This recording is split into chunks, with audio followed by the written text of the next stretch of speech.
To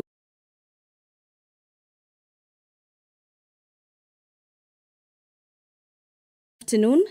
The date is on the 27th of June. The year is 2023. A broadcast brought to you courtesy of the collaboration between the Kenya Broadcasting Corporation and the Parliamentary Broadcasting Unit. Allow me to take you through the highlights in the order of business this afternoon.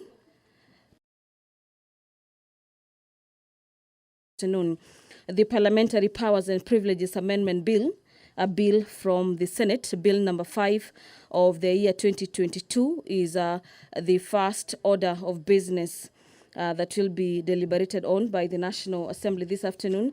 And so to speak, the Parliamentary Powers and Privileges Amendment Bill, Bill number 5 of the year 2022, will be tabled for the first reading this afternoon. This particular tabling will be done by the Chairperson, a Committee on Parliamentary Powers and Privileges. The Chairperson, Departmental Committee on Matters Administration and National Security, will be moving a special motion. This particular motion is on the consideration of nominee for appointment as Principal Secretary, State Department for Performance Management and Delivery Services. That taking into consideration the findings of the Departmental Committee on Matters Administration and Internal Security on its report on the vetting of a nominee for the appointment as Principal Secretary, State Department for Performance Management and Delivery Services. This particular report was laid on the table of the House on June 22nd, on Thursday, during a sitting of the National Assembly, and also pursuant to the provisions of Article 155, subsection 3B of the Constitution, and Section 8, subsection 1 of the Public Appointments Parliamentary Approval Act of 2011. The House approves the appointment of Ms. Anne Jokiwa Ng'ombe as the Principal Secretary, State Department for Performance Management, as well as Delivery Services. The Committee of the Whole will be considering two bills. The first bill is the Public Finance Management Amendment Bill, a bill from the National Assembly, Bill number 16 of the year 2023. This particular bill is by the leader of the majority party. The Committee of the Whole will equally be considering the county government's additional allocation bill. This similarly being a bill from the National Assembly, Bill number 23 of the year 2023. This particular bill is by the Chairperson, Budget and Appropriations Committee. The Chairperson, Departmental Committee on Matters Environment, Forestry and Mining, will also be moving a motion this afternoon on the ratification of the amended Nairobi Convention and the Protocol for the Protection of Marine as well as Coastal Environment of the Western Indian Ocean from the land-based sources and activities.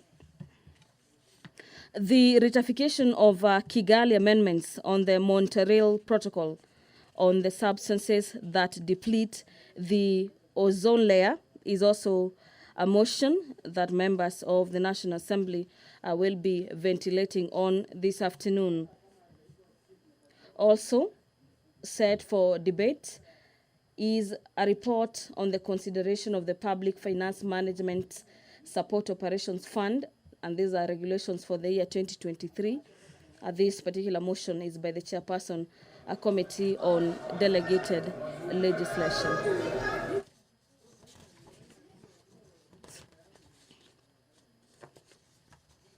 The business of the National Assembly is just about to kick off any moment from now. And if you're just joining us, you're watching the live proceedings of the National Assembly, which you can also follow up on our YouTube channels. That is courtesy of KBC Channel 1, as well as on Parliament of Kenya on YouTube.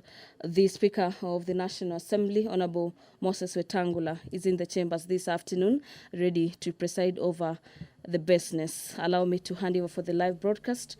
Enjoy your viewing and good afternoon.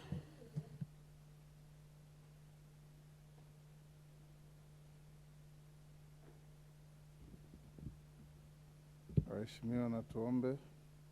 Ewe Mwenyezi Mungu, ambaye kwa hekima na wema wako umetua nyadhifa za viongozi na mabunge kwa ustawi wa jamii na utawala wa haki wa wanadamu. Twakusihi utasame kwa neema nyingi sisi watumishi wako ambao umeridhika kutuita ili tutekeleze shughuli muhimu za jamhuri yetu. Twakuomba uteremshie baraka zako na sisi tuliokutanika hapa, na utujalie tuyatende na kufikiria mambo yote yatakayofikishwa mbele yetu kwa njia ya haki na uaminifu, ili utukufu na sifa zako ziendelezwe, na ili kustawisha amani, ufanisi na heri ya nchi yetu na wale ambao haja zao umezikabidhi mikononi mwetu. Amen.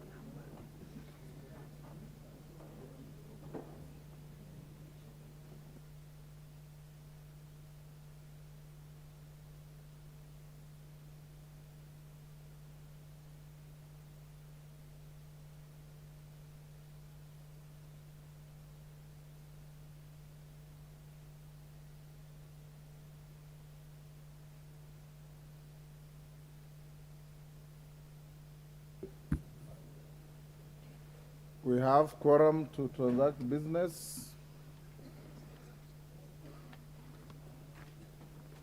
Clerk, ready to go?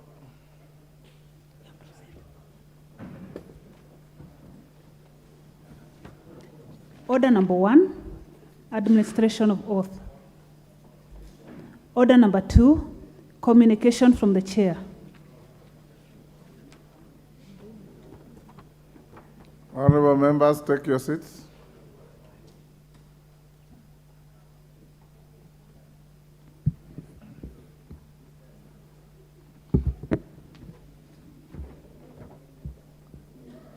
Honorable members, allow me to recognize members of the County Assembly of Kakamega.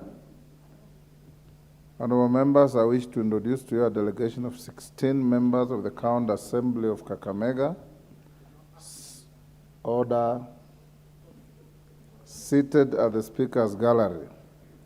The delegation is led by their Deputy Speaker, Honorable Bernard Isindu Shitiabai.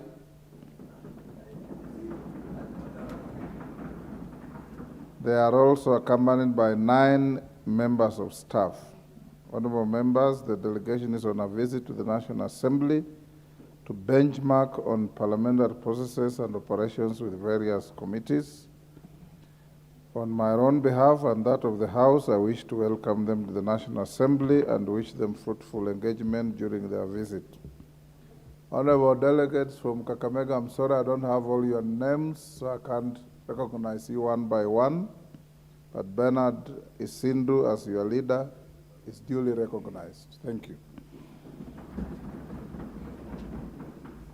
Next order.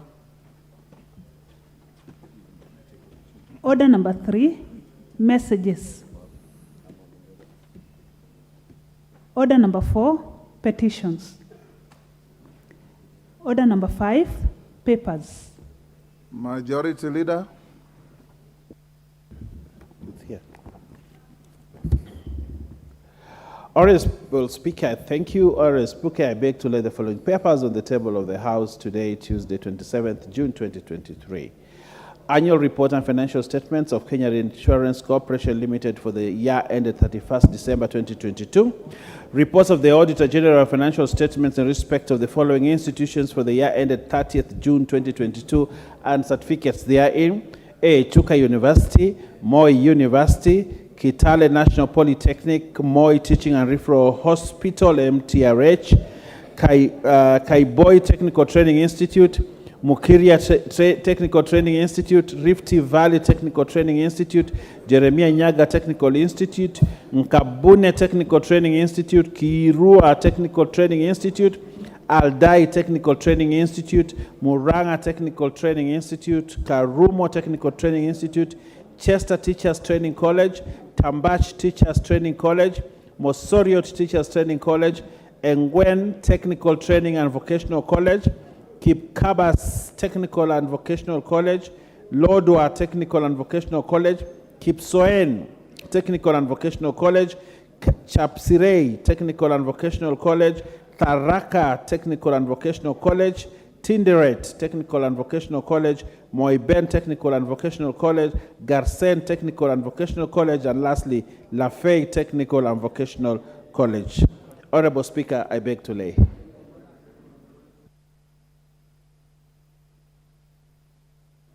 Chairperson, Departmental Committee on Labor. Wapi Karemba.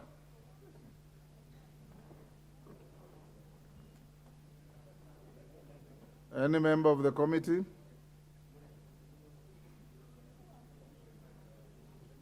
Put it aside. Chairperson, Departmental Committee on Finance and National Planning.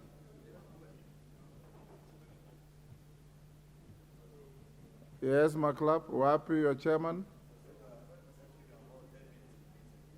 Pardon? Take the microphone. Give him the microphone. Mr. Speaker, he's on his way to the chambers. Is it guesswork or you have spoken? No, I was with him, Mr. Speaker. Okay, I was here. okay. Next order.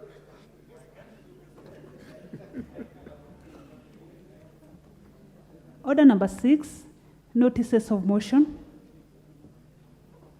Leader of majority. Thank you, Honorable Speaker, and I beg to give notice of the following motion, that pursuant to the provisions of Standing Order 28.4, this House resolves to alter its calendar for the second session, the regular sessions as adopted on Wednesday, February 15th, 2023, by varying the period for the short recess with respect to the second part of the session, so that A, the short recess commences on Friday, 7th July 2023, and ends on Monday, 24th July 2023, and B, that the House resumes regular sittings on Tuesday, 25th July 2023 to continue with the second part of the session. Thank you, Honorable Speaker. I am told by my clerk that they are not ready. You have not signed I did. The report. I think I did. Check with them. Thank you, Majority Leader. I see Honorable Karemba here.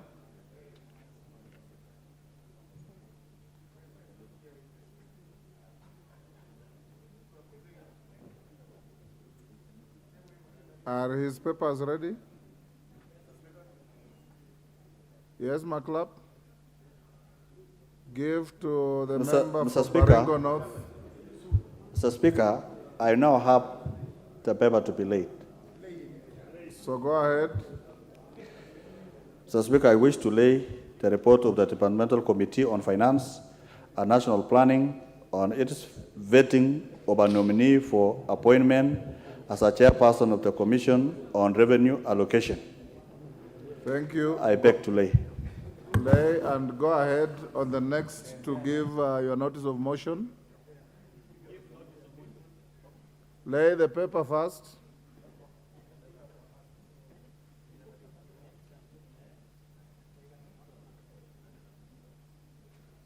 Thank you. Go back now and give notice of motion.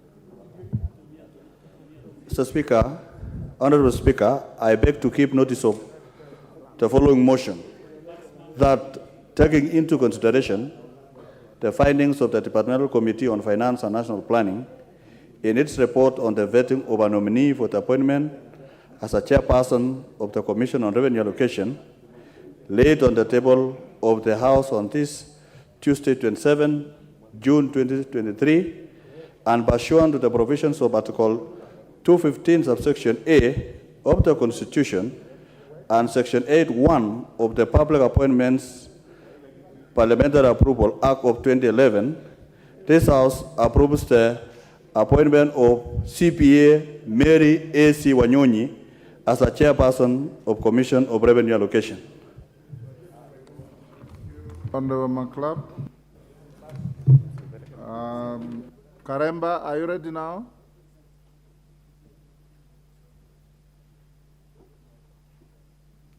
I'm told your documents are not ready, so you will do so on Thursday. You lay your paper and give notice of motion on Thursday. That's okay, Honorable Speaker. Mwengi Mutuse.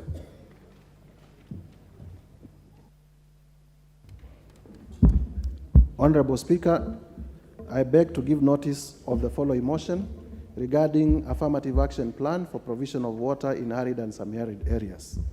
That aware that Article 43 of the Constitution, as read together with Section 9 of the Water Act 2016, provide for access to clean, safe, and adequate water for all citizens.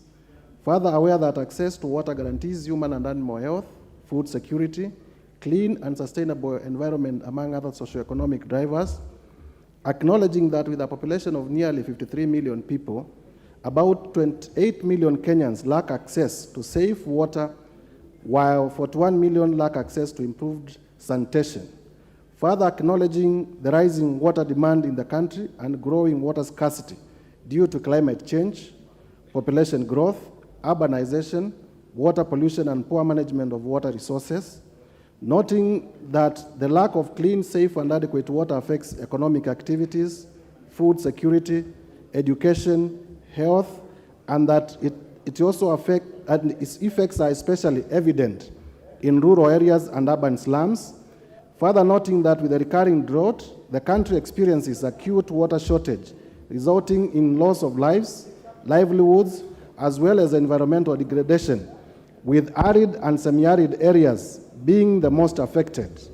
Recognizing that this has led to economic decline in these areas, and partly due to successive marginalization and or underinvestment by successive governments in water. And further recognizing that during rainy seasons, these areas experience destructive, immense surface water flow, sometimes leading to flooding, and that with adequate water catchment, these ASO areas can greatly contribute to food security, employment and wealth creation, hence reduce poverty and accelerate national growth. This House therefore urges the national government through the State Department of Water and Irrigation to, 1, institutionalize rainwater harvesting and storage in the country, and particularly in ASA areas, and 2, develop an affirmative action program for investment in water harvesting, purification, storage, and distribution in respect of ASAL areas. I beg to give notice of motion, Mr. Speaker. Honorable Mutuse. Okay, next order.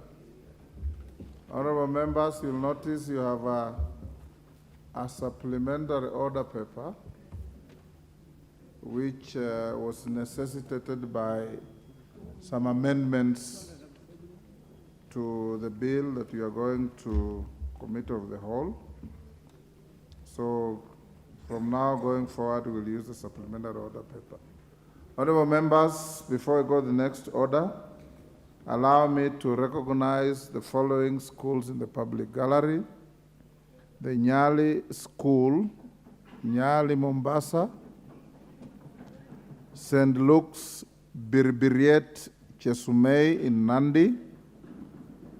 On your behalf and on my own behalf, we welcome the students and their teachers, if any, in the House of Parliament.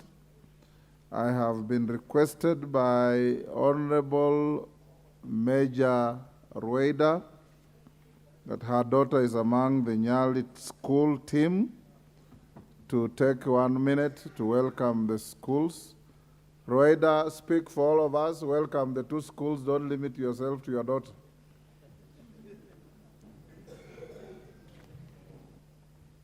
Give her the mic.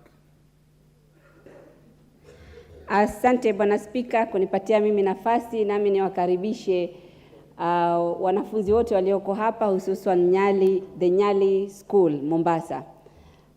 Nyali School inasifika na inajulikana kwa utenda kazi mzuri, performance yao ni mzuri sana, na nina hakika wakati huu wamekuja kutembea hapa bunge na wametembea sehemu zingine hapa Nairobi, italeta matunda zaidi. Tutawaona hapo wakishine. Karibuni sana bunge, karibuni Nairobi. Mkienda huko yale mmesoma myapeleke huko, na nashukuru mtoto wangu pia ako hapo. Karibuni sana mwalimu, kila laheri kwa hii trip. Mbunge wenu Mheshimiwa Mohamed Ali amesema nimtolee salamu, alikuwa aje lakini hakupata. Karibuni sana, tutapata wabunge wengi hapo kwa hiyo shule. Asante Mama Roida. Mbunge wa Chesumei, umeniomba pia nikupe dakika moja. Chukua dakika moja kukaribisha shule yako. Give Honorable Polo the mic.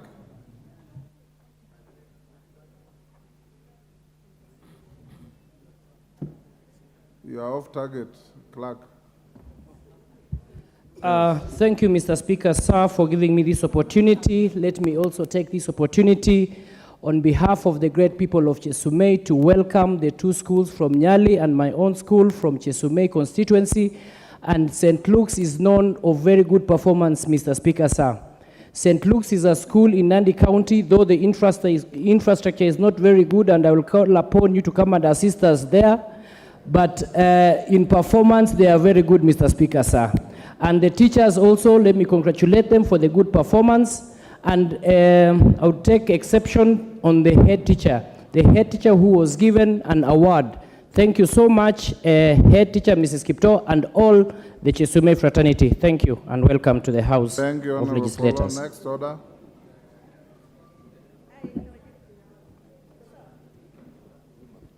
Order number 7, questions and statements. Next order. Order number 8, the Parliamentary Powers and Privileges Amendment Bill, Senate Bill number 5 of 2022, first reading.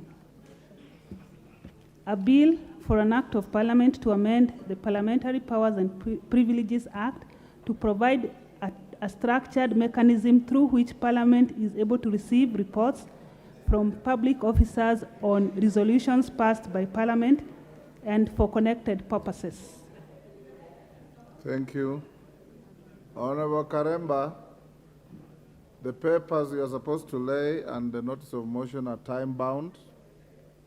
So try and check with the table office and the clerk's office to see where they are so that I give you an opportunity to prosecute them. Next order. Order number 9, a special motion. Sorry. Clerk, we'll move back kidogo. Honorable Chege had asked me for an opportunity to make a personal statement. And I caution you, Sabina, if there has anything to do with your suspension or to do with the fracas that occurred here, I will stop you. I don't want any drama anymore. Thank you, Mr. Speaker. And Mr. Speaker, I just want to say I'm grateful that I'm back. Yes. I will not go into the details of how I went away out of this house, Mr. Speaker. My statement is as follows, that Tom Peters said great leaders not create followers, they create more leaders. And we must know that we are all called to speak and to inspire future leaders. This is not a statement about myself, Mr. Speaker. It's a statement about the parliamentary decorum. It's a statement about protecting the political space rightly earned by women leaders in our country. It is a statement about our girls and future generation and the image of parliament that we bequeath to them. Mr. Speaker, it's a statement about my party, Jubilee Party, and the violent mistreatment we continue to face and fight against the minority coalition. Mr. Speaker, we sit as one house of parliament to manifest the diversity of the nation, represent the will of the people, and exercise their sovereignty. For the record, Mr. Speaker, I know you are aware of physically attacked by members of this house. They even took my phone in a style that is only done by petty offenders of the streets in Nairobi. But to me, this was a well-planned and coordinated attack, Mr. Speaker. What saddened me most is not even the attackers per se, but the fact that it was planned and executed by women MPs with the help of their male counterparts. I would not wish that to happen to even my worst enemy, Mr. Speaker. This incident brought disrepute from this house and fell short of our calling as a National Assembly. Mr. Speaker, my party has continued to be intimidated in this house. But as my mother tongue, we say people only throw stones to a tree with good fruits. And by that way, we expect that we will keep on fighting for the space of the Jubilee Party. I want to thank my colleagues, leaders, and the people of Kenya who have supported me during this unnecessary ordeal. I want to thank all members of Parliament for trusting and supporting the party as we deal with the unfortunate incidents. The people of Kenya look at this house for responsible leadership, Mr. Speaker. The people of Kenya often visit this house to witness parliamentary proceedings.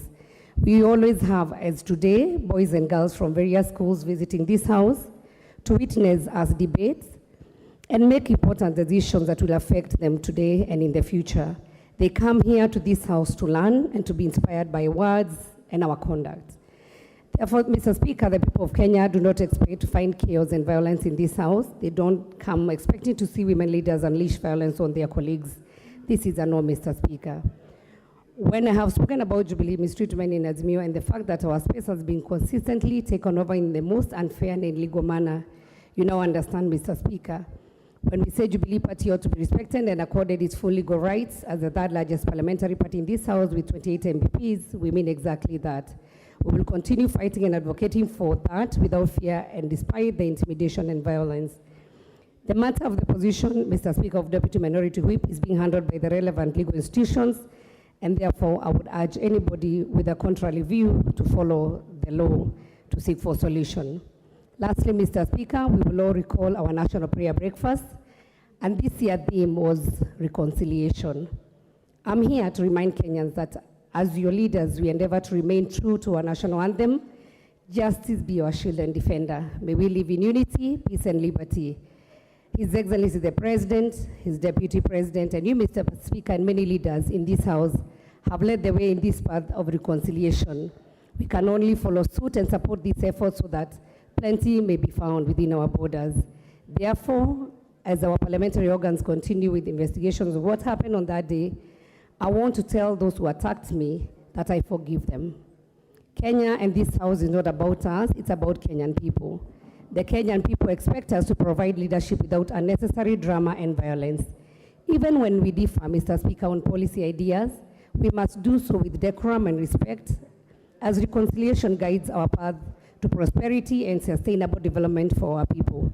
Mr. Speaker, I end with the words of Martin Luther King Jr., who once said, "It's time for political leaders across the ideology spectrum to realize that while partnership is understandable, hyper-partnership is destructive to our country. We need visionary leaders who will honestly strive for bipartisanship and finding policy solutions that can move the country forward." I thank you, Mr. Speaker. Thank you, Honorable Sabina Chege. I hope the male member sitting behind you have heard you.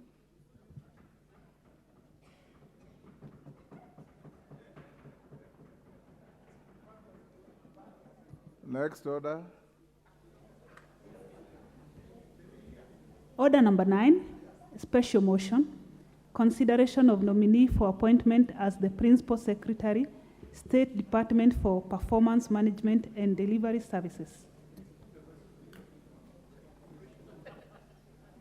The Chairperson, Departmental Committee on Administration and Internal Security. Thank you, Mr. Speaker.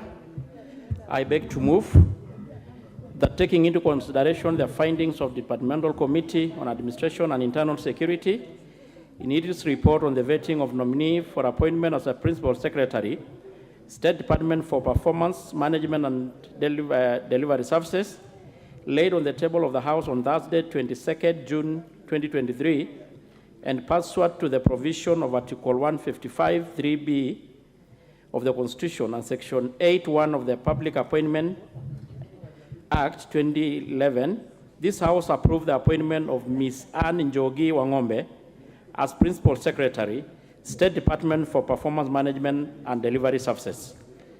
Mr. Speaker, His Excellency the President forwarded to the Clerk of the National Assembly the name of Ms. Njogi Wangombe, nominee for the said position, that State Department for Performance and Management Delivery Services, pursuant to Article 155(3) and Section 3 and 5 of Public Appointment Act number 33 of 2021. Mr. Speaker, pursuant to Standing Order 42.1, you conveyed the message from His Excellency the President to the House in a communication dated 6th June.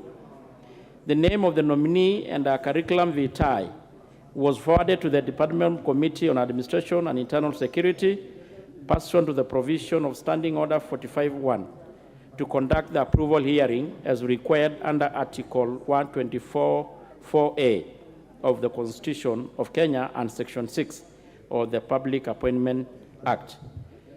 Mr. Speaker, subsequently, and in accordance with the Section 6(9) of the Public Appointment Act 2021, the committee placed an advert in the print media on Thursday, 8th June, inviting the public to submit memoranda by the way of written statement and oath on the suitability or otherwise of the nominee in accordance with the public appointments. The advertisement indicated that the submission were to be received by the close of business on Friday 16th by 5 p.m. by the close of the submission deadline. The committee had not received any memoranda contesting the suitability of the candidate. The nominee was also notified of the date, time, and place for approval hearing, which the committee conducted on Wednesday, 21st.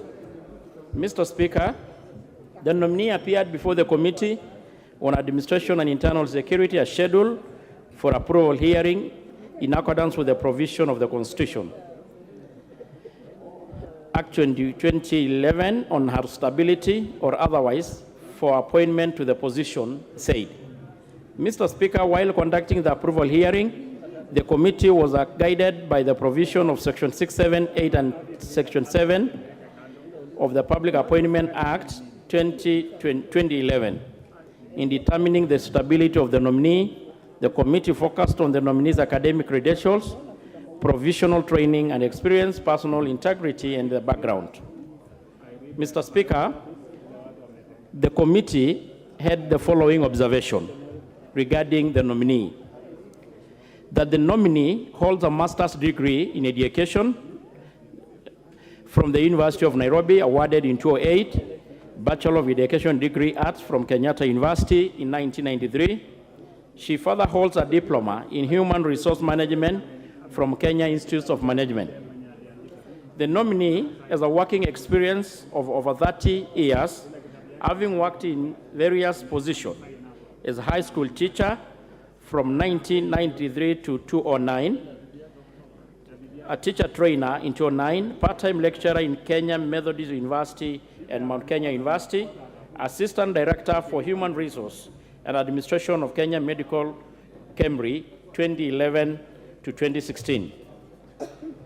Currently, the nominee is a manager of Kenya Revenue Authority Staff Pension Scheme, where she has served from 2018 to date.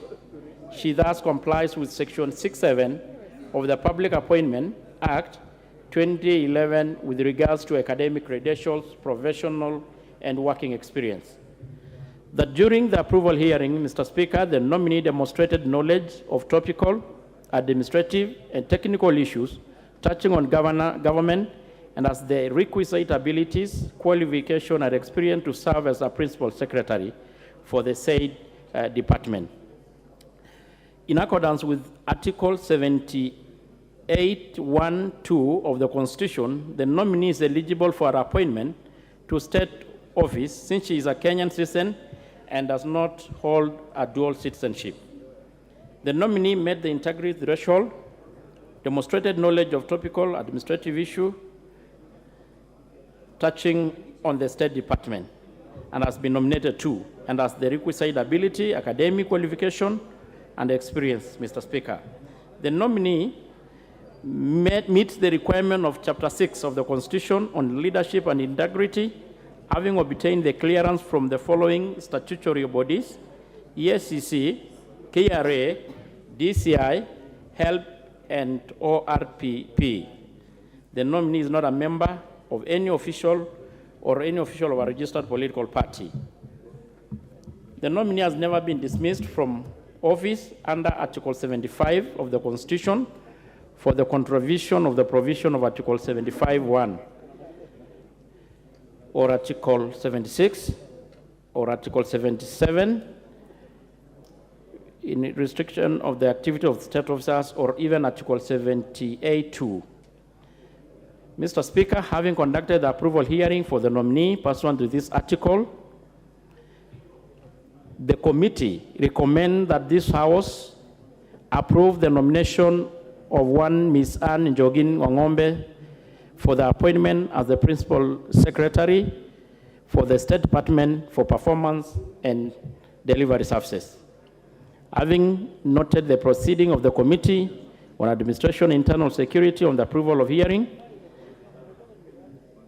for the State Department for Performance and Delivery, I beg to move the motion and urge the House to adopt the report.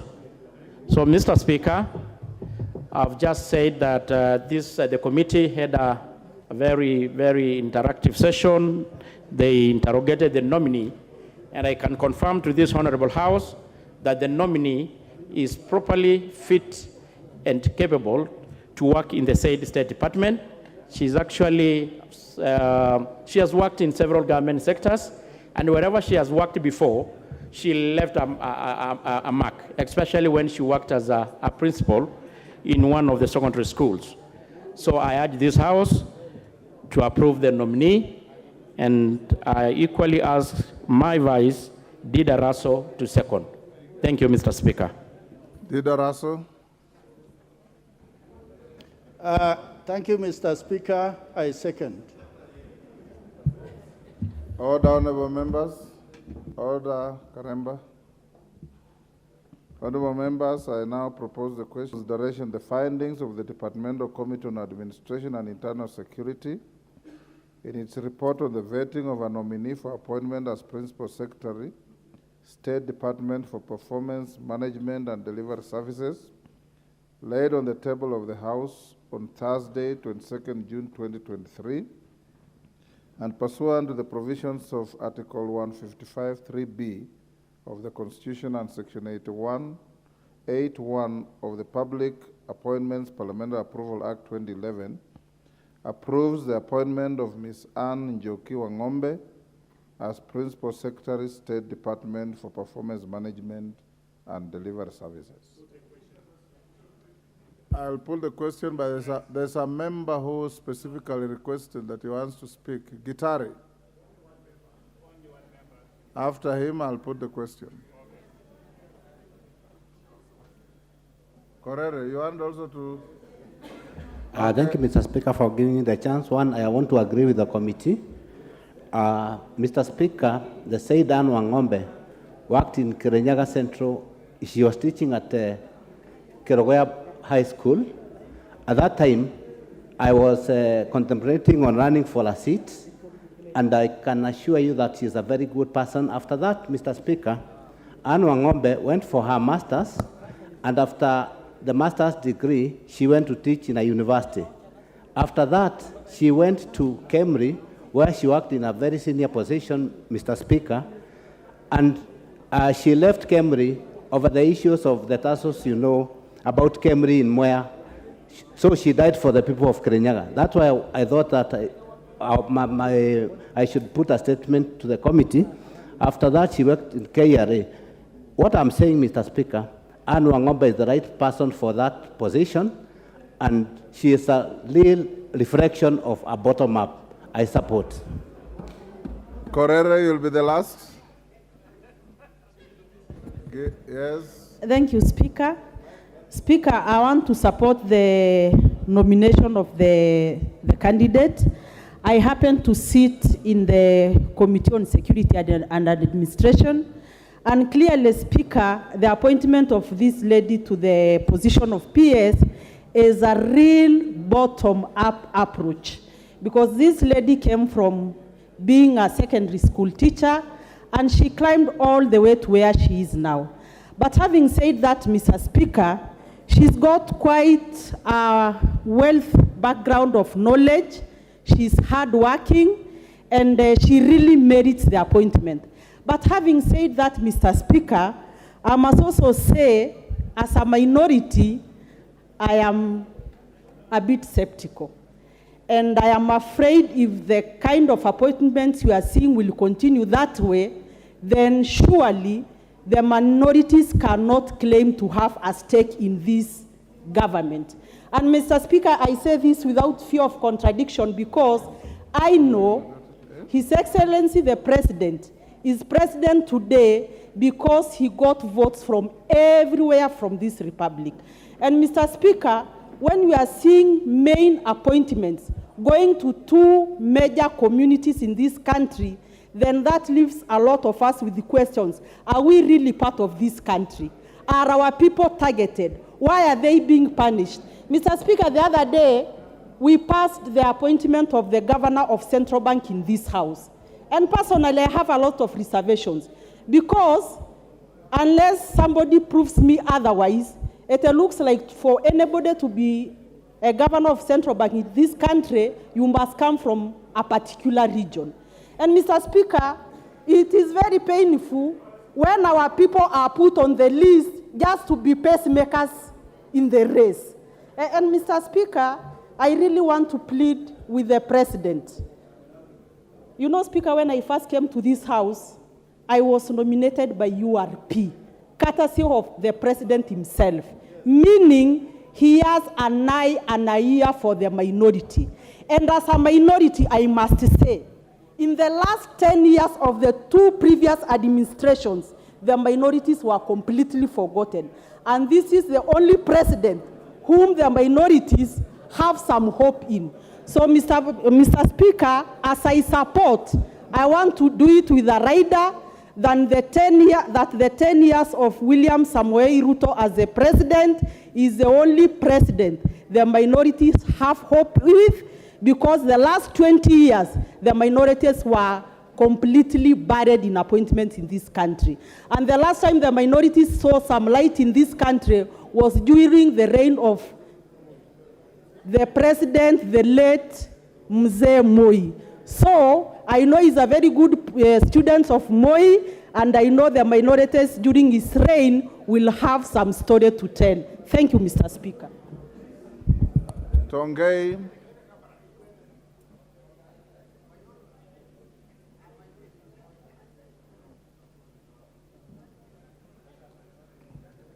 Give the mic to Tongei.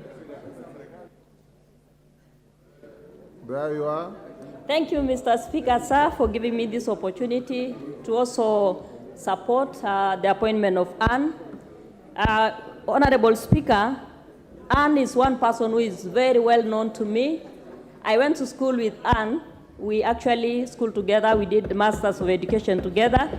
So she's actually one person who rose from being a teacher, Mr. Speaker, sir, from a classroom teacher to KRA, and right now to being a principal secretary. So, Mr. Speaker, sir, this lady is a lady who is well learned. She went to school and has papers, a master's degree, and I have no doubt, Honorable Speaker, that this lady will be the right person for being the principal secretary.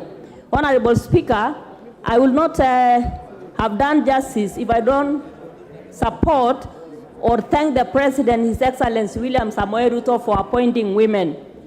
Honorable Speaker, the President has done us a lot of justice as women of this country. And when we see such a lady being appointed to us as women, we want to thank the President. I support. Thank you, Honorable Speaker. Tutafungia majority. Simulisema niwe put the question. Yes. Thank you, Honorable Speaker, and allow me to also add my word of support to the appointment of Ms. Anne Njoki Wang'ombe, and to first thank the Committee of Administration and Internal Security that has done very good work within a very short time to take her through vetting. And Honorable Speaker, Ms. Anne Njoki Wang'ombe, and I've listened to the views of my good friend, Mheshimiwa Sarah Korere, who avers that she was first nominated by His Excellency the President from a minority. And therefore, she appreciates that the President is very keen on having balanced appointments in his government. and not just balance in terms of minority and the majority, because it is also possible, Honorable Speaker, to marginalize the majority in a country because of perceptions. And Honorable Speaker, nobody knows better than Sarah Korere that President William Ruto has been very keen to even balance, even in terms of gender parity, to ensure that there are enough of either gender in his government, represented in his government. And therefore, I don't support this on the basis of gender parity only, that Ms. Anne Wangombe is a lady, well-learned, well-educated, but she also comes from a community that risks being sidelined in key appointments on the basis of being the majority in the country.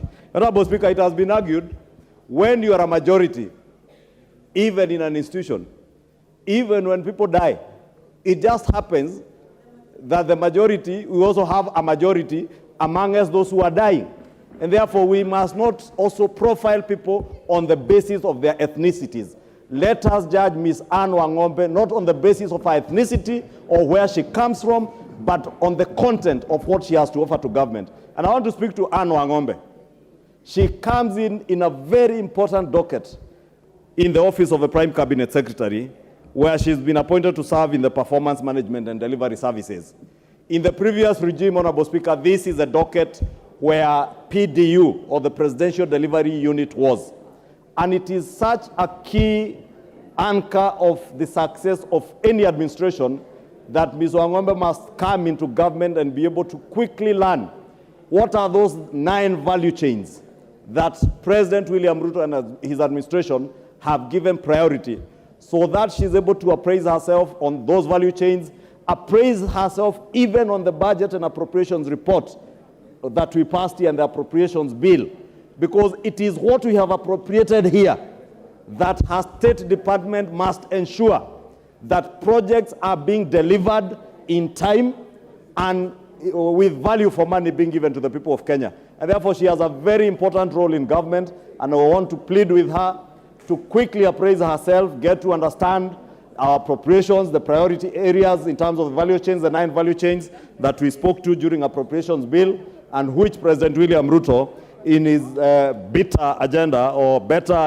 the bottom-up economic transformational agenda, has set out those 9 value chains to be able to spur our country to greater heights of development. Honorable Speaker, we have also seen in the recent past, and I'm happy, Honorable Speaker, because when others spoke about corruption, I remember when President William Ruto was setting up his government, he said he will not speak about corruption, but he shall act on corruption in government. And I am happy that the first steps he has taken on any public officer who has been mentioned negatively on matters touching on their integrity, he has relinquished them of their jobs, Honorable Speaker. And I want to ask Ms. Anne Njoki that she has a role to ensure that she supports the president's and the country's war against corruption. Because corruption begins with the implementation of projects and procurement of those projects. She must quickly appraise herself with the provisions of the Public Procurement and Disposal Act of 2015 and get to know all details pertaining to procurement of public goods and services and be able to review the same to ensure that delivery of public projects is done expeditiously and giving value for money to the people of Kenya. With those very many remarks, Honorable Speaker, let me also note that Ms. Wangombe also comes in to replace one of the PSs who left office, and the PS who left office came from the same region as Ms. Wangombe is being appointed. And in the same breath, because Honorable Sarah Korere did also mention the Governor, Central Bank of Kenya, I think the President is very keen to ensure that if one leaves office, because of that critical balance in the country, to ensure that you replace people from the regions where the previous holder came from. That is why, Honorable Speaker, I was just cautioning that we also risk marginalizing communities and profiling communities, and we must avoid that risk of profiling anybody on the basis of their ethnicity, but let us view each other from the basis of what we are able to deliver to the people and the Republic of Kenya. With those many remarks, Honorable Speaker, I beg to support. Order, honorable members, will now put the question. Take your seat, Honorable Hassan.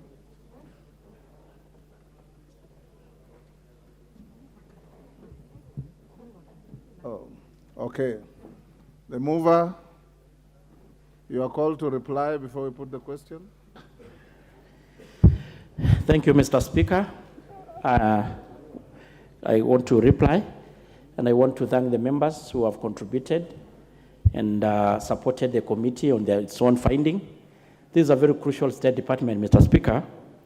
You know, the performance of what we do as a government, what the other State Departments will be doing, will be appraised and being monitored and evaluated by the said State Department. So this State officer will come in handy to support the rest of the State Department of the government to perform to the expectation of Kenya. So I beg to reply, Mr. Speaker. Thank you. Honorable members, I'll now put the question, which is that taking into consideration the findings of the Departmental Committee on Administration and Internal Security in its report on the vetting of a nominee for appointment as Principal Secretary, State Department for Performance Management and Delivery Services, laid on the table of the House on Thursday, 22nd June 2023, and pursuant to the provisions of Article 155 3B of the Constitution and Section 8(1) of the Public Appointments Parliamentary Approval Act 2011, approves the appointment of Ms. Anne Njoki Wang'ombe as Principal Secretary, State Department for Performance Management and Delivery Services. As members of that opinion say aye. Those of the contrary opinion say nay. The ayes have it. Now we'll go back to order number 5 and ask Honorable Karemba to lay your paper and move on to order number 6 to give you a notice of motion. Thank you. Honorable Speaker, I beg to lay the following paper on the table of the House today, Tuesday, 27th June 2023. Report of the Departmental Committee on Labor on its vetting of a nominee for appointment as a member of the Salaries and Remuneration Commission, SRC.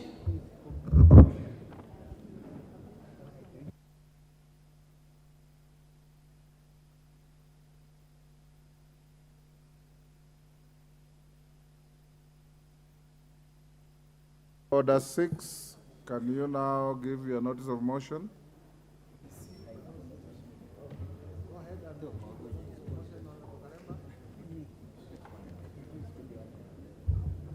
Honorable Speaker, I beg to give notice of the following motion, that taking into consideration the findings of the Departmental Committee on Labor in its report on the vetting of a nominee for the appointment as a member of the Salaries and Remuneration Commission, laid on the table of the House on Tuesday, 27th June 2023, and pursuant to the provisions of Article 250 2B of the Constitution, Section 711 of the Salaries and Remuneration Commission Act 2011, and Section 8(1) of the Public Appointment Parliamentary Approval Act 2011, this House rejects the appointment of Dr. Phyllis Wamboi Wagasha as a member of the Salaries and Remuneration Commission. Thank you, Honorable Speaker. Thank you, Honorable Karemba.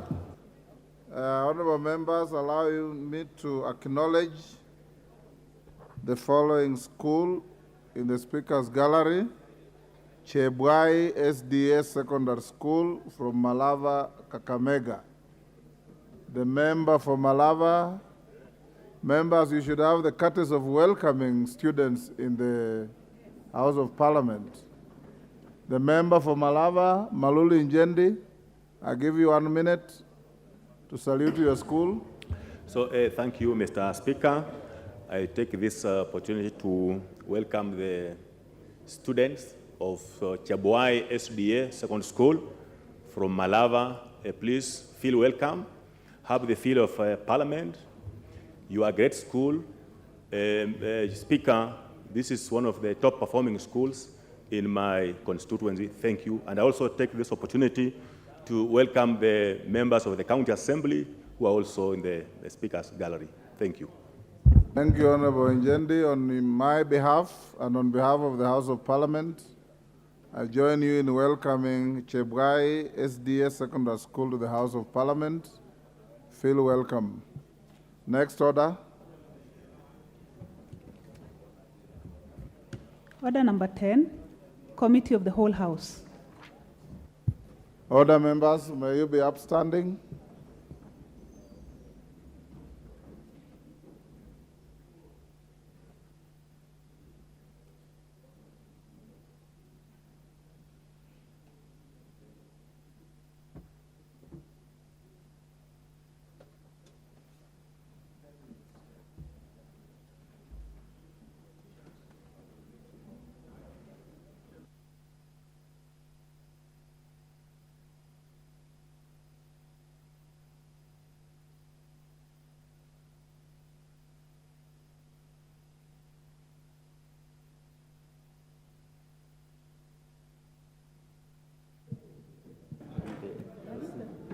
Honorable members, take your seats.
Order, members.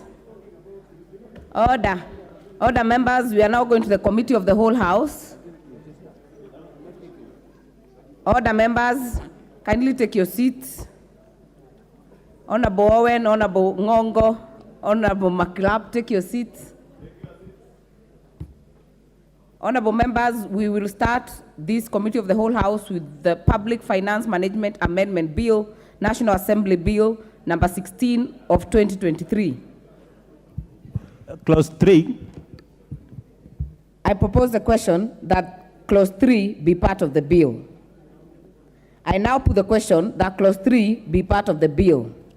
As many as are of that opinion say aye. As many as are of a contrary opinion say nay. The ayes have it.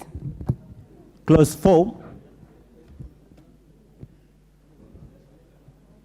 I propose the question that Clause 4 be part of the bill. Mover, the Chair, Public Debt and Privatization Committee.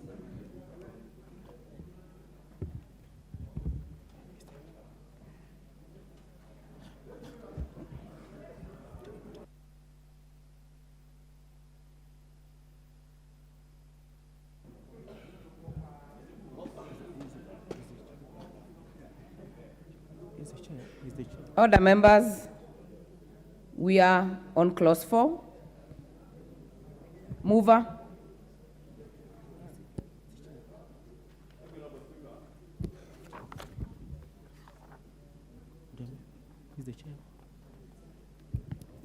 This amendment is by the Chair. They are all similar.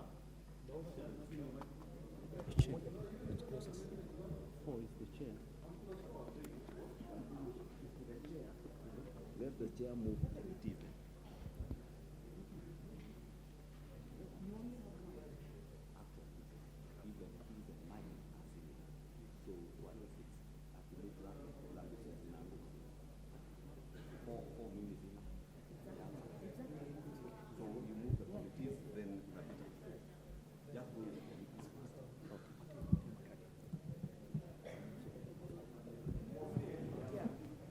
Chair, this amendment is by the committee. Yeah, can we move the amendment? By the chairperson, Public Debt and Privatization Committee. Okay, thank you, Chairperson. It's been moved by Dr. Makali Mulu. Yes. Continue. Yeah, thank you, Mr.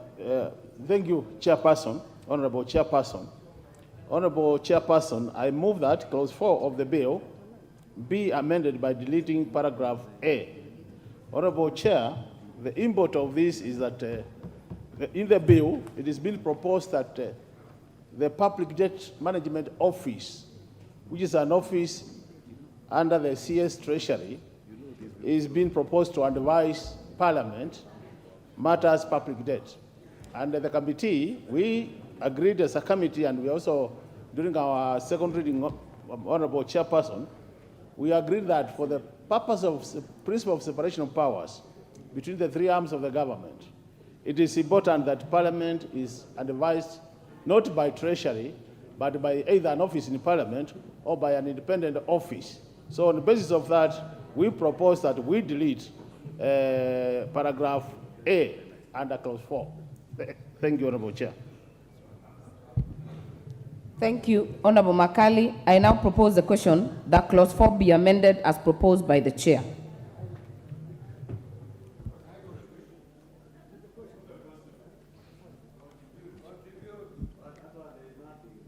Honorable Mbadi, we are keeping it maximum of 2 minutes. You know, we are legislating, not just approving things. Madam Chair, I want to support this amendment because the idea of advice sometimes can be misinterpreted. And the moment you put it that the Debt Management Office advises, then there is likelihood that they may insist that the advice must be taken by Parliament, as we have seen previously with CRA, Commission on Revenue Allocation, now believes that the advice that they give Parliament on revenue distribution must be respected. So to avoid that conflict with Parliament, we need to remove this amendment, and that I support the deletion. Thank you. Thank you. I now put the question that clause 4 be amended as proposed by the chair. As many as are of that opinion say aye. As many as are of a contrary opinion say nay. The ayes have it.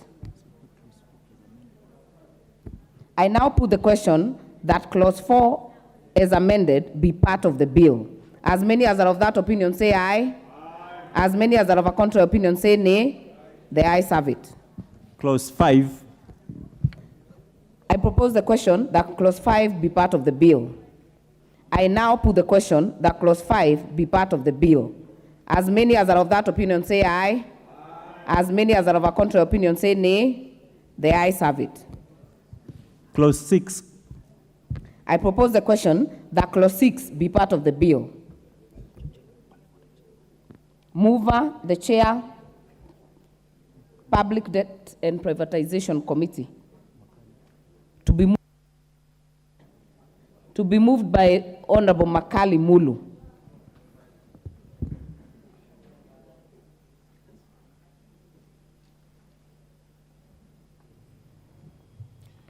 Yeah, thank you, Honorable Chair. Although I would have really sought for your indulgence, the majority leader still has an amendment on this clause. Honorable Makali Mulu, we have consulted on that. So we do as fast. You will move the committee amendments. Okay.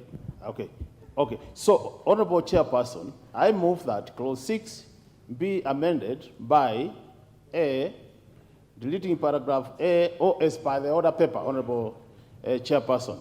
Honorable Chairperson, the essence of this amendment is we want to move the public debt acreage from a nominal number to a percentage.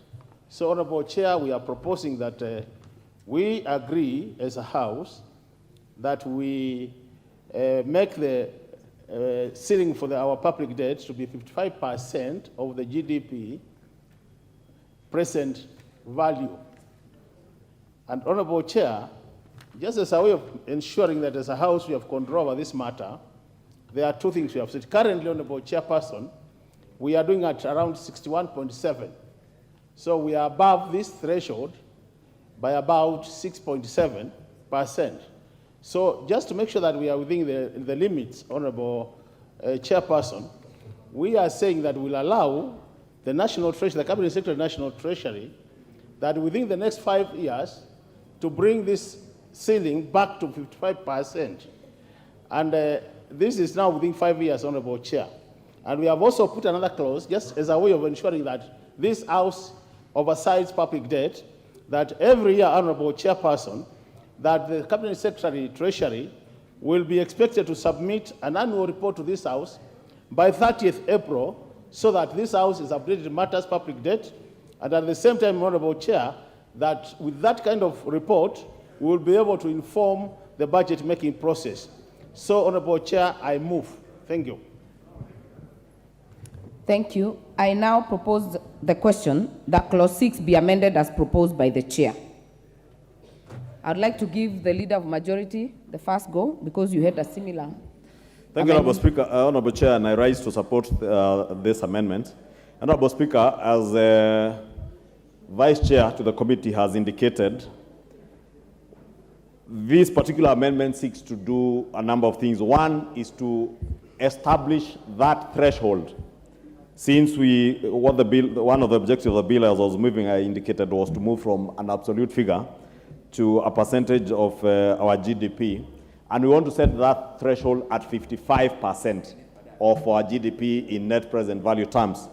Honorable Speaker, the committee, and I must thank the committee, engaged with the National Treasury on this particular matter and found it important, one, that there be a reporting mechanism to the National Assembly, such that whenever the National Treasury Cabinet Secretary is bringing his annual estimate books, he also brings to the National Assembly a report on the debt status.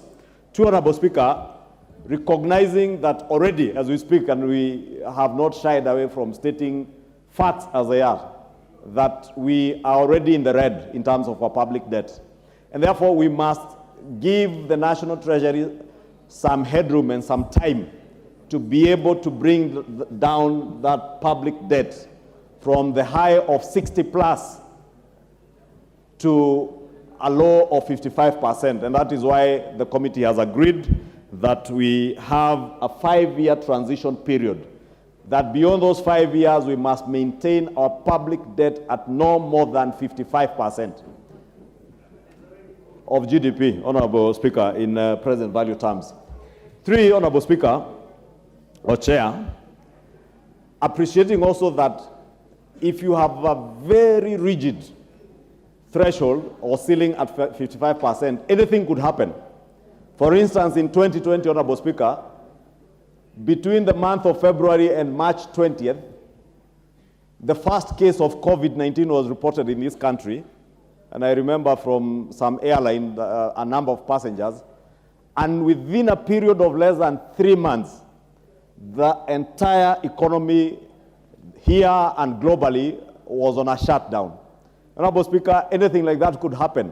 There are also instances, Honorable Speaker, like now, the war in Ukraine and Russia, the inflation in the US and in the other Western economies have occasioned a situation in the global economy where the exchange rates, the shilling against the hard currencies, the shilling has hugely depreciated. And even without borrowing an extra shilling on your net borrowing, Honorable Speaker, you find that your debt has grown probably by another 40 billion shillings because of a movement of 1 shilling against the dollar. And therefore, to cushion that, Honorable Speaker, we are saying, under very exceptional circumstances, then we give the National Treasury a headroom of another, what we are calling plus or minus 5%. But the committee found in their wisdom that minus 55 plus or minus, you are still good. So you are below 55, you are okay. But plus 5, we give them that headroom of another 5%, which is only accessible to the National Treasury under such exceptional circumstances. And, Honorable Speaker, they must also bring it to Parliament. And Parliament, and in this case, the National Assembly, being the Majority owners of the Leader, past, conclude. must be notified, Honorable Speaker. And I have concluded, Chair, and I want to support and urge members to support these particular provisions because they also safeguard the role of Parliament in ensuring that we check on our public debt levels. Thank you. Thank you. Honorable Shakil Shabir. Thank you. Madam Chair, this amendment is trying to make some difference on a very bad situation. But at this present moment in time, we're already 62.5%. So we are actually saying that we're putting a debt anchor at 55%, but we are 62 point something percent. However, I think it's very important that we make it clear cut that even if this is going to be put together, because there are certain countries that work on 55% and they work on the net present value. However, there are other calculations that go in hand with this. You know, we accountants are very, very innovative with figures, and you'll find that the Treasury will become more innovative with figures. I think it is very important that instead of the 5 years, that this particular recommendation goes with a proviso. Order, members, we really want to finish with this business, and it's headed to the Senate. Okay. So we want to take very short time. Limit it to 2 minutes, and those who are leaving, I would kindly urge that you stay in the House. We'll be very quick on the next one. Sorry, it goes with the proviso that everything must be sorted out within 2 years, not 5 years. Thank you. 2 years. I will give only 2 more, then we will move on. I'll give Honorable Mutunga. Thank you, Honorable Speaker, for this opportunity. Honorable Speaker, we are speaking to the possibility of this country managing its debts. If there is something that can really destroy a development process, it is the debts. Even at a personal level, Honorable Speaker, it is not very easy. But this opportunity is being timed, according to this particular amendment, to reporting back to Parliament. I very well remember what happened in the last government. We allowed the then government to move from percentage to absolute figures in terms of debt. And they never reported back to this House. I am happy to hear from the leader majority that the government is committed to be coming back to us and telling us this is what we are doing in terms of debt management. Because unless we manage debt properly, we will never get there. Honorable Speaker, I support the amendment. Chair, Honorable Shuri. Thank you, Madam Chair. And I support the amendment. And what we, sorry, you'll forgive me. What we have done is we have asked Treasury. We have asked Treasury to lower the debt capacity of this country from, we are at 64 at the moment, and we have given them 5 years to bring it back to 55%, which is the level that we feel our economy can carry. So I think this is a very good amendment, and I stand here to support it. Thank you, Madam Chair. Honorable Elachi, 1 minute. Thank you, Chair. I also stand to support, Chair, knowing very well that as we bring in this amendment, it means we are bringing back the power of Parliament to ensure debt now in this country is controlled. And Madam Chair, you realize this is money always removed from the consolidated fund, and therefore it's very important for Treasury also to appreciate as we allow this in these 5 years with the new finance bill that we have just passed. Madam Chair, people will want to see. If Kenyans would see a record where we are saying our debt is reducing, Chair, everyone will appreciate as they pay tax. Thank you. Honorable Kamuren.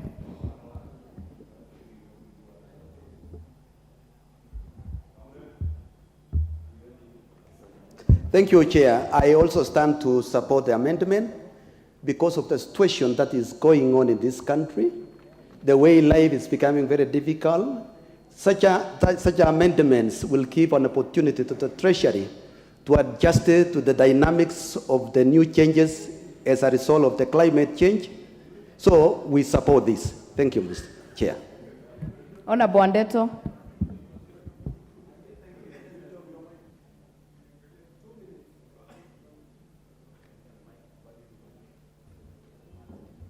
Thank you, Chair. I also rise to support this motion.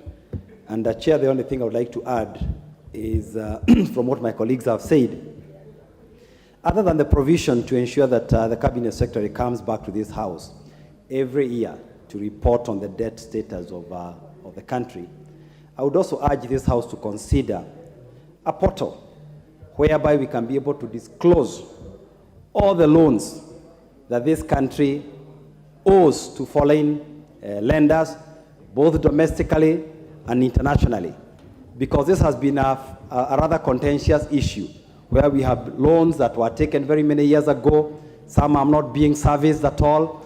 Some have accumulated to astronomical amounts. I am aware, Madam Chair, of a loan that was taken in this country, I think of about 1 billion shillings, and now has accumulated to about 48 billion shillings. And if we have these sort of disclosures, it will ensure that we can keep a very, very good tab on our debt situation in the country. So I rise to support, I rise to especially endorse the fact that now we have set it in GDP as a percentage of GDP in real terms and not nominal GDP, and the fact that we have also ensured that the Cabinet Secretary will be coming to this House to report on the status of debt. I rise to support. Thank you, Honorable Makilap.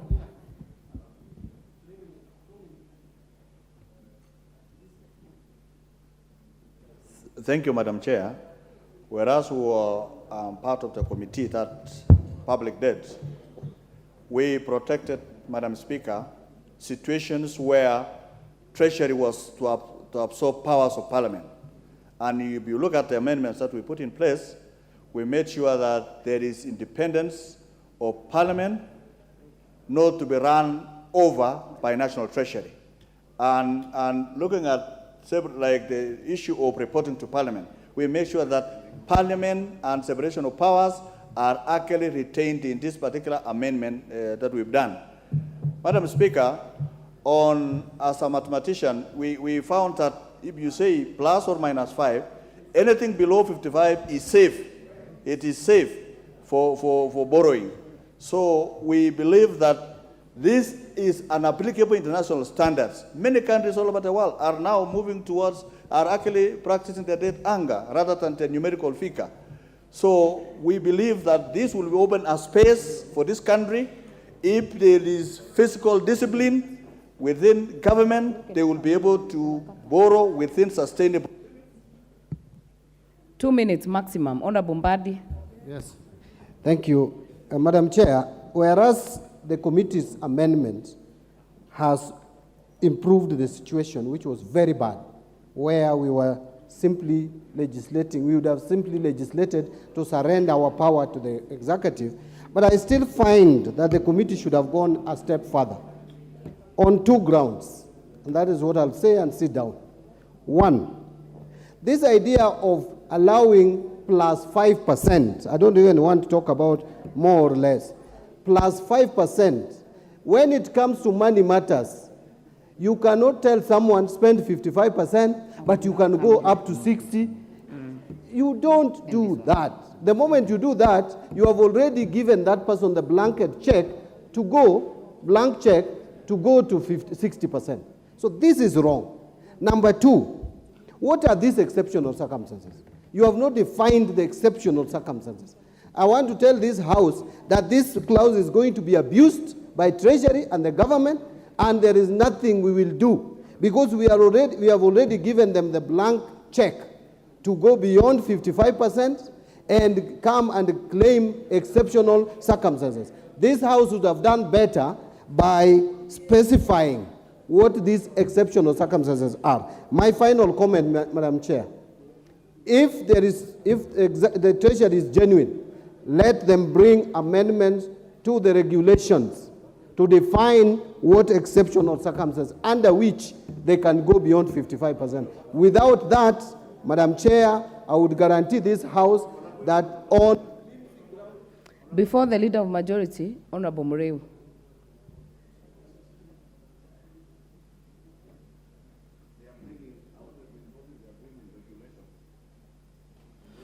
Madam Speaker, I rise to support the motion of basing our borrowing of the debt anchor based on the GDP on real times. And why I'm saying that, Madam Speaker, is because international standards of borrowing are not about numerical figures. They are purely based on scientific numbers to support the borrowing. Number two, Madam Speaker, I want to support the fact that all the borrowings will be coming before the Parliament for approval. So at least, Madam Speaker, sir, we avoid the story about the Eurobond, whereby we borrow for consumption. And therefore, it's upon the Parliament, Madam Speaker, sir, to ensure any borrowing goes towards development and not towards consumption. I support, Madam Speaker. Leader of Majority, I presume you've already done the information to Honorable Mbadi. Thank you, Chair. Yes, I did offline, but it's good to just indicate because there is an issue Honorable Mbadi has raised on regulations. And he knows regulations are subsidiary legislation and they will come after the enactment of the act or the bill into an act. And therefore, rest assured, Honorable Mbadi, and I will be here with you, just like we have been here before with you. And you know, when I commit to something, I mean business. We shall hold the National Treasury to account. Thank you. Never again shall this country be allowed to slide to where we are today because either the National Assembly or Parliament has failed to do its work. Myself and Honorable Mbadi, I am certain, and the Honorable Shurie, the Honorable Makali Mulu, we shall be here and we shall hold them to account to ensure that we do not abuse that particular provision. Thank you. You have made your point, Leader of Majority. I now put the question that Clause 6 be amended as proposed by the Chair. As many as are of that opinion say aye. As many as are of a contrary opinion say nay. The ayes have it. I now put the question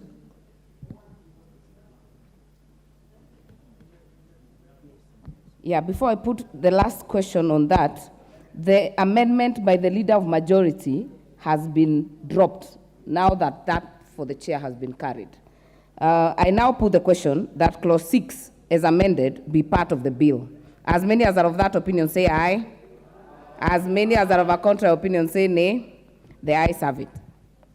Clause 7. I propose the question that Clause 7 be part of the bill. Mover, Honorable Makali Mulu. Okay, thank you, Honorable Chairperson. Honorable Chairperson, I move that the bill be amended by deleting Clause 7 of the bill as published. Honorable Chairperson, the bill as published proposes that the same office I was mentioning earlier, the Public Debt Management Office, which is an office under the CS Treasury, is still being suggested or been proposed to advise Parliament. And then on the same basis, we deleted Clause 4. We are proposing that we delete Clause 7 so that Parliament still remains independent and we can make our decisions, matters public debt, without interference from any other quarter, because this is a responsibility of this House. I move, Honorable Chairperson. Thank you. I propose the question that Clause 7 be deleted as proposed by the Chair.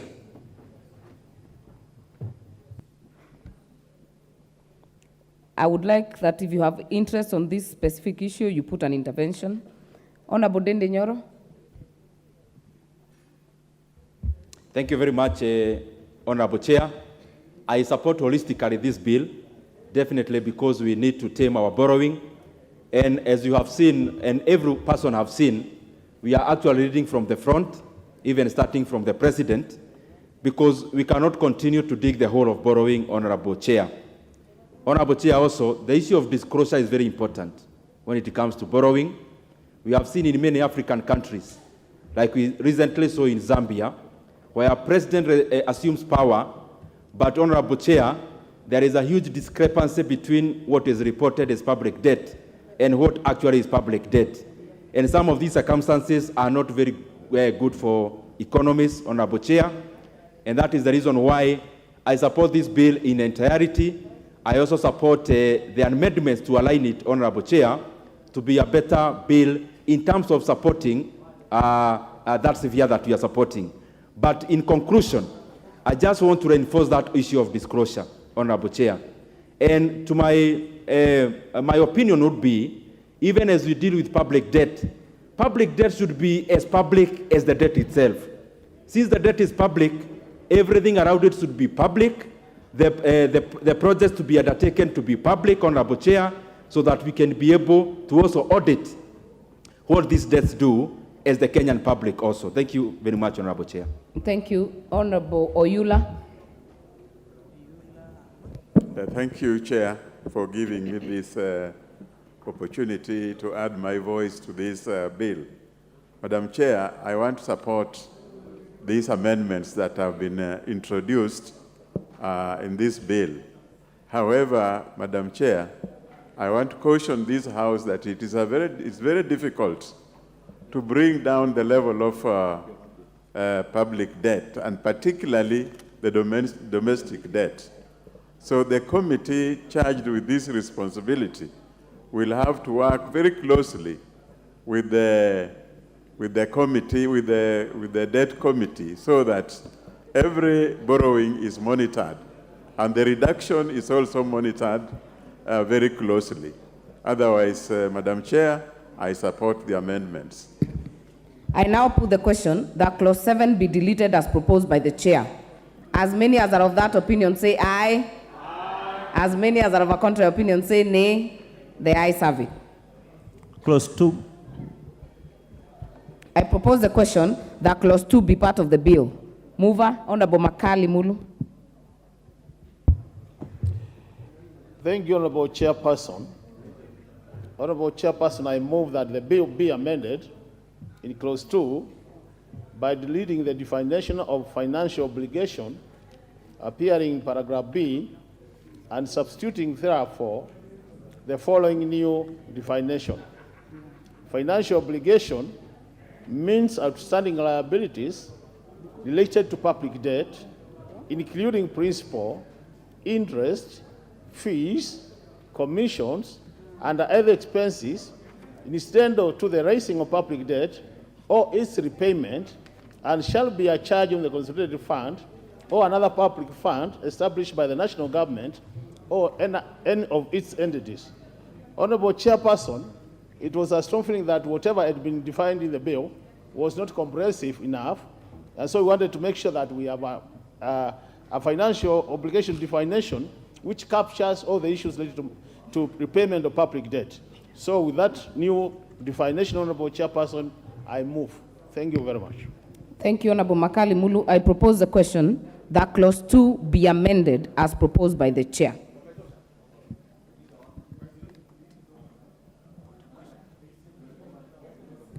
I now put the question that clause 2 be amended as proposed by the chair.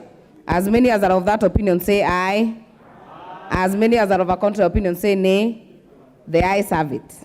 I now put the question that clause 2 as amended be part of the bill. As many as are of that opinion say aye. As many as are of a contrary opinion say nay. The ayes have it. Title. I propose the question that title be the title to the bill. I now put the question that title be the title to the bill.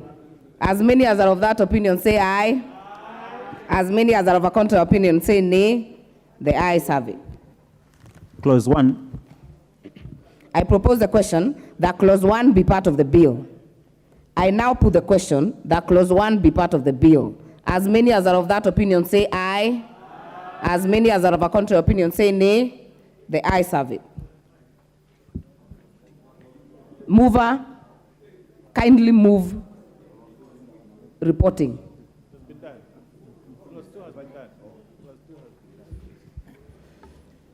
Honorable Chairperson, I beg to move that committee do report to the House its consideration of the Public Finance Management Amendment Bill, National Assembly Bill number 16 of 2023, and its approval thereof with amendments. I put the question, which is that committee do report to the House its consideration of the Public Finance Management Amendment, National Assembly Bill number 16 of 2023, and its approval thereof with amendments. As many as are of that opinion say aye. Aye. As many as are of a contrary opinion say nay. The ayes have it.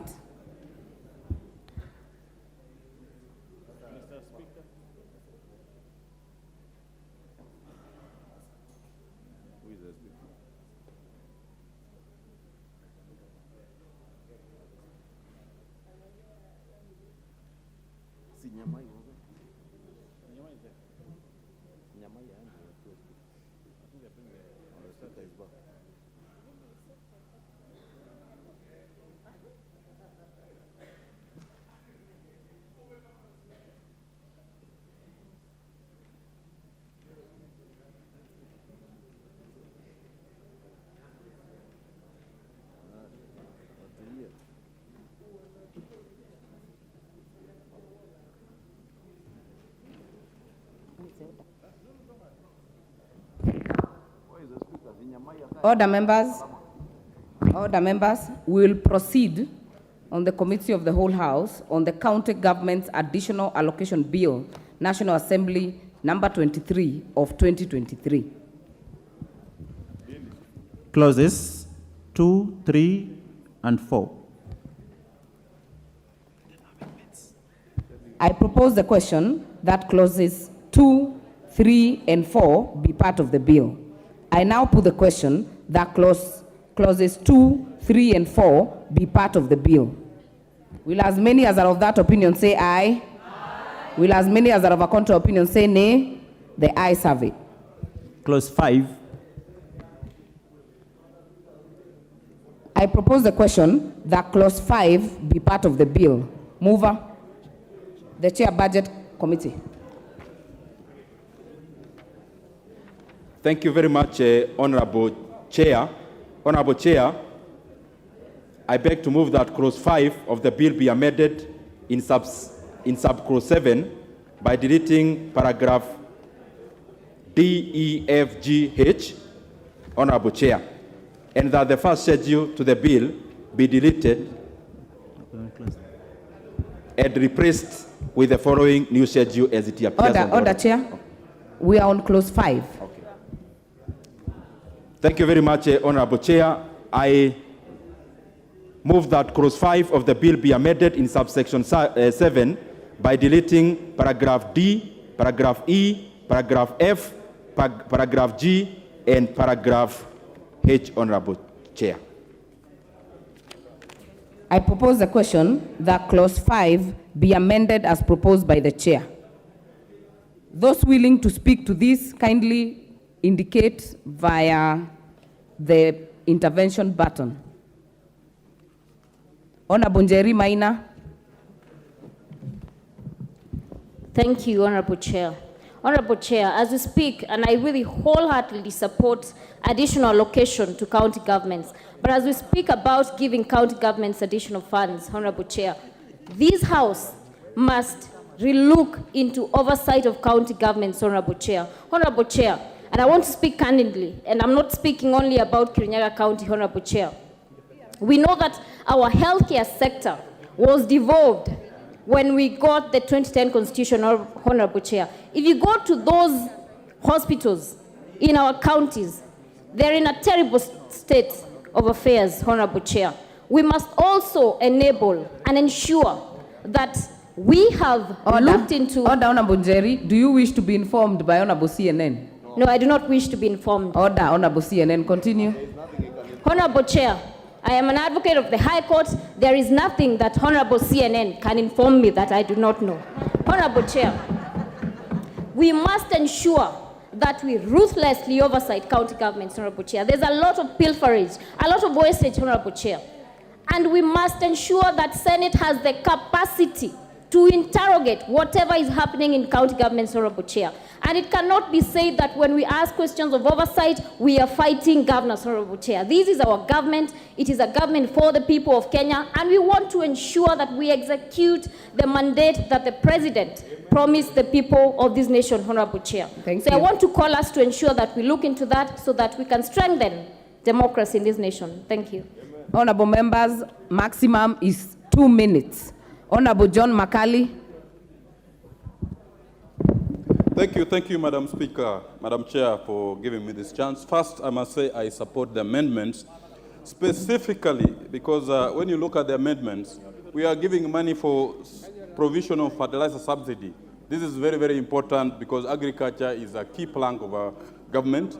And equally, for industrial parks, these are things that are going to give our people employment, our jobless youth employment. I support it. But I want to point out, Madam Speaker, that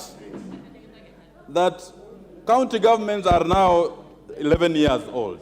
We have been giving this money for leasing of medical equipment. We have had very, very many accountability issues in respect of medical equipment that has been leased. Otherwise, I wholeheartedly support that. Order members, do not be tempted to debate. We did that in second reading. Speak to the amendments specifically. Honorable Kawanjiko.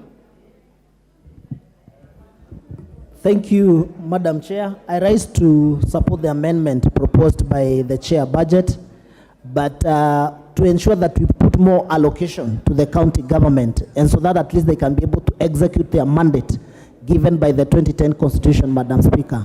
But on the same premise, I will also want to state that the county government should be more accountable with the resources that we are sending to the counties to make sure that at the end of the day, the things that they're supposed to be doing, especially on issues to do with health, on issues to do with more resources within the members at the constituency. door, take your seats. Chair, Honorable Whip, take your seats. I therefore support Madam Speaker. Thank you. Thank you. Honorable Donyat Doris from Kisii. Thank you, Madam Chair. I support Honorable CNN, please. Why I support this is because when county governments have been funded and their resources added, we must see value for that money. When I go to Kisii County, I go to any of the hospitals, I must feel it by having medicine, everything done in order, even the personnel. Water structure in Kisii County must be felt. We no longer want to see women going to the river when devolution has come to us. So I support and thank you, Madam Chair. Honorable Karoli Omondi. Thank you very much, Madam Speaker. I rise to support this particular amendment, in particular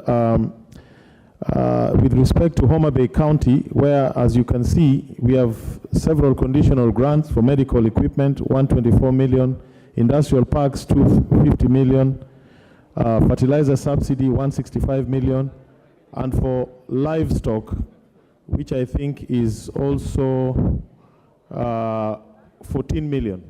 Madam Speaker, Homa Bay County is well endowed agriculturally, and I think with the current administration under the able leadership of Governor Wanga, these particular grants will go a long way to help us realize our agricultural potential, as well as nascent industrial park.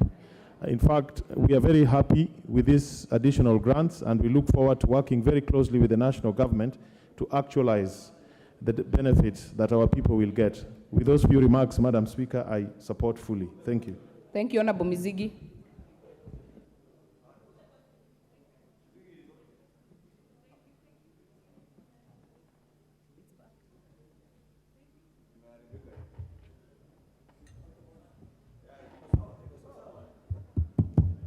Thank you, Honorable Chair. I also stand to support the amendment. And most of it, we have seen sometimes counties struggle here and there for lack of resources. And Madam Chair, as I support, I call for accountability to the resource that we are going to add to the country, to the counties. So, Madam Speaker, thank you for this opportunity, and I stand to support. Thank you. I now put the question that clause 5 be amended as proposed. Will as many as are of that opinion say aye? Will as many as are of a contrary opinion say nay? The ayes have it. I now put the question that clause 5 as amended be part of the bill. Will as many as are of that opinion say aye? Will as many as are of a contrary opinion say nay? The ayes have it. Clauses 6, 7, and 8. I propose the question that clauses 6, 7, and 8 be part of the bill. I now put the question that clauses 6, 7, and 8 be part of the bill. Will as many as are of that opinion say aye? Will as many as are of a contrary opinion say nay? The ayes have it. Schedules. First schedule. I propose the question that the first schedule be part of the bill.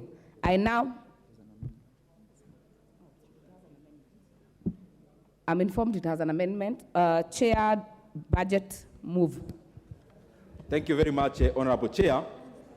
I would wish, Honorable Chair, I beg that the first schedule to the bill be deleted and replaced with the following new schedule as it appears, Honorable Chair, on the order paper. The essence of this, Honorable Chair, we had budgeted for 4.7 billion Kenya shillings that was to go to industrial and aggregation centers. Honorable Chair, the essence of this was to allocate 100 million in each of the 47 counties. That is why 47, each getting 100, was coming to 4.7 billion Kenya shillings. Honorable Chair, being a responsible government and being a responsible committee, we saw it fit, Honorable Chair, not to have very many multi-year projects. It is better to have few that go maybe to a turnaround period of around 1 year maximum. And therefore, Honorable Chair, we scaled these aggregation sectors from 47 of them to 18 of them, and thereby enhancing the amount we are according per each from 100 million to each getting 250 million. Honorable Chair, I want to wish, and I wish to make clear to this House, that all the 18 have already budgeted for the 250 million, which is counterpart. The way these aggregation centers are being implemented is that GOK, the national government, gives half the money, and then the county gives half the money, or matches a shilling per shilling. And therefore, Honorable Chair, the essence of this amendment is to reduce the aggregation centers from the initially budgeted 47 to 18, so that we are able to implement an entire aggregation center within one financial year, and all the others that are not going to benefit in this financial year's allocation, they are all assured to get the same amount of 250 million in the next financial year. And therefore, Honorable Chair, I move. And the 18, just for honorable members to note, when you go to the order paper and you go to the schedules, you are able to see a column D with 250, 250, 250. Those are the counties that are getting the allocation for this financial year. 31 of them had already indicated that they have the budget of 250. But again, as I said before, we want projects with a little turnaround time.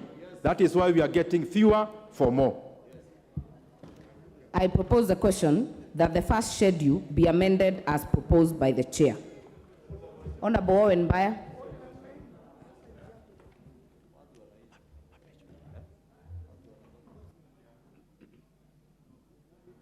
Owen Baya has no mic. Honorable Speaker, I want to thank you, Honorable Chair. And I want to thank the Chairman for Budget for considering the aggregation centers and putting the 250 million, and also fertilizer.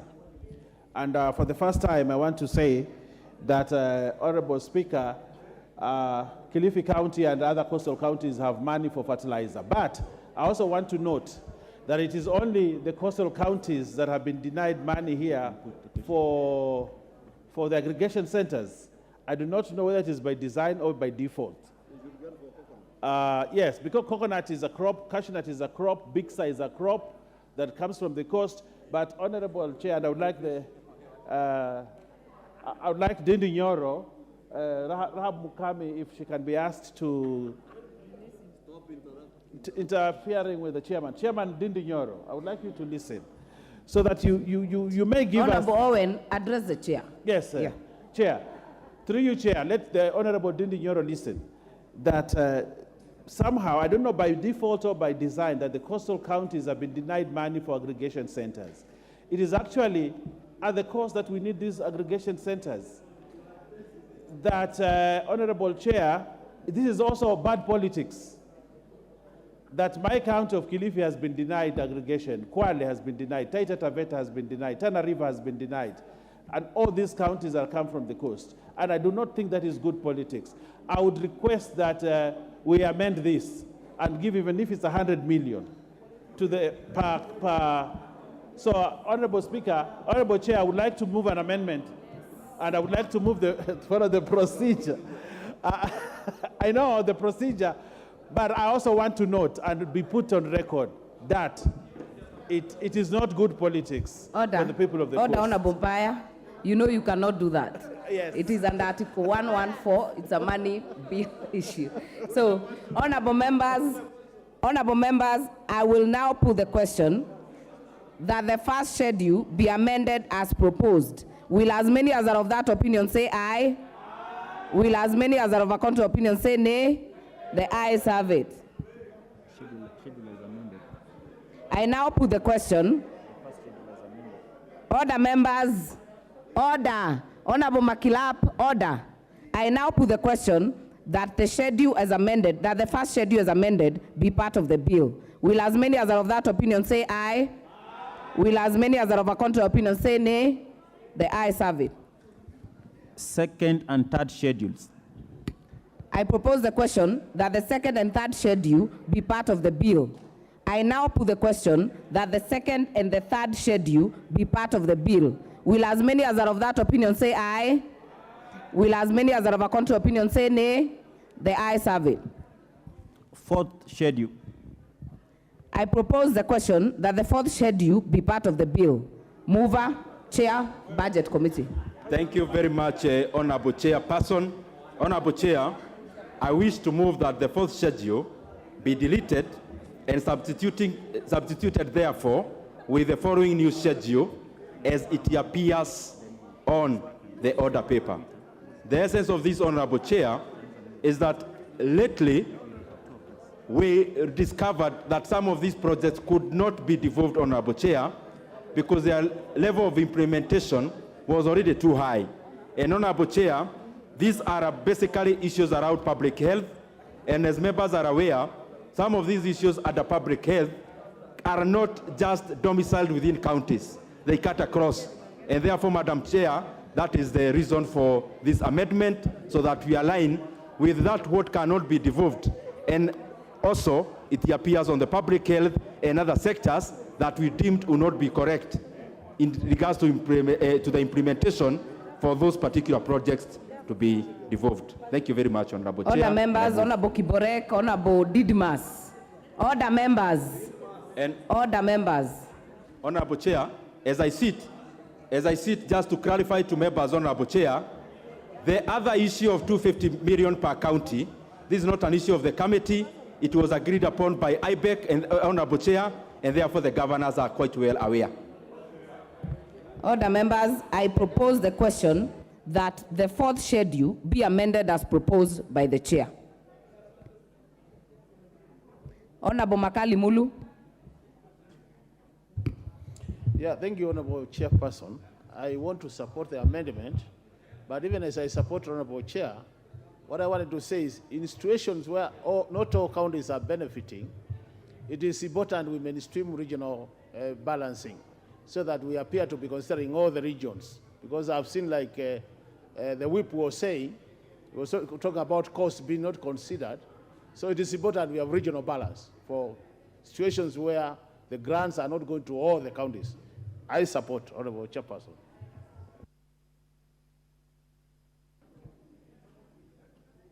Honorable Dido Raso.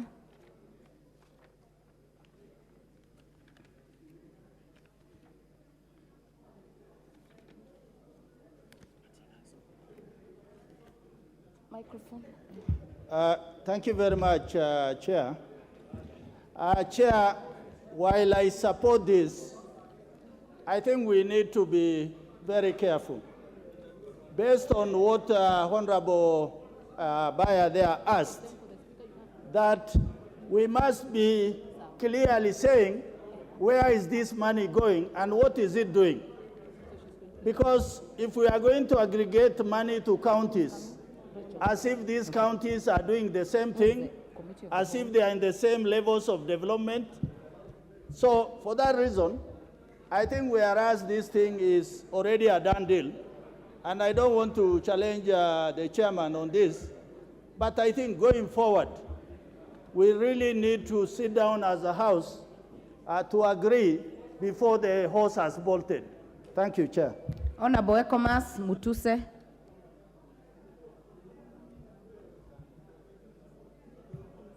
All right, Honorable Elachi.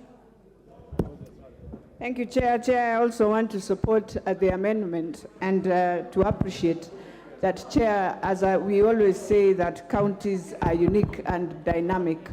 And therefore, I also agree that it is important if we don't realign and really state what the money is going to do. That is how you find a lot of wastage, Chair, in the counties. And you and I know that if senators are not going to realign some of these things, as many of our colleagues have said, in regional balance, we again are going to have a lot of conflict for nothing.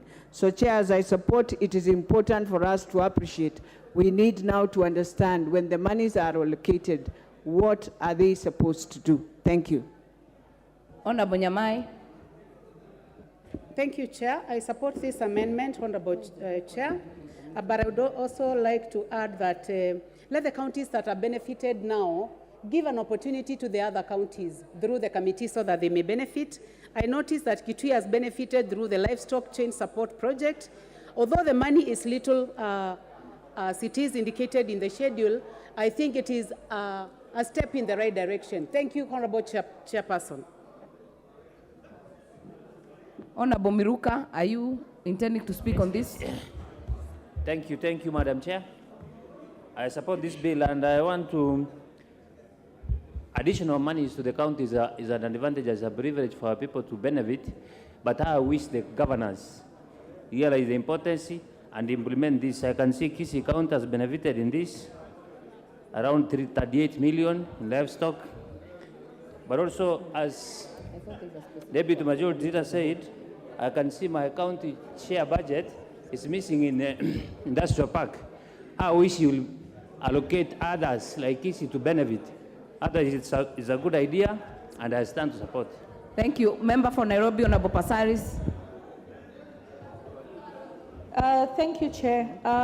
Chair, I would like to say that ever since we devolved the counties and we started putting resources, the impact of that devolution has not been felt really. If it had been felt, then we wouldn't have had the number of hustlers that we have. The one thing that I like as I support the allocation to the counties is the matching. When you ask the counties to match, then you're actually telling them to own responsibility, because it's such a shame when donors give us grants and we don't match, then we're not able to fulfill them. So my only request is to the counties to actually do the job that they have to do, because if the counties fail, the national government will also fail. Thank you. Other members, I now put the question that the fourth schedule be amended as proposed by the chair. Will as many as are of that opinion say aye? Will as many as are of a contrary opinion say nay? The ayes have it. I now put the question that the fourth schedule as amended be part of the bill. Will as many as are of that opinion say aye? Will as many as are of a contrary opinion say nay? The ayes have it. Title.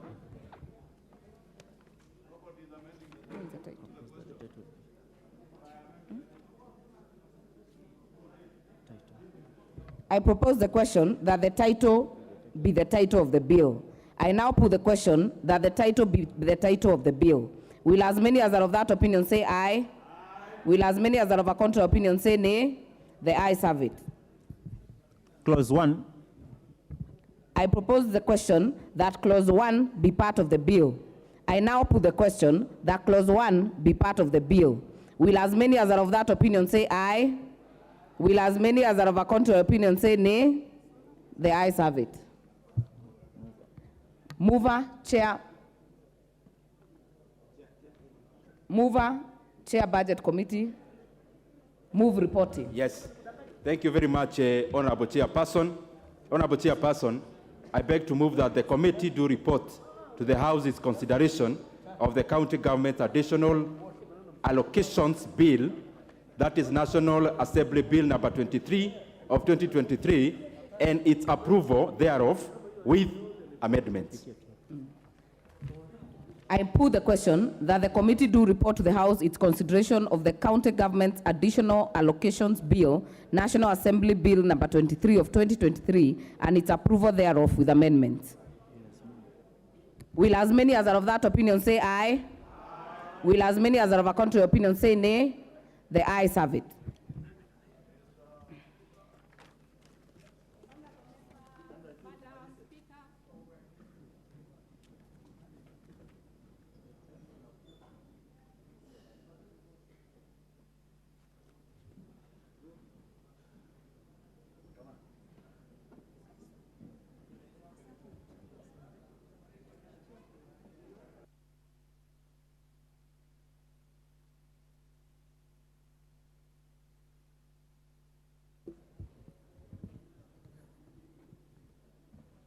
Chairperson, on the Public Finance Management Amendment Bill.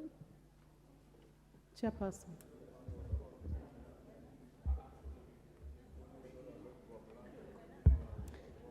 Honorable Speaker, I beg to report that the Committee of the Whole House has considered the Public Finance Management Amendment, National Assembly Bill number 16 of 2023, and approval of the same with amendments. Thank you very much, Chairperson. Mover.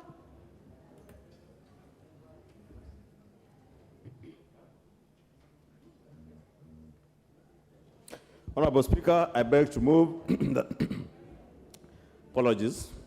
Honorable Speaker, I beg to move that the House do agree with the committee in the said report and request Honorable Makali Mulu to second the motion for agreement with the report of the Committee of the Whole House. Honorable Makali Mulu. Thank you, Honorable Speaker. Honorable Speaker, I do second, and as I second, Honorable Speaker, I just want to assure Kenyans that issues of public debt, which are issues of concern to Kenyans, this House is going to make sure that we are going to oversight public debt to a level that where the debt will be taken by this country, we will make sure that it benefits Kenyans across the country. I second. Thank you very much. Honorable members, I now propose the question that the House do agree with the committee in the said report.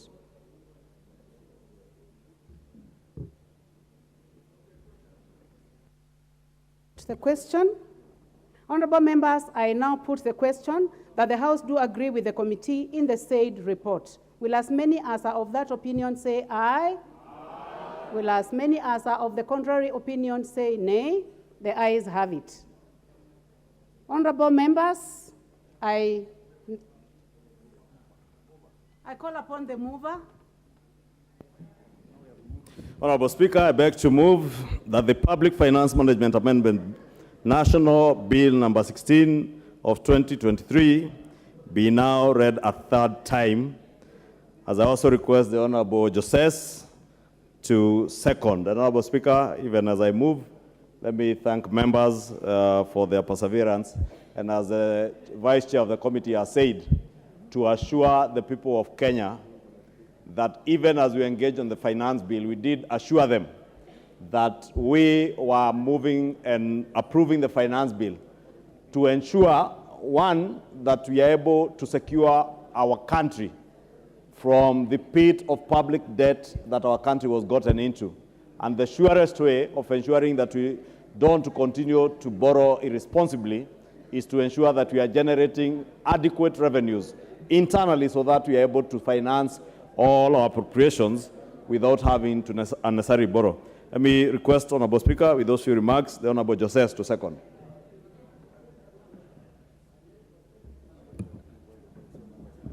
Honorable Speaker, I second that we don't, we move from the debt ceiling of 10 trillion to a percentage of 55% of the GDP net present value. Thank you.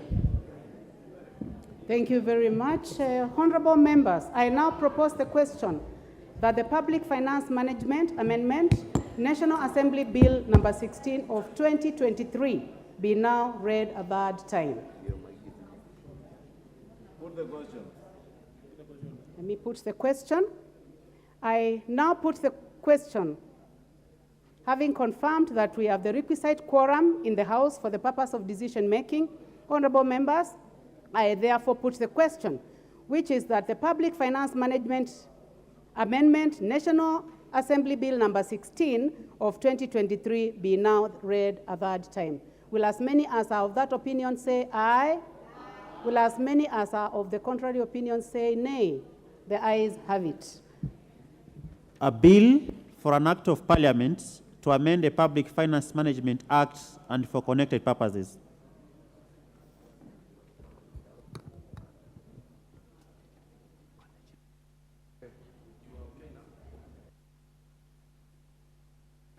Chairperson, on the second bill.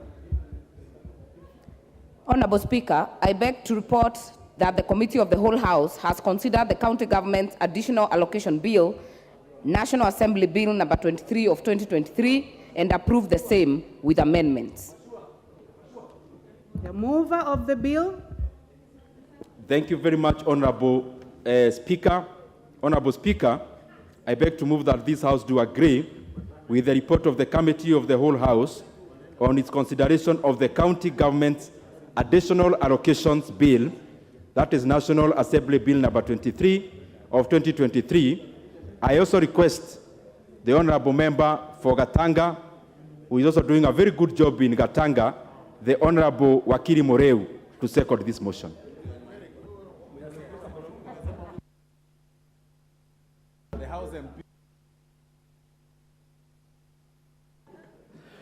Madam Speaker, I rise to second the motion to add more money in the county assemblies. Madam Speaker, in the spirit of devolution, we intended to ensure that development evolves from bottom at the counties going up. And Madam Speaker, sir, I want to second this motion because the allocating money, especially on aggregation, in the counties is the way to go to ensure that our farmers get the value for their money, make sure that we create employment at the county levels, and ensure that development comes from the counties. I second, Madam Speaker. Thank you very much. Honorable members, I propose the question that this House do agree with the report of the Committee of the Whole House on its consideration of the County Government's Additional Allocation Bill, that is National Assembly Bill number 23 of 2023. Yes, Majority Leader? Honorable Speaker, now that I didn't contribute in third reading, allow me, Honorable Speaker, to just mention two things. One, on the county aggregation centers, that as much as we are allocating all this money, Honorable Speaker, to the county allocation, aggregation and value addition centers, we must, as members have said, ensure that all our governors, not just in these 18 counties that are getting money this time, but even the other close to 30 counties that will get money in the next subsequent financial years, that they utilize this money to the benefit of the people in the counties. These aggregation centers must not be avenues for further corruption. We are not devolving corruption from the national government to our county governments, Honorable Speaker. Two, Honorable Speaker, you will notice that there are 5 counties, the county of Kilifi, Kwale, Lamu, Mombasa, I think, and the Tana River, and the Tharaka Nithi, Honorable Speaker, that 10 years after the advent of devolution are yet to get their county government headquarters completed. Honorable Speaker, as much as you may indulge the governors, because many of these projects were being implemented through the national government, through the Public Works Department of the Ministry of Housing, we must speak to the Public Works Department in this country, Honorable Speaker, to ensure that these 5 counties do see to the complete, the 5 county headquarters are completed. Honorable Speaker, if you go to Kathwana, in the Tharaka Nithi, a huge monument of shame rests in Katwana Market of a building that was started over 10 years ago at the advent of devolution. And it is very embarrassing, Honorable Speaker, that today the governors of these 5 counties continue, some to work from rented premises, others from very dingy offices, Honorable Speaker, well, huge resources have been allocated to completion of those county headquarters. And I want to ask the chair budget, during review of the budget implementation of 2023-2024, to take the Public Works Department to task to ensure that these 5 county headquarters are completed and the people of those 5 counties can enjoy services from offices that have been built through taxpayers' money, Honorable Speaker. And I beg to support. Thank you. The Honorable Gitonga Murungara, member for the Raka. Thank you very much, Madam Speaker. Madam Speaker, I rise to support the third reading of this bill. And let me confirm that and thank the Honorable Chairperson and the Committee for Budget, because Katwana, the county headquarters of Tharaka Nithi, has been allocated 103 million. It is true that that office, as stated by the Leader of Majority, has been standing there as a monument for the last 10 years. We hope now with the 103 million, we will move the speed and complete that edifice so that the county headquarters can truly be realized. There is a problem with the execution by the Ministry of Public Works, and therefore, administratively as a government, we should consider how this money is going to be reach the county and be used for purpose. I support. Thank you, Honorable Murungara. Honorable members, I put the question that this House do agree with the report of the Committee of the Whole House on its consideration of the County Government Additional Allocation Bill, that is National Assembly Bill number 23 of 2023.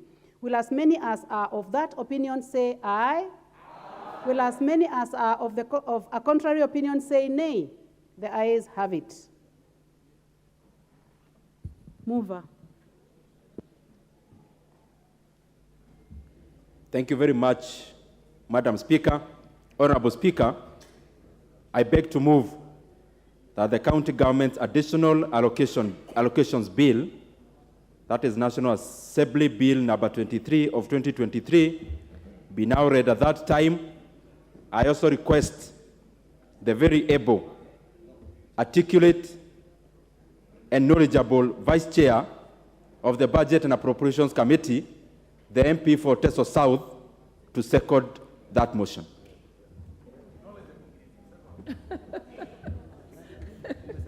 Thank you, Chair, for that very, I don't know what to say. I feel humble. Thank you for that introduction. Speaker, I second the motion. And as I second, allow me say 2 things, because I didn't get time to speak during the second reading. Honorable Chair, I support this bill, and I want to speak on one of the aspects, especially the one reducing the number of the counties.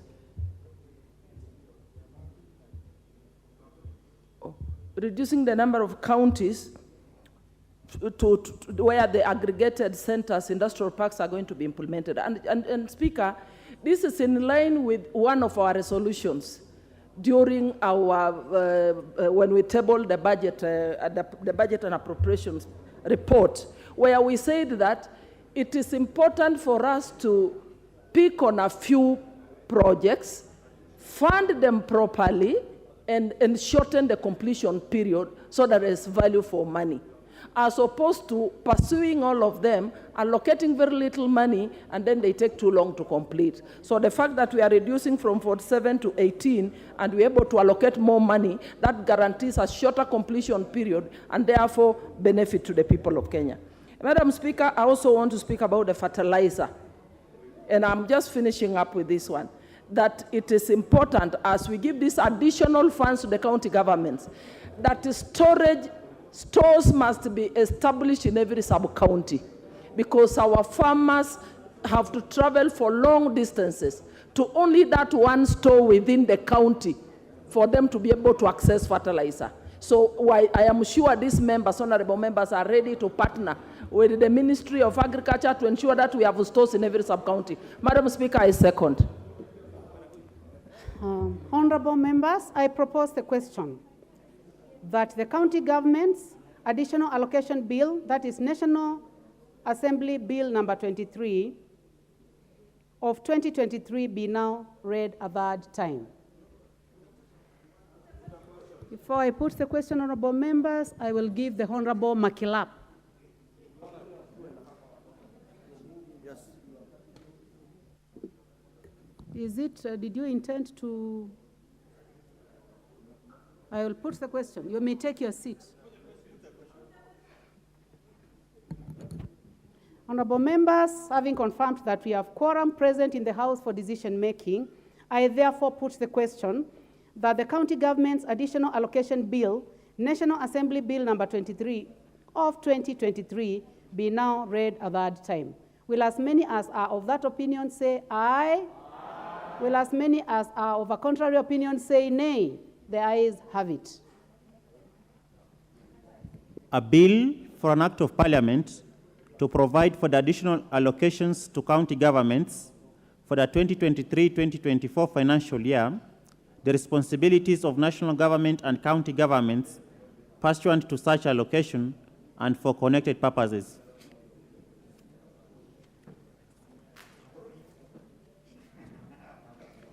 Order number 11, motion, ratification of the amended Nairobi Convention and the protocol for the protection of marine and coastal environment of the Western Indian Ocean from land-based sources and activities.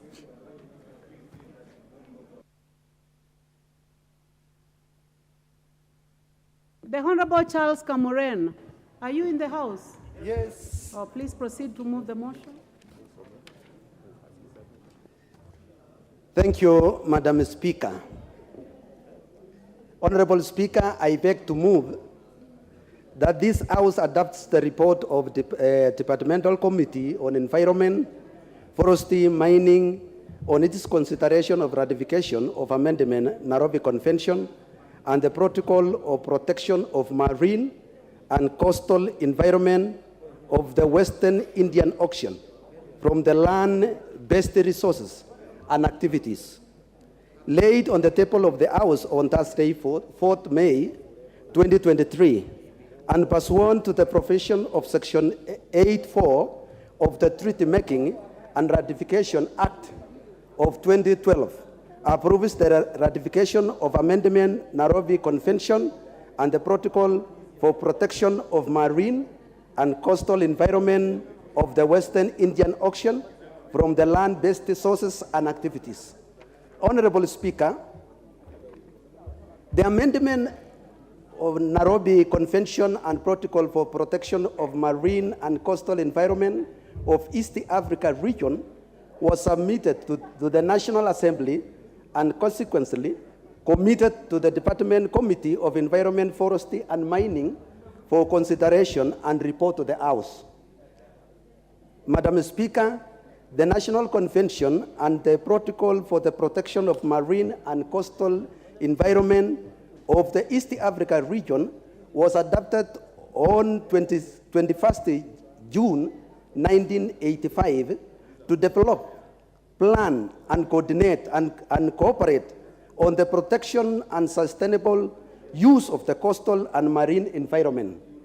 The Convention and the Protocol was adopted on 31st of May 2010 as an amendment of the Nairobi Convention alongside the Protocol for the Protection of Marine and the Coastal Environment of the Western Indian Ocean from the land-based sources and activities. The ratification process was approved by the Cabinet during their meeting held on 12 May 2022.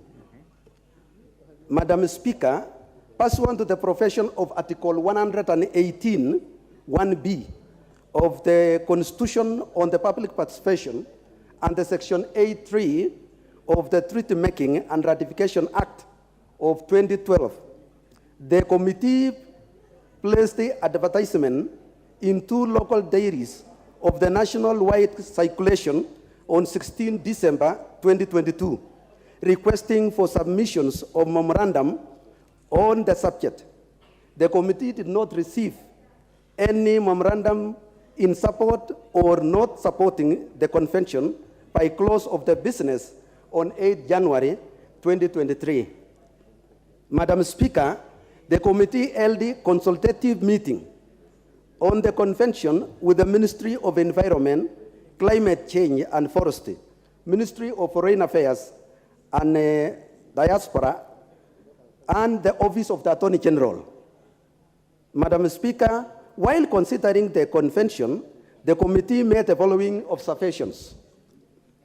One being, the amendment of Nairobi Convention seeks to approve and to support the development and implementation of sound marine resources management, protection and conservation, which will define sustainable land use, support of social economic development, ensure environmental sustainability, and provide strategies to deal with conservation, urbanization, transportation, agriculture expansion, and other threats. Madam Speaker, adopting this convention in Kenya settings will ensure the development of such sound research and development, reliable technology, promote cooperation and collaboration to identify critical ecological and biological significance areas in the coastal area. Madam Speaker, ratification of the amendment convention will enhance the achievement of goal number 14 of the Sustainable Development Goal, which will seek to conserve and sustain use of the ocean, seas, marine resources for development, for sustainable development. Madam Speaker, the amendment takes into account emerging issues and threats of both global and regional levels, particularly those that have implications of the management of the coastal and marine environment. Madam Speaker, the convention provides a mechanism for regional cooperation and collaboration by contracting parties to address interlinked problems facing the coastal and marine environment. This convention, Madam Speaker, will require Kenya to make some subscriptions of US dollars 45,302. This amount is currently in arrears of US dollars 226,510. Further, Kenya has benefited under the National Convention, under the Nairobi Convention, Kenya Coastal Development Program in capacity building as well as enforcement work to prevent bench erosion, pollution, and marine litters from the land-based pollution sources and activities. Madam Speaker, as per Article 2.5 of the Constitution of Kenya 2010, provides that the general rule of international laws shall form part of the laws of Kenya, while Article 2.6 of the Constitution provides that any treaty or convention ratified by Kenya shall form part of the laws of Kenya. Madam Speaker, pursuant to Section 8.4 of the Treaty Making and Ratification Act, number 45 of 2012, the National Assembly may approve the ratification of the treaty with or without reservations. Madam Speaker, on this, it is important to note that there is need to have provision of allowing for amendment while necessary by the committee while considering the convention or the agreement. Madam Speaker, the treaty does not provide for reservation, but the amendments are for the interest of Kenyans. The procedures for approving of treaties is outlined by Section 8 of the Treaty Making and Ratification Act of 2012. was adhered to as the convention was submitted to the Speaker of the National Assembly together with the memorandum of the committee conducting the public participation. Having considered the submissions and analyzed the document tabled and pursuant to Section 8 of the Treaty Making and Ratification Act, the committee recommends that this House approves the ratification of the amendment, Nairobi Convention and Protocol for Protection of Marine and Coastal Environment of the East Africa region. I beg the House to consider and adopt this. I want now, Honorable Speaker, to request Honorable George Murakara, the MP of Tharaka, being known as the most senior member of this House, to second. Thank you. Thank you very much, Madam Speaker. I really doubt whether I'm the senior most in this House. I have other quite senior members who are here, including the member for Kwanza, the Honorable Ferdinand Wanyonyi. He must be doing about his 4th term, and that's not just a joke. I'm just doing my 2nd term. Madam Speaker, allow me kindly to second this motion. And let me begin by thanking the Committee on Environment, Forestry and Mining for a job excellently done. This is exactly how the law is supposed to be made, that when our government goes out there, enters into a treaty, a convention or agreement, it then brings it to the House, and we conduct a public participation to confirm that what we are just about to do is acceptable to Kenyans. We've been told that there were adverts in the papers, in spite of the fact that maybe most people never understood what it was, and there were no comments. The law, the Constitution, was actually complied with. A convention is similar to a treaty, an agreement, international agreement. And therefore, pursuant to the provisions of our Constitution, once this House ratifies that particular convention, treaty, or international agreement, it becomes part and parcel of our laws. And this is why we have to go back to 1985, where we had such a good convention which was not ratified and which has been lying with us, and pursuant to the new Constitution, we have to ratify the same today, and therefore it becomes part and parcel of our legislation. It's vitally important that we protect our marine resources, and this is what this convention is trying to do, especially from land activities. Man is a destructive creature. What he does most of the time is to destroy the environment, whether it is land environment or marine environment, through his well-known activities of agriculture, industry, and habitation. Whether we are doing farming, we are actually spraying with the chemicals that are injurious and dangerous to our marine life. When we are actually doing industry, we are polluting our seas and oceans, such that marine life in this aquaculture environment is actually threatened and sometimes destroyed. Habitation, when we are living, we know very well that in some areas we do not have proper sanitation facilities. And as a result of our own lives' habitation, we pollute our seas, our lakes, our oceans, and other water masses.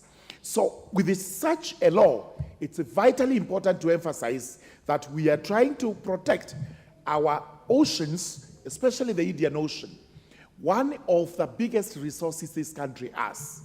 We thank God that we are Kenya with a very vast coastline bordering the Indian Ocean, and the only thing we need to do is exploit that ocean well, and Kenya will definitely become richer than it is. Why then do we have to conserve? We must protect our wealth in the seas, and this is why we have the Blue Economy Ministry, a very important ministry that was created the other day. We also have in this House a committee on blue economy because we are bent on ensuring that all our marine resources are exploited to the fullest to the advantage of Kenyans. Through this convention also, we are actually trying to ensure that what we do on our land is protective of the sea. How do we do this? We ensure that we have agreeable or acceptable agricultural practices. Let us not use chemicals that are dangerous to life to spray our crops. We must have standards that are acceptable, not just only in Kenya, but worldwide. When we also do our industries, we must have a way of ensuring that waste is properly disposed. Some countries are known to use the sea as disposal areas. Thank heavens that in Kenya, we do not do this, and we do not intend to do it, but we have to have proper disposal mechanisms of our waste when we are doing our industries. Even in habitation, we have to make sure that we live lives that are friendly to our land and also friendly to our seas and oceans, such that we do not dispose our own waste, our own refuse into our oceans, but we ensure that we have one of the cleanest oceans or ocean neighborhoods known in East Africa. And thank heaven, so far so good. That is why Kenya is attractive to tourists, because they say our beaches are conducive to tourists, they are attractive, and they are therefore what these people would want to come and see here, and in the process, we are able to make a buck or two. What actions do we take now once this becomes law? Let us protect our oceans from illegal fishing, because we know for sure there are people who come in here away from our territorial waters to exploit our resources, overfish, and do anything else that is not conducive to our ocean. Let us also ensure we do not pollute our ocean. We know very well, if we are not careful, we do not protect. There are people out there who would want to dump their waste, whether oil or whatever it is, in areas that are not claimed by anyone, including the international territorial waters, and those pollutants are actually swept by winds into our oceans to the detriment of our own country. Therefore, as I second this, I wish to urge the House to adopt and ratify the convention. Number two, to also emphasize that it is vitally important to protect our Indian Ocean from what we do here on the land and what we do in that ocean. It is the only ocean we have. Once we mess it up, once we kill the tourism industry, the country will just live to regret. I know I come from a constituency away from the Indian Ocean, and I may not be able to directly attribute what benefit my people of Tharaka constituency get from the Indian Ocean, apart from a historical epoch that we are told once upon a time, we actually emigrated from the ocean, the coast, to where we live today. But that notwithstanding, once we protect our environment, including our marine environment, we are likely to have better exploitation. There will be people employed who will work in those marine areas, and I'm 100% sure some of those employees who will economically gain from this conservation will be from the Raka constituency. Therefore, this is a motion, this is a convention that is most suitable, not just to our coast neighbors, but also to everyone other from every corner of the country. With those very many remarks, Madam Speaker, allow me to second the motion. Thank you very much. I therefore propose that this House adopts the report of the Departmental Committee on Environment, Forestry and Mining on its consideration of the ratification of the amended Nairobi Convention and the Protocol for the Protection of Marine and Coastal Environment of the West Indian Ocean from land-based sources and activities laid on the table of the House on the Thursday, 4th May 2023, and pursuant to the provisions of Section 8.4 of the Treaty Making and Ratification Act 2012 approves the ratification of the amended Nairobi Convention and the Protocol for the Protection of Marine and Coastal Environment for the Western Indian Ocean from land-based sources and activities. Member for Buri. I thank you, Madam Speaker, for this opportunity to join my colleagues in support of this motion on rectification of the Marine, as it is indicated on the Protocol on Marine, Nairobi Convention, and the Protocol for the Protection of Marine and Coastal Environment. Madam Speaker, Kenya stands to gain quite a lot by rectifying this convention. One, we will be able to take advantage of the growing global marine and coastal protection management technologies that other countries are using to protect their marine and hence causing the coastal region to have a sustainable development for the future.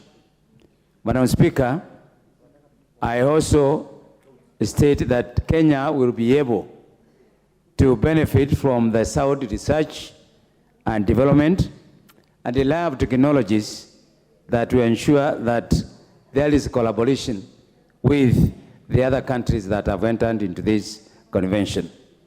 Madam Speaker, just like Honorable Murugala said, we are sitting on a very important economic activity, the blue economy, for tourism, for income generating, and for future sustainability of our resources so that our children and our grandchildren will be able to see what other animals and ecosystem that was there in the earlier times. Madam Speaker, if we let exploitation, erosion, and pollution of the Indian Ocean, we will be doing a lot of disservice to our economy and to our environment. Madam Speaker, we are all aware there's a lot of farming upstream, particularly in the rural areas, and when it rains, a lot of water goes to the ocean. And on its way, it carries with it a lot of wastes, a lot of materials that are not recyclable, and polluting the Indian Ocean.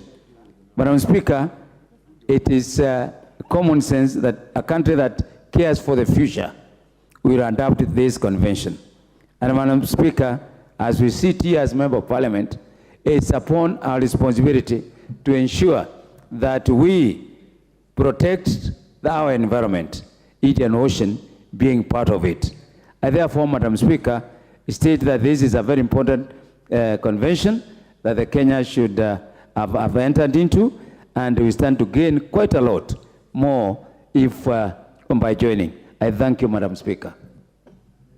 Thank you. The only member standing on my left, Honorable Steve Mogaka.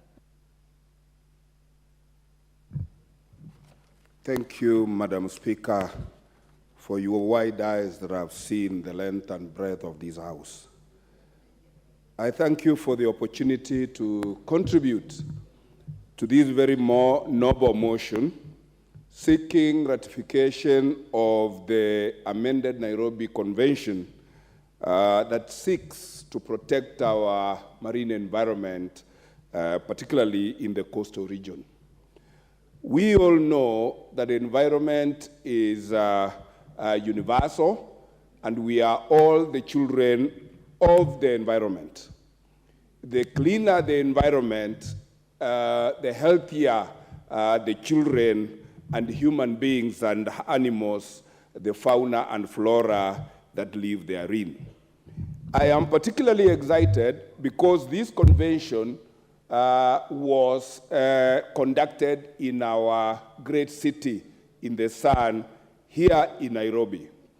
And I want to congratulate my country for being a destination for such a high voltage international environmental law that seeks to protect everything living that is in our oceans. And indeed, in creation days, God gave us Mother Earth, which comprises of our lands and the water bodies. And the Indian Ocean is one international body that generates a living and economy for many, many sectors and many, many people who live adjacent to the ocean. I also am particularly excited that the protocol does not only protect the marine environment, it also protects the coastal environment of the entire Western Indian Ocean. And it is also requiring us who live on land, Watokabara, that whatever we do on the land does not endanger the fauna and flora that makes the marine environment. All of us know that our coastal town, Mombasa, being the gateway to East Africa, is one economy that competes like no other, even if other coastal harbors are trying to do catch-up. It is important that once we protect this environment, then we are guaranteed of a lot much more fish, a lot much more boating games. We are guaranteed that if our children went to visit coast and went to swim in the ocean, they are not going to swim on infected waters, but very clean waters of the Indian Ocean. And it is because of this, I want to urge that this protection does not only get limited to the Indian Ocean, but covers all our entire water bodies. We all know that our inland lakes are endangered, and even flamingos are moving from their traditional habitat because the waters in the inland lakes are polluted and are dangerous to fauna and flora. I want to thank the committee for doing a very excellent job, because as a lawyer, I know that whenever a treaty has been ratified by a country, it automatically becomes a law in this country. I am happy that we have not left it loose to operate by way of the signatures in that convention, which by and large was done by members of our executive. Our legislature, the 13th Parliament, will go in the annals of history as the Parliament that put its ratification on this international law that will guarantee protection of every living thing within our Indian Ocean and indeed our inland water bodies. That is the reason why, on behalf of the people of West Mugrango, many of whom are living at our coastal town, I support this motion and thank this committee and Madam Speaker for giving me this gracious opportunity. Before I say it, may I wish our Muslim brethren a very happy Eid holiday, and wherever they are, let them know, even as the Christian community, do join them in celebrating their great day tomorrow, and may Allah protect all of us, protect our great republic, and protect our country. Thank you, Madam Speaker. Thank you, Honorable Mugaka. Allow me, before the next speaker, to recognize several students seated in our galleries. St. Angela Academy, Webuye, Bungoma County. They are seated in both the public and the speaker's gallery. And Bondeni Elite Academy from Bureti, Kericho County, seated at the public gallery. On my own behalf and of the members, we welcome you to observe the deliberations of the House. The next speaker will be the member for Marsabit, Honorable Naomi Wako.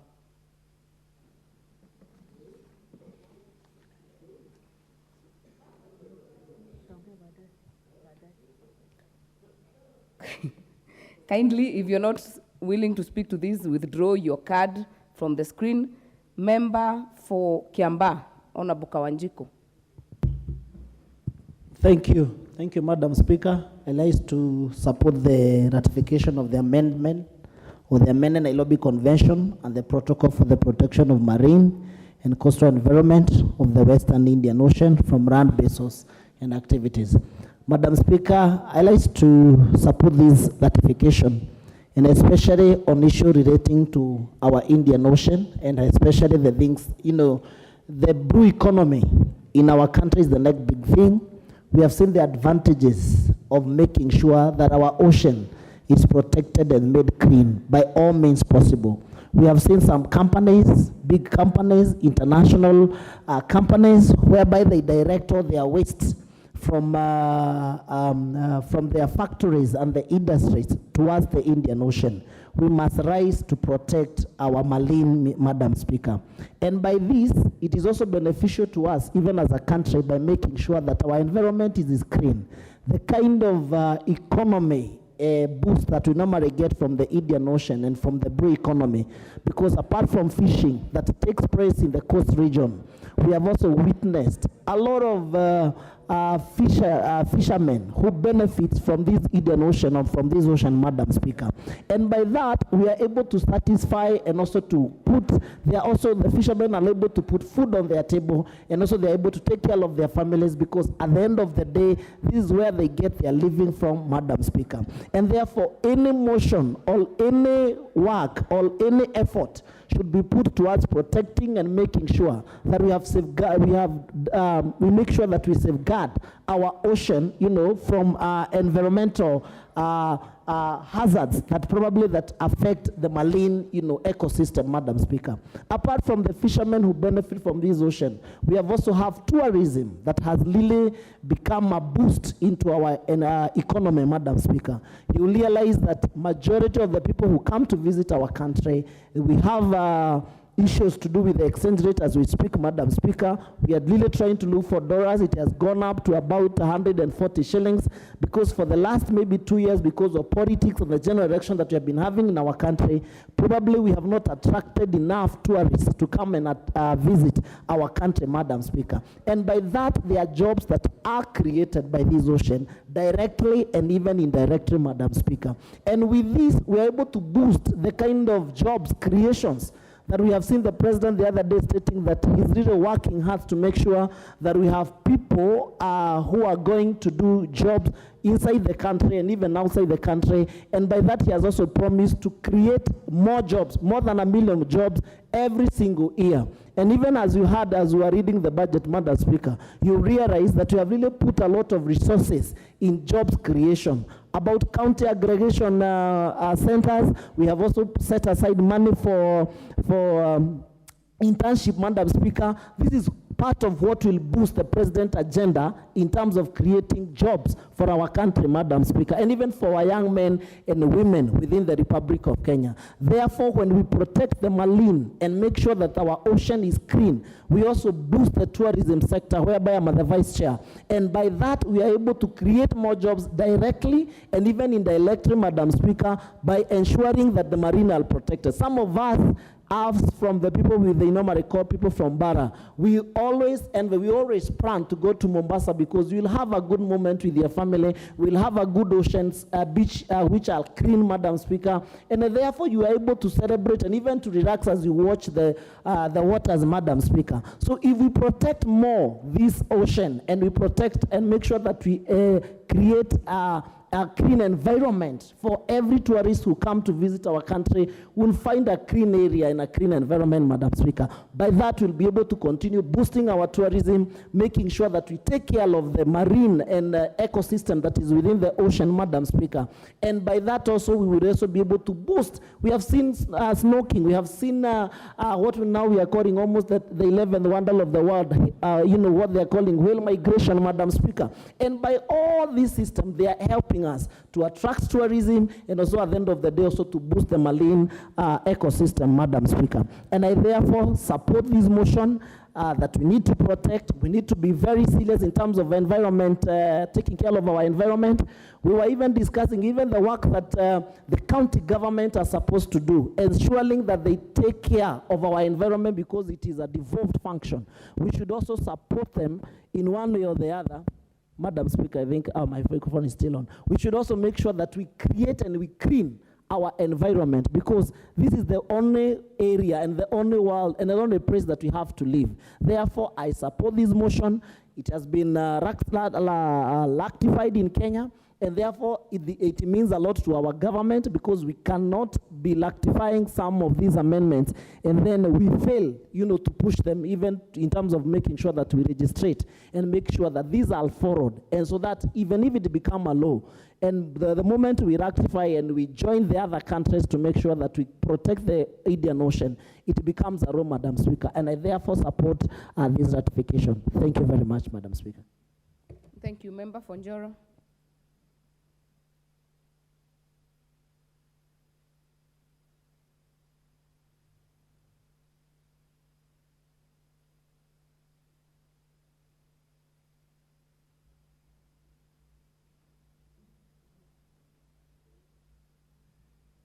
Thank you so much, Madam Speaker, though today I'm speaking in base. Allow me to support the ratification of the amended Nairobi Convention and the protocol for the protection of the marine and the coastal environment of the Western Indian Ocean from land-based sources and activities. Madam Speaker, allow me just to support my colleagues that right now we are talking about even the pollutions in our oceans. Therefore, standing here to support this one, we also thinking about the future. Therefore, I'm standing here on the interest of the way the representative from the committee has said, that we have all of us seen the matters of climate change, and including when we are talking about climate change, we have seen the pollutions, and therefore, when other countries are also having such a treaty, it is with the purpose of making sure that we protect even our blue economy. Therefore, Madam Speaker, I find it very crucial, and on this point, we also support and appreciate the work which the committee has done in relation with bringing it here. Therefore, Madam Speaker, I thought of supporting it, and thank you for the position you have given to me. Thank you. Thank you. Member for Manyata. Honorable Speaker, let me also take this opportunity to support the ratification of the amended Nairobi Convention and the Protocol for Protection of Marine and Coastal Environment of the Western Indian Ocean from land-based sources and activity. Honorable Speaker, I'm happy that this is the House that has done this ratification. And Honorable Speaker, I want to say it loud that this House is standing out as a House that is very conscious when it comes to issues environment. And Honorable Speaker, also our President and the Executive is also not being left behind, because, Honorable Speaker, we have been following keenly on what His Excellency the President has been doing out there, creating a name for this country as the biggest champion of the issue of climate change and what is supposed to be done for the future of our generation. Honorable Speaker, this ratification has come at the right time. When, Honorable Speaker, if we continued with just mismanagement and recklessness in the use of our marine resources, we could have left nothing to the generations that are coming after us. And, Honorable Speaker, the fact that the countries that surround the Western Indian Ocean area, all of them are part of this treaty, Honorable Speaker, is something that is very encouraging. And, Honorable Speaker, we know very well that we have not benefited fully as a country by being part of the Indian Ocean, Honorable Speaker, because we have had countries that have used our resources because we are a developing country, but themselves are developed. We have had cases where even fishing is happening in Indian Ocean from places as far as China and Japan, And Honorable Speaker, we are left with just the ocean to look at it without the resources benefiting us. Honorable Speaker, I welcome the issue of sharing of the information by these countries so that they can be able to actually be able to monitor the ocean and ensure that it is able to be beneficial to our people. Honorable Speaker, this ocean should be fully utilized. And I say that knowing very well that we have even a challenge, a big challenge of water in this country. And Honorable Speaker, I heard a member being criticized because a member said we need to start pumping water from Indian Ocean to be able to irrigate our expansive land in Ukambani, Tana River, going all the way to the coastal region of this country. And Honorable Speaker, I think part of benefiting of the ocean resource should be looking at how we can invest money to get a lot of water that can be unsalinated and ensure that it is used to irrigate our land and we can be able to feed ourselves. Honorable Speaker, the issue of fishing is also an issue that we need to be in control of. And we need to take control of it as a country and also as the countries that are aligned to the western side of the Indian Ocean. And Honorable Speaker, as we support this motion, I want to congratulate His Excellency the President for really standing out tall as the climate ambassador of Africa and ensuring that these things that we are talking about here, Honorable Speaker, are actually things that are going to make this country be well known internationally, courtesy of what we are doing. And this motion has been passed at the right time because, Honorable Speaker, this is the House that is going to ensure we set the pace for the future of our generations to be able to enjoy a better climate, a better ocean, a better beaches and everything, Honorable Speaker. And I beg to support this ratification. Thank you very much. Thank you. Member for Marsabit. Thank you, Madam Speaker. I stand to support this motion on ratification of the amended Nairobi Convention and the protocol for the protection of marine and coastal environment of the Western Indian Ocean from land-based sources and activities. Madam Speaker, as a country, this motion or ratification of this motion helps us in many ways, and our support to it in terms of supporting the motion and also investing in it as a country will take this country very far. Number one, we need to clean our beaches, and I'm sure all the people who travel all the way from wherever they stay to Mombasa enjoy our beaches and swimming and doing activities around there. It is quite refreshing to see God's creation at its best. And so it is good for us to see how we can avoid pollution of our beaches and see how best we can use our beaches and the Indian Ocean. Madam Speaker, the ban of plastic, papers and anything plastic has helped our country so very far, very much, because since the ban, the country has improved in terms of taking care of our environment, and it has improved because people are more careful now, and we enjoy the clean environment as a result of that, the ban of plastic materials.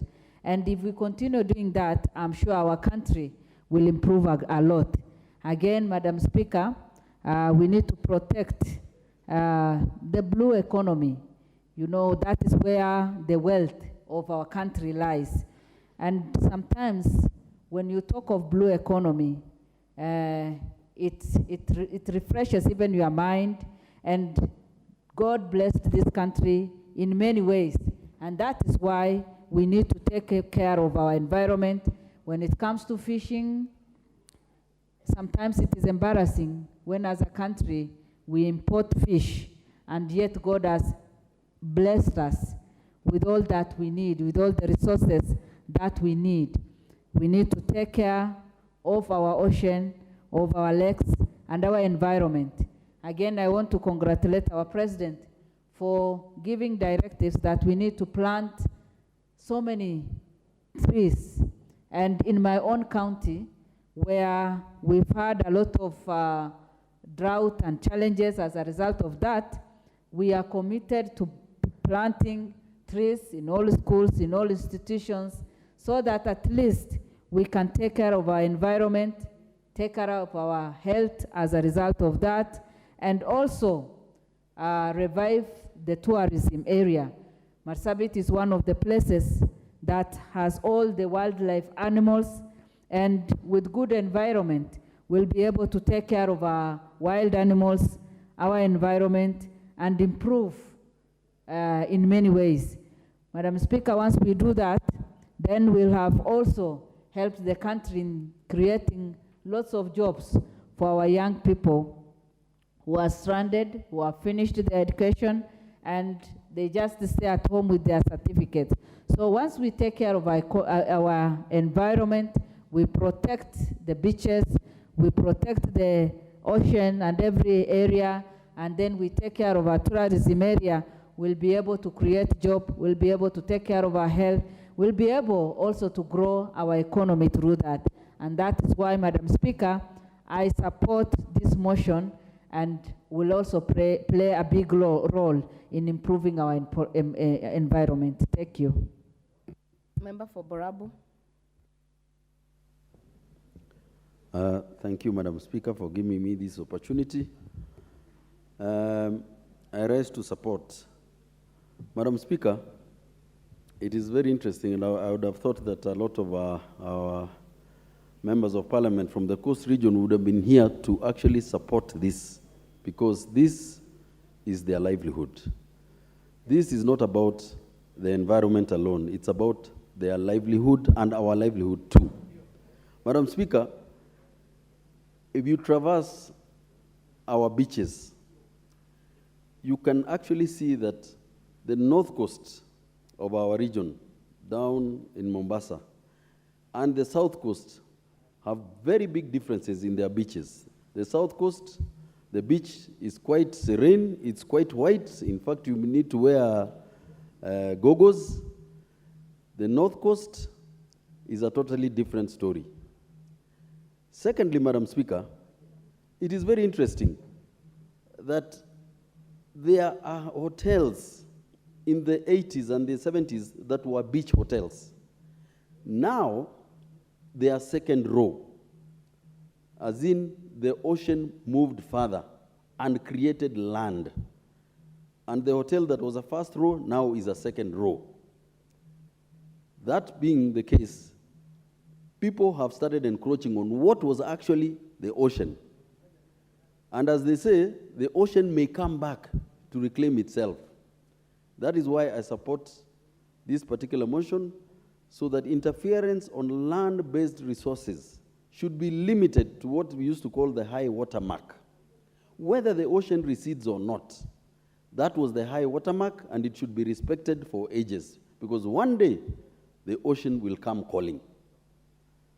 Thank you, Madam Speaker. I rise to support the motion. I believe it's of national importance. Thank you.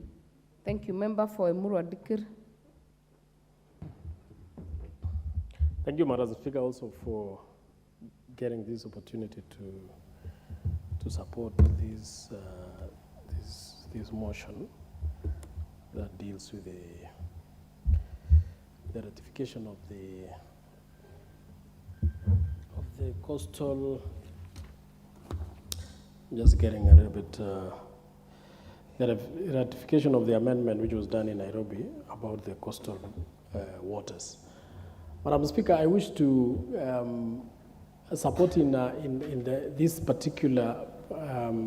particular motion, Madam Speaker, because as much as we are considering the land mass being very useful and important both for human and animal activities, we must equally consider also the waters, the coastal waters, as very, very important, both for human and also for animal activities. Madam Speaker, apart from the benefits that we get from the coastal waters, we also have the leisures, and even it's one of the sources of food. But when it is not properly looked at, Madam Speaker, it can also turn into source of trouble. Madam Speaker, remember, even the terrorists access the countries through the high seas. And therefore, it is very important when a country like ours signs the ratification, to be part of the agreements that allows the coastal regions to be actually put in that perspective. Madam Speaker, we get, like what my colleague has said, when you look at the coastal region nowadays, even the tourists that normally visit those places, Madam Speaker, don't feel comfortable because of the climatic changes that has occurred in this country, in the whole world, and also because of the comfort that used to be there. When you go to the coast nowadays, Madam Speaker, the environment has changed. You find at some point it's very cold, more colder than even some regions which used to be very cold in this country. Sometimes it is so rainy that you don't even feel comfortable spending your time there. And Madam Speaker, as the time went by, the coastal region, most of the people have converted the coastal region into dump sites where they go and throw all manner of wastes, either in form of plastics, either in form of wastes from their homes, used matters. You go to the coast and you can't believe what is swimming or what are floating in the waters, Madam Speaker. I remember there was a time we used to have the most smelling part of the coastal region, that is Mombasa, and I'm happy the waste which were dumped somewhere, the dump site which used to be there has been converted into some good use.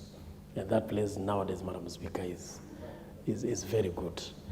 We need to actually do the same to the whole coastal region. And remember, Madam Speaker, Kenya is very lucky. It has several amenities, or it has several natural resources that most of the countries do not have.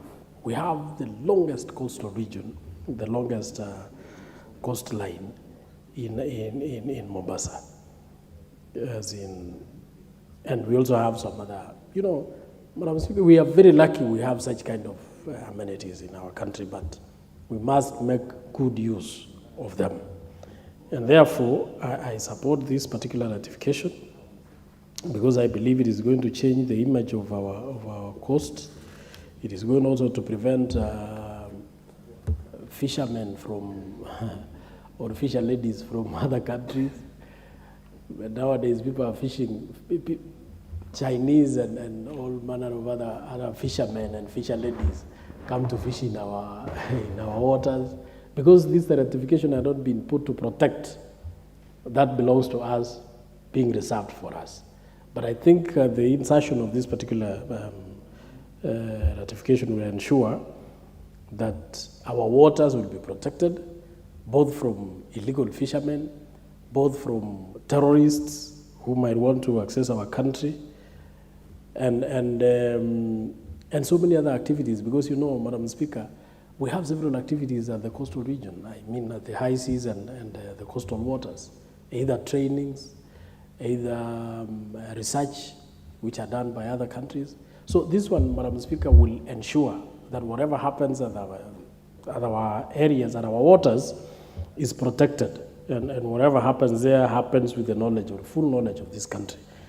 Madam Speaker, tourism, which has been the highest earner in our country, had at some point gone down because of the threat of terrorism. And you know, terrorism can only be avoided or evaded through working with other countries which have the same, which faces the same threat. This ratification, Madam Speaker, I believe is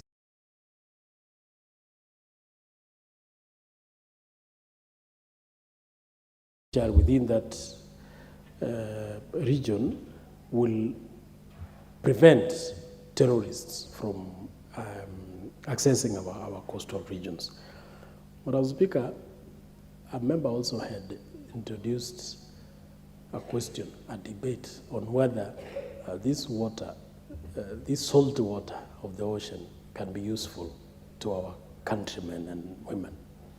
Madam Speaker, there is what they call desalination, something like that, where you pump that water and then you just make it fresh water, and use it even for irrigation, use it for other home uses, and all that, Madam Speaker.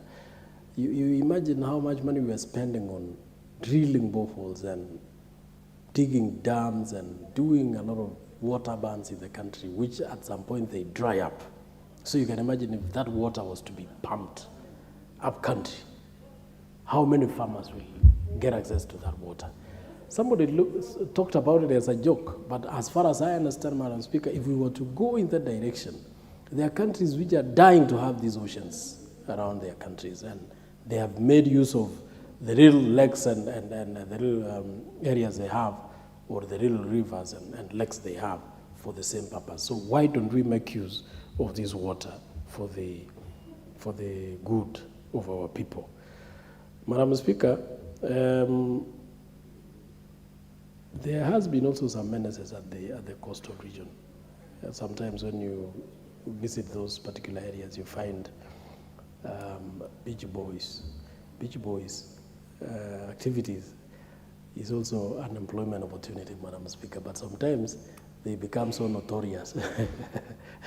They follow tourists all the way until they can't even enjoy the sweetness and the happiness at the beach, because sometimes they become notorious. And I think if government was to put in place serious structures to allow these beach boys to work as a meaningful employment and know their borderlines, Madam Speaker, we can employ them, and we can also use them to help us, like tour guides and all. You know, like when you go to Masai Mara, Madam Speaker, and these are the reserves and parks, they are tour guides, and they are properly employed, and they are not a nuisance to the tourists because they know what they are doing. They are showing the tourists where there are animals which they want to see, guiding them on where they are supposed to visit, etc., etc. So if we turn these beach boys that we have in the coastal region into meaningful tour guides, showing tourists best hotels,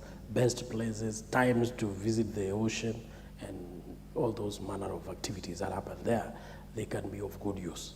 But when we leave them at the mercy of their own arrangements, they can be a very serious nuisance in the coastal region. Madam Speaker, just like what the member who just spoke right now, is that there are so many people who also have encroached the coastline to the extent that you find people have built even houses, private homes, hotels, and you find nowadays the beach side is not even conducive for serious tourists. It has become like a place for everybody. So, Madam Speaker, I support this. Thank you, Honourable Member. Member for Mosop.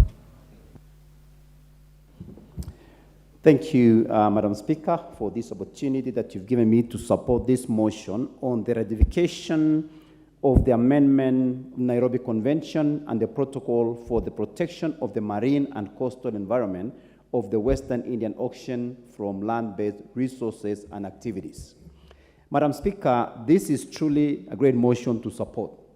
Kenya is truly a blessed country for two reasons. One, to even have a huge ocean line like the Western Indian Ocean provides great resource to this nation. for a very long time, Kenya was considered as one of the best destinations for tourists to visit, especially our beaches. But over time, we have neglected the protection of the ocean, and the beaches have continued to deteriorate.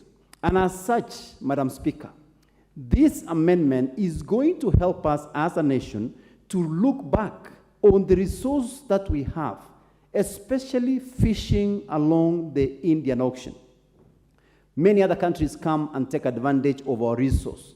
If we were able to focus on this blue economy as a nation, it will be able to change our GDP of this country. Because the fish that we have, that's in the Indian Ocean, is enough to feed most parts of this country and also to supply to parts of the world. But for some reason or another, the blue economy in this country has not been exploited.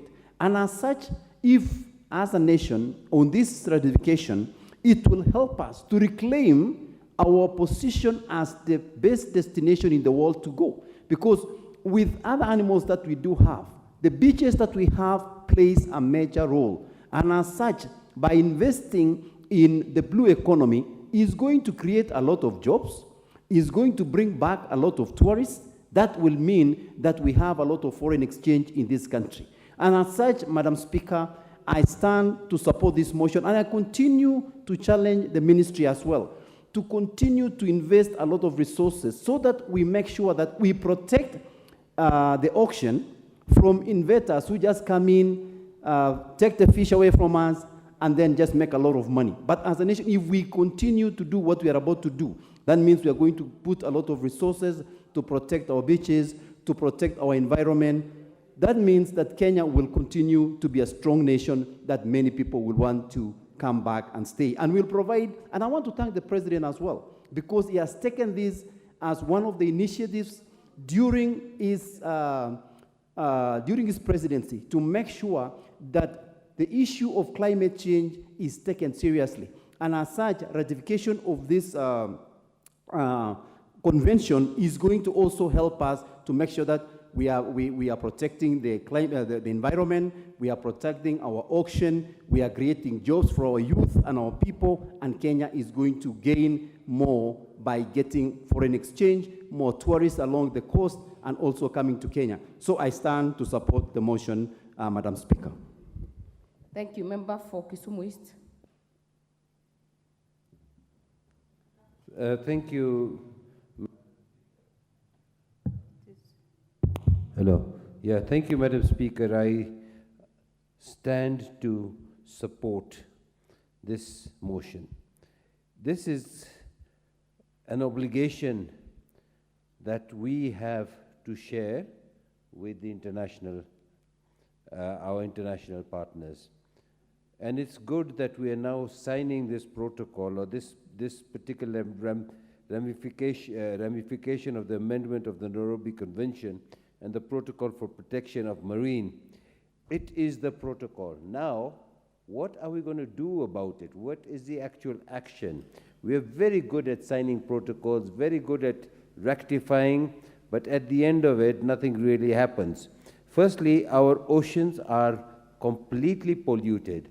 We have now batches, Madam Speaker, we have batches of plastic going all over, round and round the world, and it'll come to our beaches, and it will inundate thousands and thousands, even millions of tons of this plastic that's going round and round the oceans, and also they damage our wildlife and our fish life and our marine life. So having this protocol is very good. To note the threats to the marine and coastal environment of Western Indian Ocean is a good thing, but what are our responsibilities? How are we going to ensure that we're able to look after our part, and how are we going to make sure that others are not going to come and pollute our ocean, take away our fish, damage our habitat, and get away with it?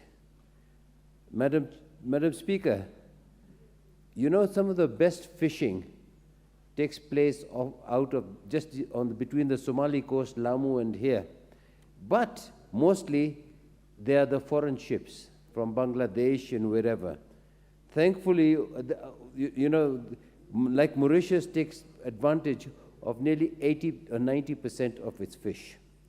We in Kenya hardly are covering 10% of the fish. The rest of it is being taken away by big trawlers from other countries. So we want to make sure that that does not continue to happen. Madam Speaker, as we are rectifying this particular agreement, we must know that there is a big disagreement between ourselves and Somalia as to what is our ocean, what are the boundaries of our ocean. So when we're looking at this, we must also at the same time be able to demarcate what is the Kenyan territory, so that we can look after it and we can make sure that we have measures put together to stop pollution. Madam Speaker, we don't even have a boat. I mean, some of the boats that we have are small boats. We don't have the larger controlled patrol boats which can go out and take action against people who are damaging our environment. We don't have even our Navy is stretched. So there are a number of things. The convention, to sign the convention, beautiful. We do everything, that's very nice. But at the end of it, what are we going to implement? Our end of it. And how are we going to make sure that we can actually protect our oceans and make sure that the pollution that is floating around in the oceans, Madam Speaker, there's this, if you look at sometimes some of these documentaries, there's floating plastic, something like 15 square kilometers of it, and it goes deep, and that goes round the world. And if that one of those things comes and hits us in Kenya, we are done for. So we need to really be able to take action. We need to be able to track that particular disaster and make sure that it doesn't come, and if it's coming towards the Kenyan boundaries and Kenyan seas, we need to stop it. So we are very sure the ministry responsible for the implementation in regard with the Nairobi Convention, that's another one. What are we doing about it? The idea is we need now to take certain particular actions to protect not only Nairobi and our environments, but our forestry, our fishery, and the Western Indian Ocean. Finally, Madam Speaker, I would be remiss if not to mention Lake Victoria. And when we are talking about this, I wonder, it only is talking about the environment of the Western Indian Ocean from the land-based sources and activities. Can you see they're really particularly targeting Kenya and the land-based sources? We would like to know also whether this protocol can be extended to cover Lake Victoria, which we share with our 3 partners, and also how we can make sure that our lake is not polluted in the same manner. With those few remarks, Madam Speaker, I support. Thank you. Thank you. Honorable Zamzam.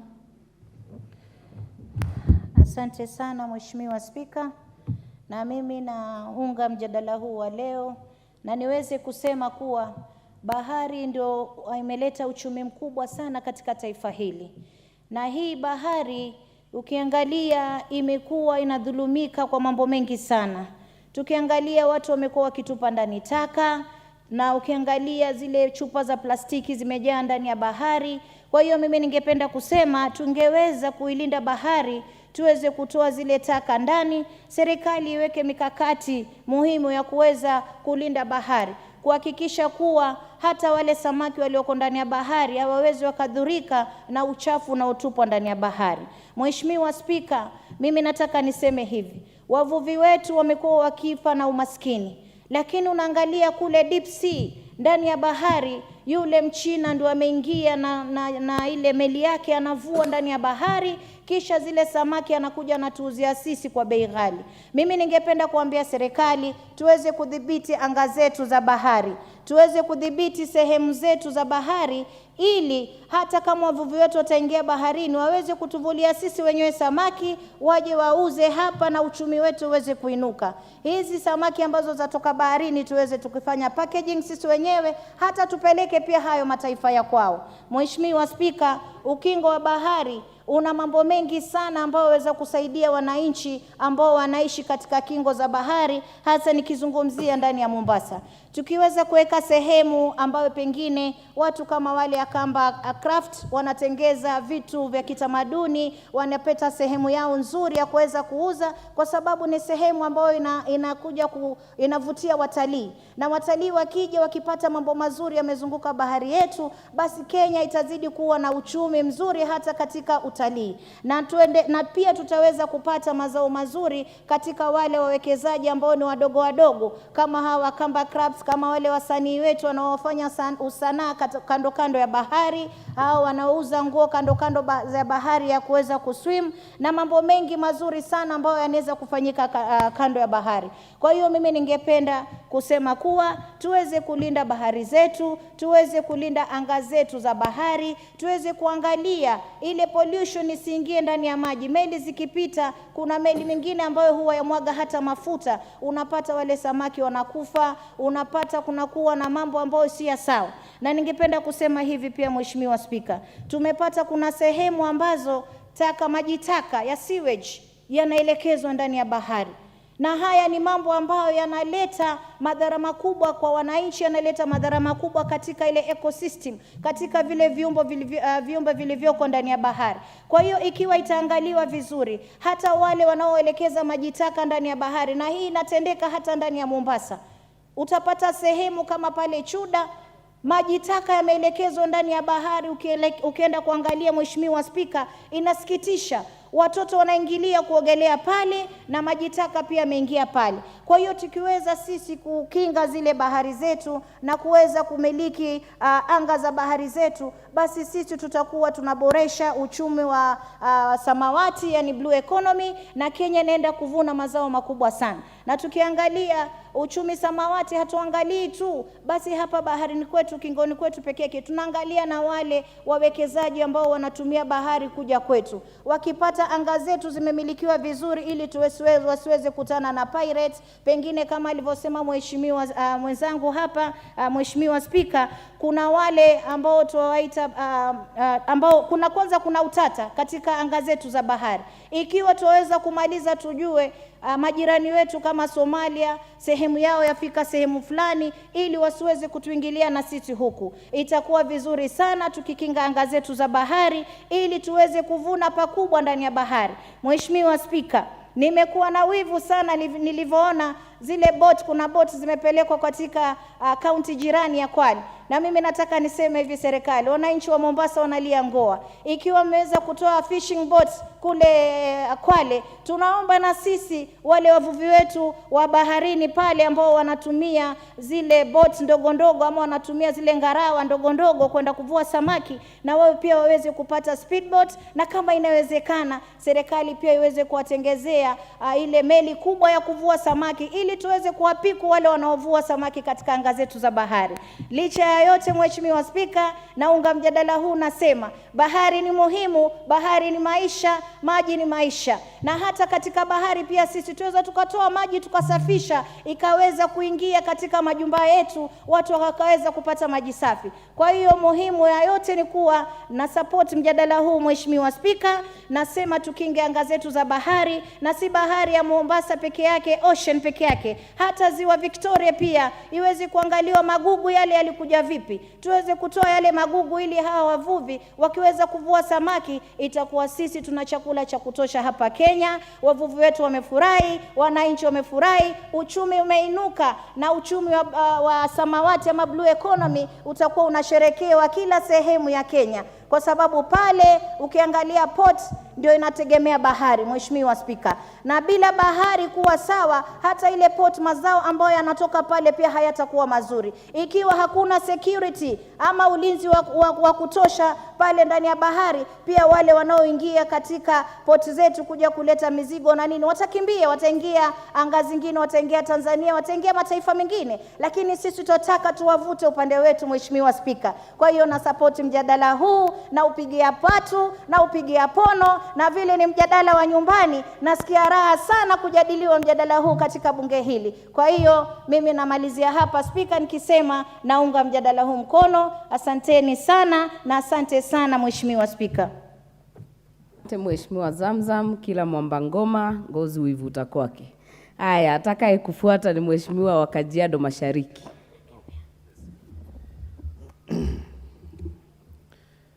Madam Speaker, thank you for this great opportunity, for giving me the opportunity to also contribute my support to this motion on protecting our coastal line. Madam Speaker, protecting our coastal lines is a matter of national importance, and that's the reason why I support this motion. There should be a multilateral agreement and laws to protect our oceans. The law will allow us to protect our ocean from pollution and illegal international fishing and terrorism for that matter. Madam Speaker, many times we have heard about oil spills by tankers in oceans, and these could happen to us. It will be very important to have a law in place to hold polluters accountable for spills. Madam Speaker, we have also seen now and then lots of garbage, such as plastics and garbage from other countries spilled all over in the ocean and then end up in our beautiful beaches. So, Madam Speaker, it's very important to have a law to make sure that all these polluters who are polluting our coastal line should be held accountable with our laws. If you look at many other countries around the world, every country, at least a lot of countries, especially in the developed countries, they have laws to protect their coastal lines, and intruders are kept at bay so that they don't just come and spill whatever they want to spill, or throw garbage, or do illegal fishing. It is then important for our country, Kenya, to have its laws to make sure that they protect our coastal lines and protect our marine life, as well as protect, of course, fish for the benefit of our country and our people. Madam Speaker, therefore, you know very well that our coastal line, for example, in Kwale, in Diani, and South Coast and North Coast, it has been an important coastal line for our economy, as we see so many tourists troop into our coastal lines and our coastal regions to support our economy when they come here for holiday. It is so important to continue protecting our coastal lines, our beaches, to make sure that the tourists who come to our country, who support our economy, that they will be able to enjoy their time and enjoy swimming along the coastal line without all the garbage and polluted by illegal companies who comes around there and dump all the waste. Therefore, Madam Speaker, I support this motion that we should have a law to protect our coastal line for the benefit of the Kenyan people and our economy. Thank you, Madam Speaker. Thank you. There being no other interest on this matter, I will call the mover to reply.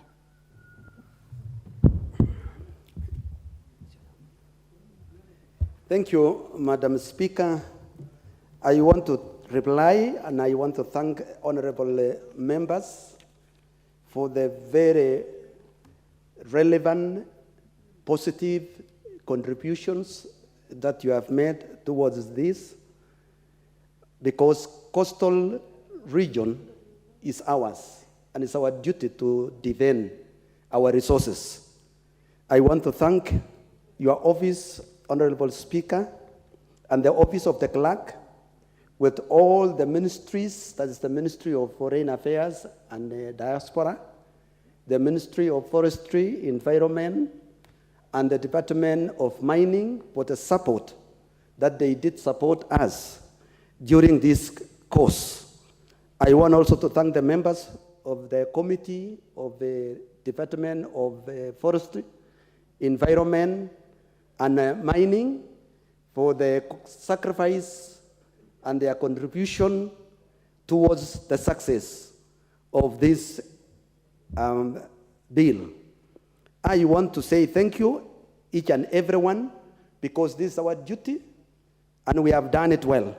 Honorable Speaker, having said all that, I want to request the Honorable Speaker, pursuant to Standing Order number 53.3, I requested that you defer the putting of the question to the next sitting. Thank you, Honorable Speaker. Thank you, Honorable Cameron. As requested, the putting of the question will be deferred to the next sitting. Next order.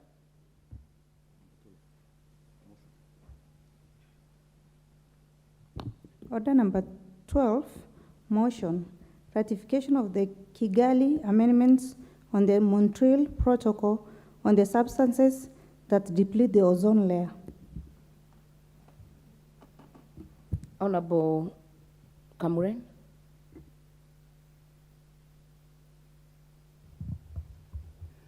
Thank you, Honorable Speaker. I beg to move that this House adopts the report of the Departmental Committee on Environment, Forestry, and Mining on its consideration of ratification of Kigali Amendment on the Montreal Protocol on the substance that deplete the ozone layers, laid to the table of the House on Thursday, 4th May 2023, and pursuant to the provision of Section 8.4 of the Treaty Making and Ratification Act of 2012, approves the ratification of the Kigali Amendment on Montreal Protocol on substance and that depletes the ozone layer. Honorable Speaker, the Kigali Amendment to the Montreal Protocol and substance that depletes the ozone layer was submitted to the National Assembly by the Cabinet Secretary, Ministry of Foreign Affairs, in a memorandum dated 29 November 2022, and subsequently committed to the Department Committee of Environment, Forestry, and Mining to process and report to the House. Honorable Speaker, the Treaty on Kigali Amendment on Montreal Protocol and substance that depletes the ozone layer was adopted on 15th October 2016 in Kigali, Rwanda, and the commencement of the occasions processes. The protocol was approved by the Cabinet meeting during the day 12 May 2022. Honorable Speaker, pursuant to the provision of Article 118, 1B of the Constitution on Public Participation and Section 8.3 of the Treaty Making and Ratification Act of 2012, the Clerk of the National Assembly placed the advertisement in the two local diaries, of which is circulated nationally on 16/2022, requesting for submission of memorandum to the subject. And by 8 January 2023, the committee didn't receive any submission from the public by the close of that day. The committee held a consultative meeting, Madam Speaker, on this amendment of Kigali with the Ministry of Environment, Climate Change and Forestry, Ministry of Foreign Affairs and Diaspora Affairs, and the Office of the Attorney General. Madam Speaker, while considering the convention, the committee made the following observations. One being, the Kigali Amendment was adopted on 28th meeting of the parties on Montreal Protocol on 15 October 2016 in Kigali, Rwanda, to phase down hydrofluorocarbons, HFC, while Kenya was ratifying the Montreal Protocol. It is yet to ratify the Kigali Amendment. The amendment enters into force in January 2019. Madam Speaker, the Kigali Amendment is an important legal instrument to this continent, as it will aid in the protection of agriculture sector, which is extremely vulnerable to climate change.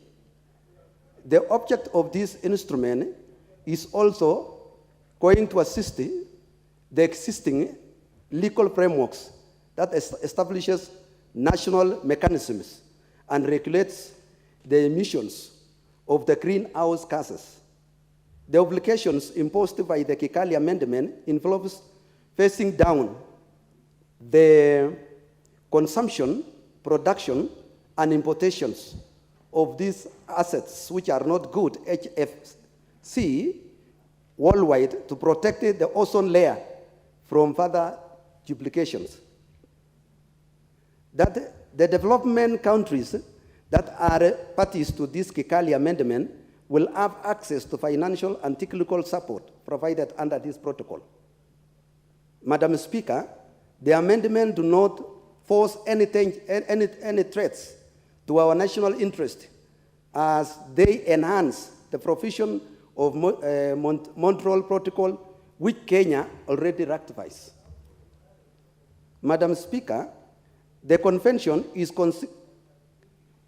consistent with the Constitution and promotes constitutional values and objectives. It does not allude to any amendment of our Constitution and does not require any, or doesn't require Kenya to formulate any other laws. The convention is complementary to the Climate Change Act, and therefore implementation will not be hindering any domestic law, Madam Speaker.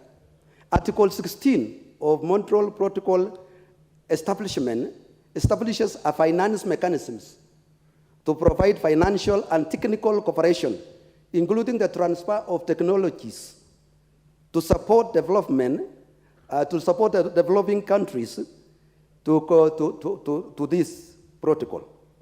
By adapting ozone and climate-friendly technologies, there will be opportunities for job creation. There will be also more trainings on the same. Ratifying this treaty will catalyze realization of clean, healthy environment and aligned with the objectives of Kenya Climate Change Act 2016, thereby facilitating the realization of Article 42 of our Constitution. Madam Speaker, Article 2.5 of the Constitution of Kenya 2010 provides that general rules of international laws shall form part of the laws of Kenya, while Article 2.6 of the Constitution provides that any treaty or convention ratified by Kenya shall form part of the laws of Kenya. Pursuant to Section 8.4, Madam Speaker, of the treaty making Ratification Act of 45, number 45 of 2012, the National Assembly may approve the ratification of the treaty with or without reservations. Madam Speaker, the convention does not permit any reservation. The procedure for approval of the treaties are outlined in Section 8 of the Treaty Making and Ratification Act 2012 was adhered to, as the convention was submitted to the Speaker of the National Assembly with a memorandum of the committee, conducted public participation. Madam Speaker, the convention is consistent with Article 69(1) of the Constitution, which provides the state as an obligation to eliminate processes and activities that are likely to endanger our environment. Madam Speaker, this is a very important ratification that we cannot do away, other than accepting for purposes of being relevant with other states. Therefore, I want to call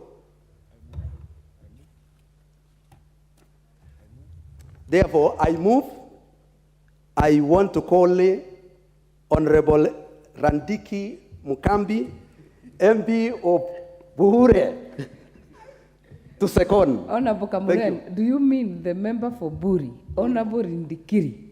I said Buhuri. Honorable Speaker, I said Buhuri.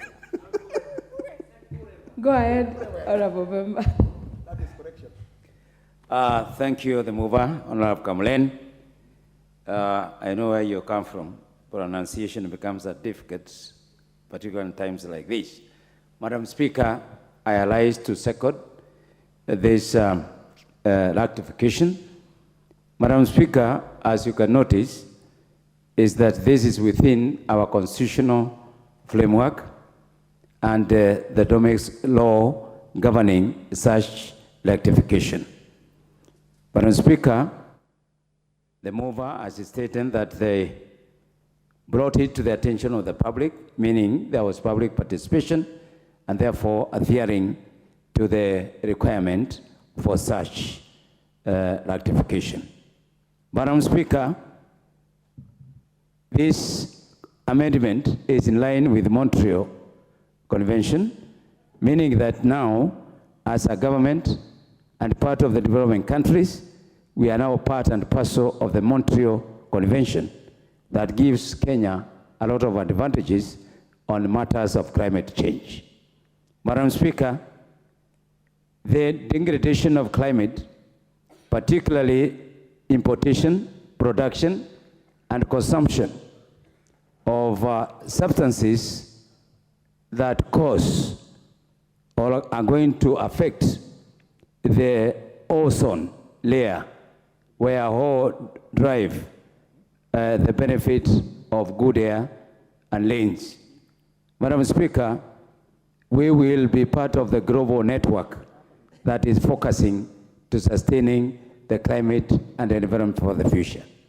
Madam Speaker, we need to be part of the global picture, which is going to benefit Kenya on financing, on technologies that are applied on monitoring on environmental degradation. Madam Speaker, this has come the right time because we are now part of the global network championed by our president. We all have heard him last week in Paris when he gave a very moving speech on what Africa can do in terms of development and in terms of climate change. Madam Speaker, we cannot be left behind. And I want to thank the government and Kenya Kwanza government for the law they have taken in championing the element of climate change, which includes tree growing and tree planting. Madam Speaker, we would like to say that this way we stand to gain, and therefore I second this amendment. All right. I therefore propose the motion that this House adopts the report of the Departmental Committee on Environment, Forestry and Mining on its consideration of the ratification of the Kigali Amendments on the Montreal Protocol on the substances that deplete the ozone layer, laid on the table of the House on Thursday, 4th May 2023, and pursuant to the provisions of Section 8.4 of the Treaty Making and Ratification Act 2012, approves the ratification of the Kigali Amendments on the Montreal Protocol on the substances that deplete the ozone layer. Honorable members, before the first speaker, allow me to recognize the school seated at, should be in the public gallery, St. Martin Catholic School from Othaya, Nyeri County. Welcome them to observe the deliberations of the House. The first chance will go to the member for Kisumu East. Madam Speaker, I arise again to support the ratification of this particular amendment, the Kigali Amendment. However, Madam Speaker, we are very, very fast in rectifying. We are very fast in amending, and then asking for ratification from Parliament.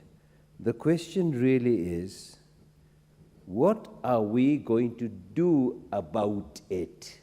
What are the implementation plan? How are we going to protect our ozone layer?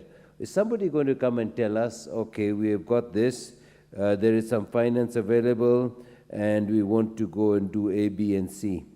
I think sometimes we are taken in by all these rectifications of particular conventions, which are very, very important, without actually doing what is required for implementation.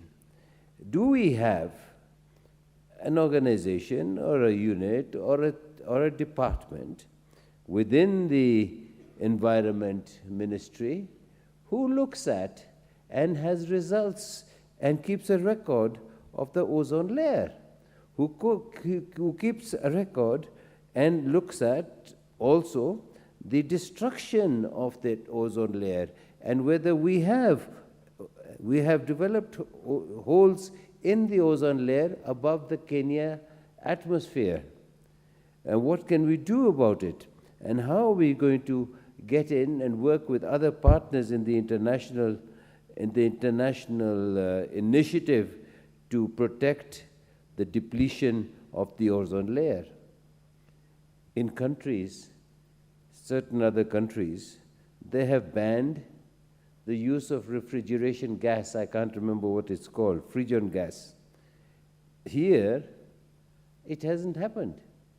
It isn't happening because, you see, we are behind time, and we are using those old refrigerators that are being sent to us from the dump yards of the Western world, and those also coming from the new ones which have not ozone friendly, and we are using them. What is happening to our air conditioning systems? Is that gas that is being generated from that, which damages the ozone layer? How are we controlling it? Is there a body who is going around and saying, hold on, your particular house or your particular organization is dumping into the atmosphere so much of the freon gas, which is going to go and affect the ozone layer? I think I don't even know what to say, other than the fact that the idea is good. The implementation, unfortunately for us, I haven't seen, and I wanted to see how we can do. If you do not have implementation, all these rectifications, all these things come to naught. Somebody needs to look at this. In developing countries and other developed countries, there are groups, there are caucuses, and they are monitoring the ozone layer. I wonder, Madam Speaker, if anybody in this House even knows what is the content and what is the depth of our ozone layer, whether we are coming to a dangerous spot or are we covered?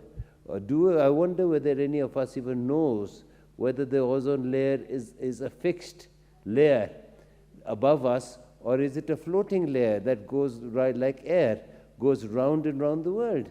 So these are the sort of things that we need. We have the ministry, we have the Nuclear Energy Authority, we have so many other authorities. Why does not the Ministry of and the Ministry of Environment come up and tell us, and do the same sort of thing they're doing for others, and saying, look, this is the amount you are disposing into the ozone, and it's damaging the ozone layer. These are the products that should not be allowed to take place, and these are our worst polluters, and the polluters must pay. And we have to put together also a proposal. Now, if there's an international fund which is helping us, or is available for utilizing effective measures to stop the depletion, are we waiting for foreigners to come and tell us, like they told us in the carbon credit? I never heard about carbon credit again. Some countries are utilizing carbon credit.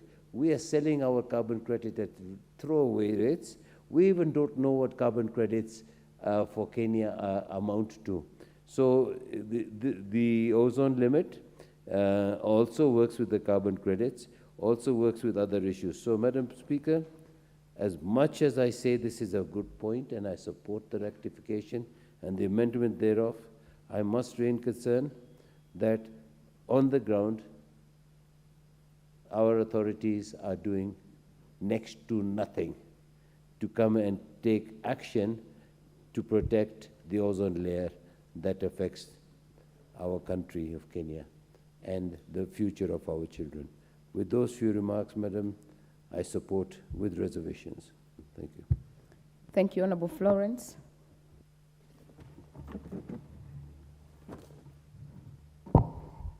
Thank you so much, Madam Speaker. And from the onset, I want to say that I support this motion by Honorable Cameron, who is my Member of Parliament. Madam Speaker, as most members have spoken before me, I agree that we live in a world that depends or is so independently that we cannot live in isolation from all other member states. I want to say that I was privileged 5 years ago to be a Member of Parliament of East Africa. And one of the key work we were doing as members of Parliament in East Africa was to harmonize most of the laws and ratifications across the region and mostly from member states, and also accepting the ratification that is done worldwide and globally accepted. Madam Speaker, listening to the mover, he was able to elaborate through the report that the ratification of Kigali amendments was very important because it gives us an opportunity as a country to play a role in securing most of the positions, especially on issues to deal with climate change, which is a real problem now in the world, to also take care of the ozone layer, which means the layer that being depleted every day because of the human activities, especially the industrializations that is ravaging all over the world today. And ozone layer is very important because it gives us the comfort that the planet Earth is protected through rain and avoidance of calamities like floods, droughts, and all those kind of things. Apparently, the nature plays a very key role in all these things. I read somewhere that says the presence of Sahara Desert in Africa is a blessing in the Amazon forest because of the cyclone that moves. And that is part of the ozone layer because in that interrelations, it shows that we are so interdependent in the nature on how the functioning of the climate works. And it is very unfortunate that nowadays we realize we human beings play a critical role, especially when we are in the speed of trying to make ourselves comfortable. We destroy the environment and we end up not protecting what is naturally given to us by God. And the ratification is giving us an opportunity as a country to be part and parcel of the society, to be part and parcel of the responsibility that we need so that we are able to build up into the global issues, especially ratifying that the substances that depletes the ozone layer should be looked into. And because it's already a law that has been ratified all over the world, Kenya is pleased, and this one I support, so that we don't also look like we are not part of these processes. Madam Speaker, the good advantage we have as a country is because we have our constitution that is very friendly. And as Honorable Cameron puts it very well, that the section of the constitution that allows the laws that has been ratified globally to be part and parcel of our laws is something that should be really considered, because sometimes it's so hard for you to go into nitty-gritty to look for ratifications. But and that is why it allows that once our international laws is ratified, ratified in the globe, it is easier and it's going to be good for Kenya to adopt it. And that is why its presence in the Constitution helps us. And this thing is not going to affect us. We don't need a lot of things. And also the most important part I picked is it is going to give us access to financial and technical support.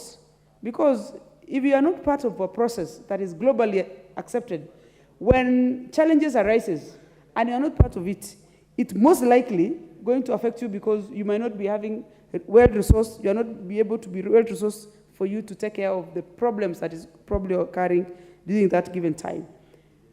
The ozone layer, unfortunately, is mainly depleted by the first world countries.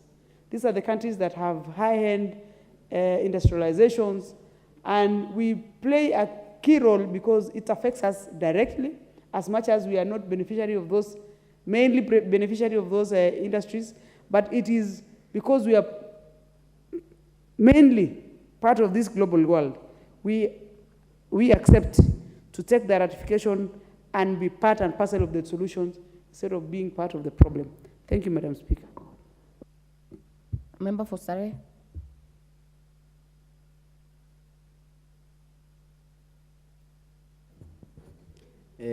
Thank you, Madam Speaker, for giving this opportunity to contribute on this motion about adoption of the Kigali amendments on the Montreal Protocol. From the onset, I support, because matters to do with the environment, climate change, are matters very close to my heart. As a young man, I know I might suffer the consequences more likely than most members here who are elder than me. So I'd like to put it straight that my challenge would be, we'll pass these amendments and the laws, we ratify the Montreal Protocol, but the big question in the room is, what are we doing as a nation to try address issue of climate change? I find it paradoxical that we keep talking about these laws and doing boardrooms and passing these things in so much English-laden discussions, but there's so little that's being done on the ground. Like in my county, the county of Nairobi, in my constituency, the issue of waste management has become like unmanageable. And you agree with me that waste management go together with matters to do climate change. Because even when we were young, we used to have compost pits in our compounds, and what we used to do, after accumulated all that garbage, we used to set it on fire, going further to depleting the ozone layer, as we said. So what are we doing as a country to try to address that issue? I find that most of these countries that have developed, or these countries that have been able to manage issues to do with waste management, quoting Kigali, Rwanda as a country, they have a very good policy about dumping. You can't go around dumping anything in Kigali. They have a very good policy, and this thing was from the onset. The mindset of their children and the mindset of their citizenry has understood the effects of climate change. And then they've used this philosophy of carrot and stick. If you're caught dumping, there's a hefty fine that you're fined. So as a country, it's time we wake up and address this issue once and for all, because this is going to be bigger than any other thing in the near future. We have a good policy about replanting, but also we support it. But you're also in a very advanced century where people are adopting modern technologies to deal with some issues. I find it difficult that even in the Americas, where they have huge tons of waste, they have adopted technologies of incineration when it comes to burning of this waste. And the incinerators actually emit very less carbon to the air rather than when you burn this waste. So I would also like to urge the relevant authorities to try and adopt new technologies that we are able, if it's the issue of maybe carbon credit farming, we come sensitize the people. There's always, in the middle of every confusion, there's always an opportunity. In the middle of every calamity, there's always an opportunity. We have very well-educated young men who are jobless. If these people would be educated more about carbon farming, carbon credit farming, I think we'd put our human resource to better use. We have very many educated people adopting modern ways of doing agriculture. This is a very big opportunity where they would be educated and they'll become great players in climate change. There's also this issue that we have in our schools. We used to have the Scouts movement, which was very effective. This, in the earlier years, it was very effective. But as of now, you can see the activities have dwindled in my constituency, rather. But these are people that would employ to be volunteers in the slums, in the villages, everywhere, to preach this message and to take this message deeper into the society so that we can have a society that is very conscious of the environment it lives in. And it is only through the mindset change of our people that will achieve this. For example, Madam Speaker, in this country, we are around 50 million people. But you can take it to the bank that the polluters are around 49 million. And maybe only like 500,000 who are the ones who are concerned about the environment. We have people who are actually wasting, like throwing away waste, throwers of waste are the majority. The collectors are very few. So if we are to change the way people think and people would become responsible in even their little ways in what they do, in how they do their things, I think we'll be able to curb this giant problem of climate change, which has actually affected my area in so bad a manner that I really wish to engage the relevant authorities. I take them to my constituency. You see, the rivers are polluted, everything. Dumping is done everywhere, and the smoke in every area because people are burning anything. So I support these amendments. I say it's a step in the right direction, but more needs to be done. More needs to be done. We need to bring this thing on the table like on a very serious debate so that we can move this country forward, matters climate change. Thank you, Madam Speaker. I submit. Thank you, Honorable Murugara. Thank you very much, Madam Speaker. Madam Speaker, I stand to support the ratification of those particular amendments to the Montreal Protocol. These are amendments that were actually made in Kigali to try and harmonize the Montreal Protocol to the African situation. Madam Speaker, I've listened to comments by the Honorable Shakil, and it is true, Kenyans listening to us do not understand exactly what we are talking about. But the issue of ozone layer is not new in our country. Honorable Nyikal, who is here, would actually correct my dates when I say the second president of the Republic of Kenya was invited in the UK to speak on depletion of the ozone layer somewhere between 1986 and 1989. And the late President Moi gave such a moving speech that he got a standing ovation, not just from the British Prime Minister Margaret Thatcher, the US President Ronald Reagan, and the other presidents who were there, but it was such a speech. So when he came back, Kenyans were astounded as to how President Moi, with his modest education, had known so much about ozone layer. Somebody from Nyanza, by the name of Professor Ouma Muga, confessed that he had actually written the speech himself. And that was the beginning of the fallout between the Professor Ouma Muga and the late President Moi. That's a little bit of history. Let's go to the science between depletion of ozone layer. The ozone layer being the space after the stratosphere. We have the aerosphere, stratosphere, then you move to the ozone layer, where certain gases, known as ozone gases, actually are domiciled. This is the zone that controls everything, including the ultraviolet rays of the sun. so that when they come and they reach the earth, they are in a regulated form and they are not as injurious as when they are not regulated. The quickest effect to see what ultraviolet rays can do, fortunately, Africans do not get affected because of our pigment in the skin. But whites, wazungus, when they come over here and they start doing a lot of sunbathing, you have to see them oiling themselves to try and control that effect. The other effect, of course, is to our unfortunate disabled persons who are albinos, because they do not have that pigment which is supposed to control the rays. So the problem we have, especially in Africa and all over the world, are with the two gases, the chlorine gas and the bromine gas.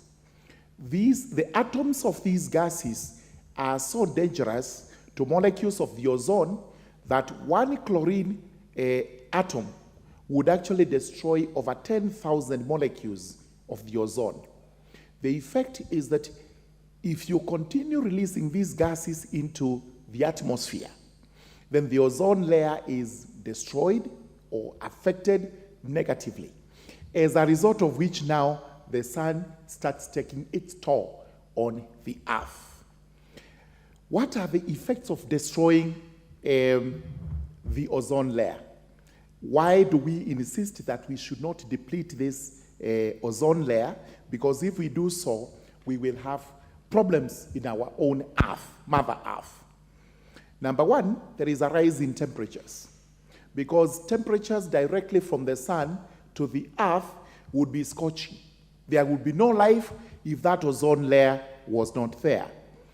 The next one, of course, is we'll have lack of rains, and in places where we have ice, the glaciers, these ones melt and marine life dies. Our crops do not perform well. Even our expectation of life goes down. So what are we called upon to do when it comes to protecting the ozone layer? We have to ensure that those toxic gases that are emitted into the atmosphere are controlled. It is known world over that one producer of those toxic gases are actually the glass houses. These are the houses where we grow our lovely flowers, especially in Africa, because we have to control temperatures in there and gases in there. But at the end of the day, after harvesting, we have to release these gases into the atmosphere. So we have to find better ways of doing our agriculture so that the flowers we grow, which are loved all over the world, are not a source of problem to those who are here.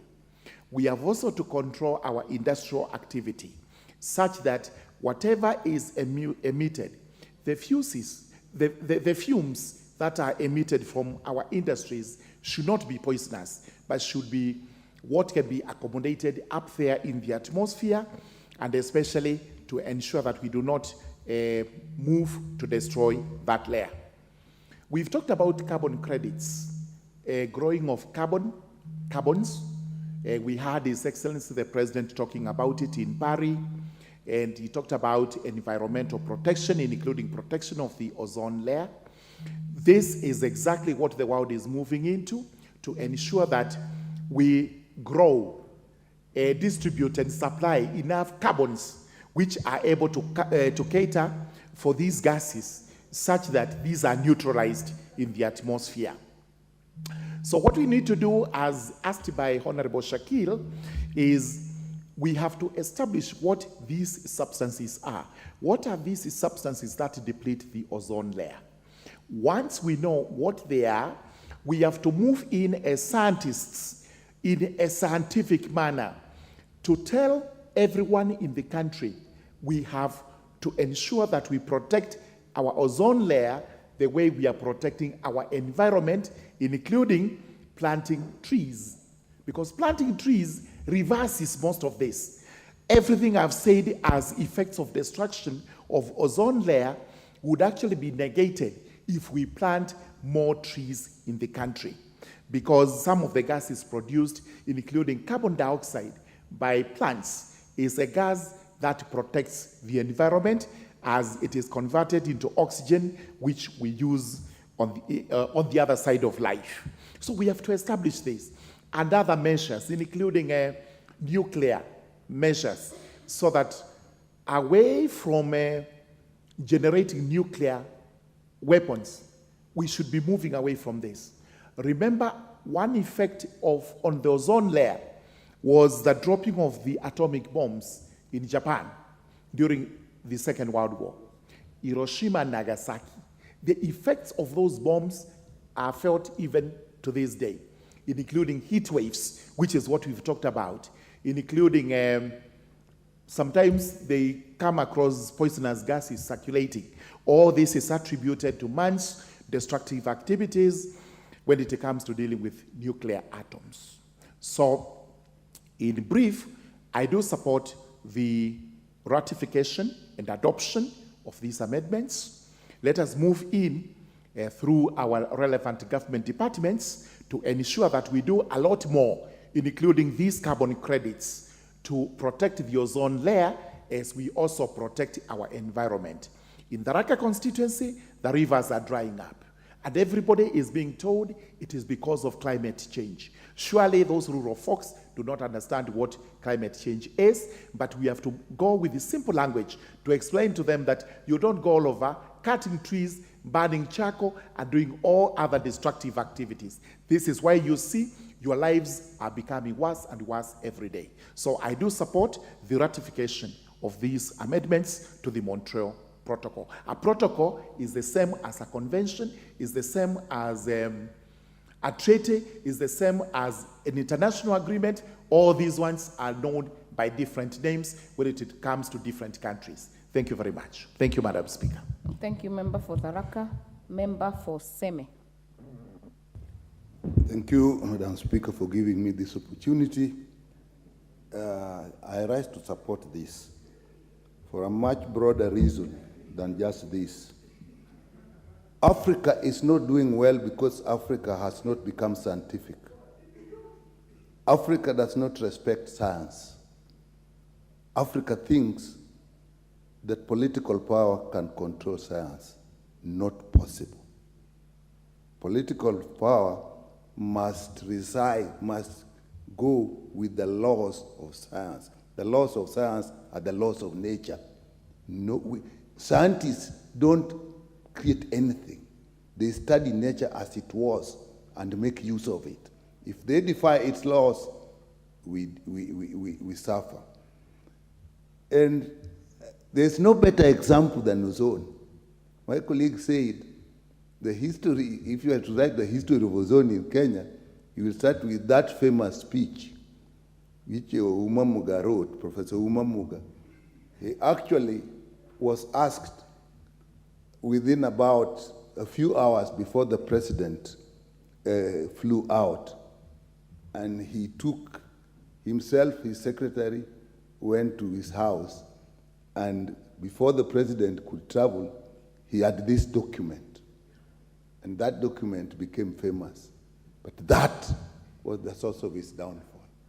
Had he not written that speech, maybe things would have been different. And that just demonstrates why we must respect science. And everything we do in running our system, when a small young person is telling a powerful politician that this can be done in this way, in a scientific manner, it is not the power, that is not the power of that young person. He's telling you the power of nature. So that is really a very important reason. The late President Kibaki is actually, I've seen all these presidents actually. The late Mzee Kenyatta died when I was already a doctor. So I've seen all of them. But I've not seen any one of them that respected science and professionalism like President Kibaki. And once the technical people convinced him, no politician would change his mind. And actually he just cut the argument and said, wacha tufanye vile huyu anasema, hawa ndio wanajua, wacha tufanye hivyo, twende tukunywe chai, The government is over. And so it is important. Another bit of history with President Moi and Ozone was Dr. Stone. If some of you may not remember, a doctor, he wasn't a doctor, he was a fake person. He came into Kenya and was using ozone to treat virtually anything, treat HIV, treat arthritis, by actually running ozone through people's system using machines. And I had the difficult task of convincing the government that this guy was fake. We don't want to go into the investigations we did all the way to where he came from. But again, he did that because of what ozone does, and were giving people what was thought to be relief, but eventually they were dying.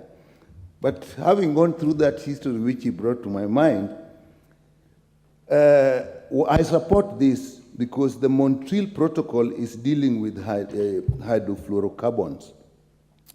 Now, when we talk of climate change, many people think of carbon, carbon dioxide and other carbon derivatives that actually raise temperature. But another important component of climate change that is coming from our activities is that of hydrofluorocarbons or fluorocarbons. They are actually carbon compounds with fluorine attached to them. Fluorine is a very, very active chemical.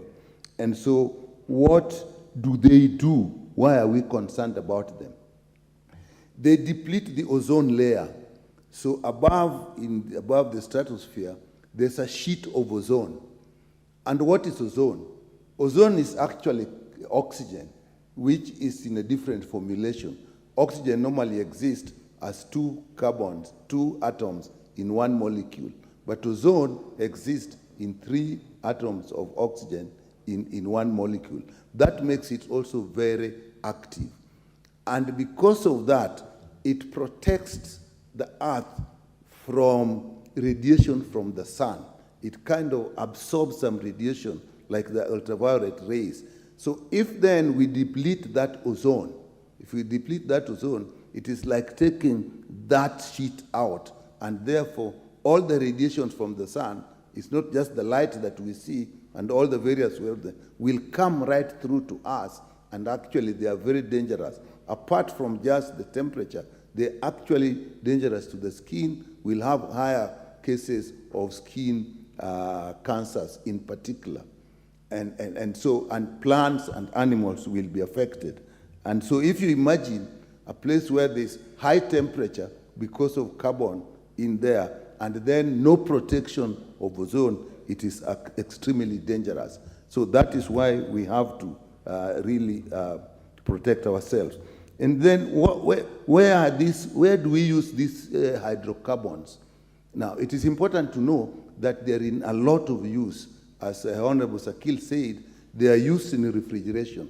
Refrigerants, those liquids, actually contain hydrocarbons. And also you find them in resins, you find them in plastics, which then are released into the atmosphere. But another common use, it is actually used as the propellant in aerosols. Anything that you spray, whether it is a deodorant, whether an insecticide, whether it is an agricultural chemical, they use hydrocarbons as the propellant, so that when you press, that hydrocarbon under pressure comes out, it contains the chemical that you want. So if you think of all the things that we spray, if you think of the refrigeration, if you think of the refrigeration in our hotels, if you think of the plastics, if you think of the resins, a lot of fluorocarbons are in the atmosphere. And so I think the Montreal Protocol, I haven't gone into the details, is actually curbing the use of that. I support it because when these things are done in these places, these developed countries have been into many negotiations. These developed countries actually make these protocols that actually favor them. And therefore, I liked these Kigali amendments because Kigali amendment was saying we face it out. They may actually have said, if you go, that by this time we must stop. They may be ready to stop. We are not. So it is better to phase it out. So I support it because of that reason. But it will also need some money, some funding to actually phase it out. What do we replace it with? So this Kigali amendment, I like it because it also says, okay, if you're going to make a contribution to the whole world by phasing out our consumption of hydrocarbons, then you give us the support. So we get financial support for that. So for that reason, I also support it. I also support it, Madam Speaker, because it is in line with our Constitution. Article 2 says, whatever we pass here also becomes law. Article 16 says, 69 indicates that we must make effort as a country to remove things that are dangerous to the environment. It's also in line with the Climate Change Act, which is in our own country. It is also in line with the Treaty Making and Ratification Act, which we also is in our country. So I support that, but I think we would go ahead, as some of my colleagues said, and when we do that, we must actually set up a system, a department, trained people, so that first of all, we just document what are the sources of these fluorocarbons that we have, where are their uses, how can we change that? And then we must work out what is actually our annual consumption, and if you have to phase out, how do we do that? So with that, Madam Speaker, I think this is something that has come in good time, and I support it. Thank you very much. Thank you, Dr. Nikau. Member for Marsabit.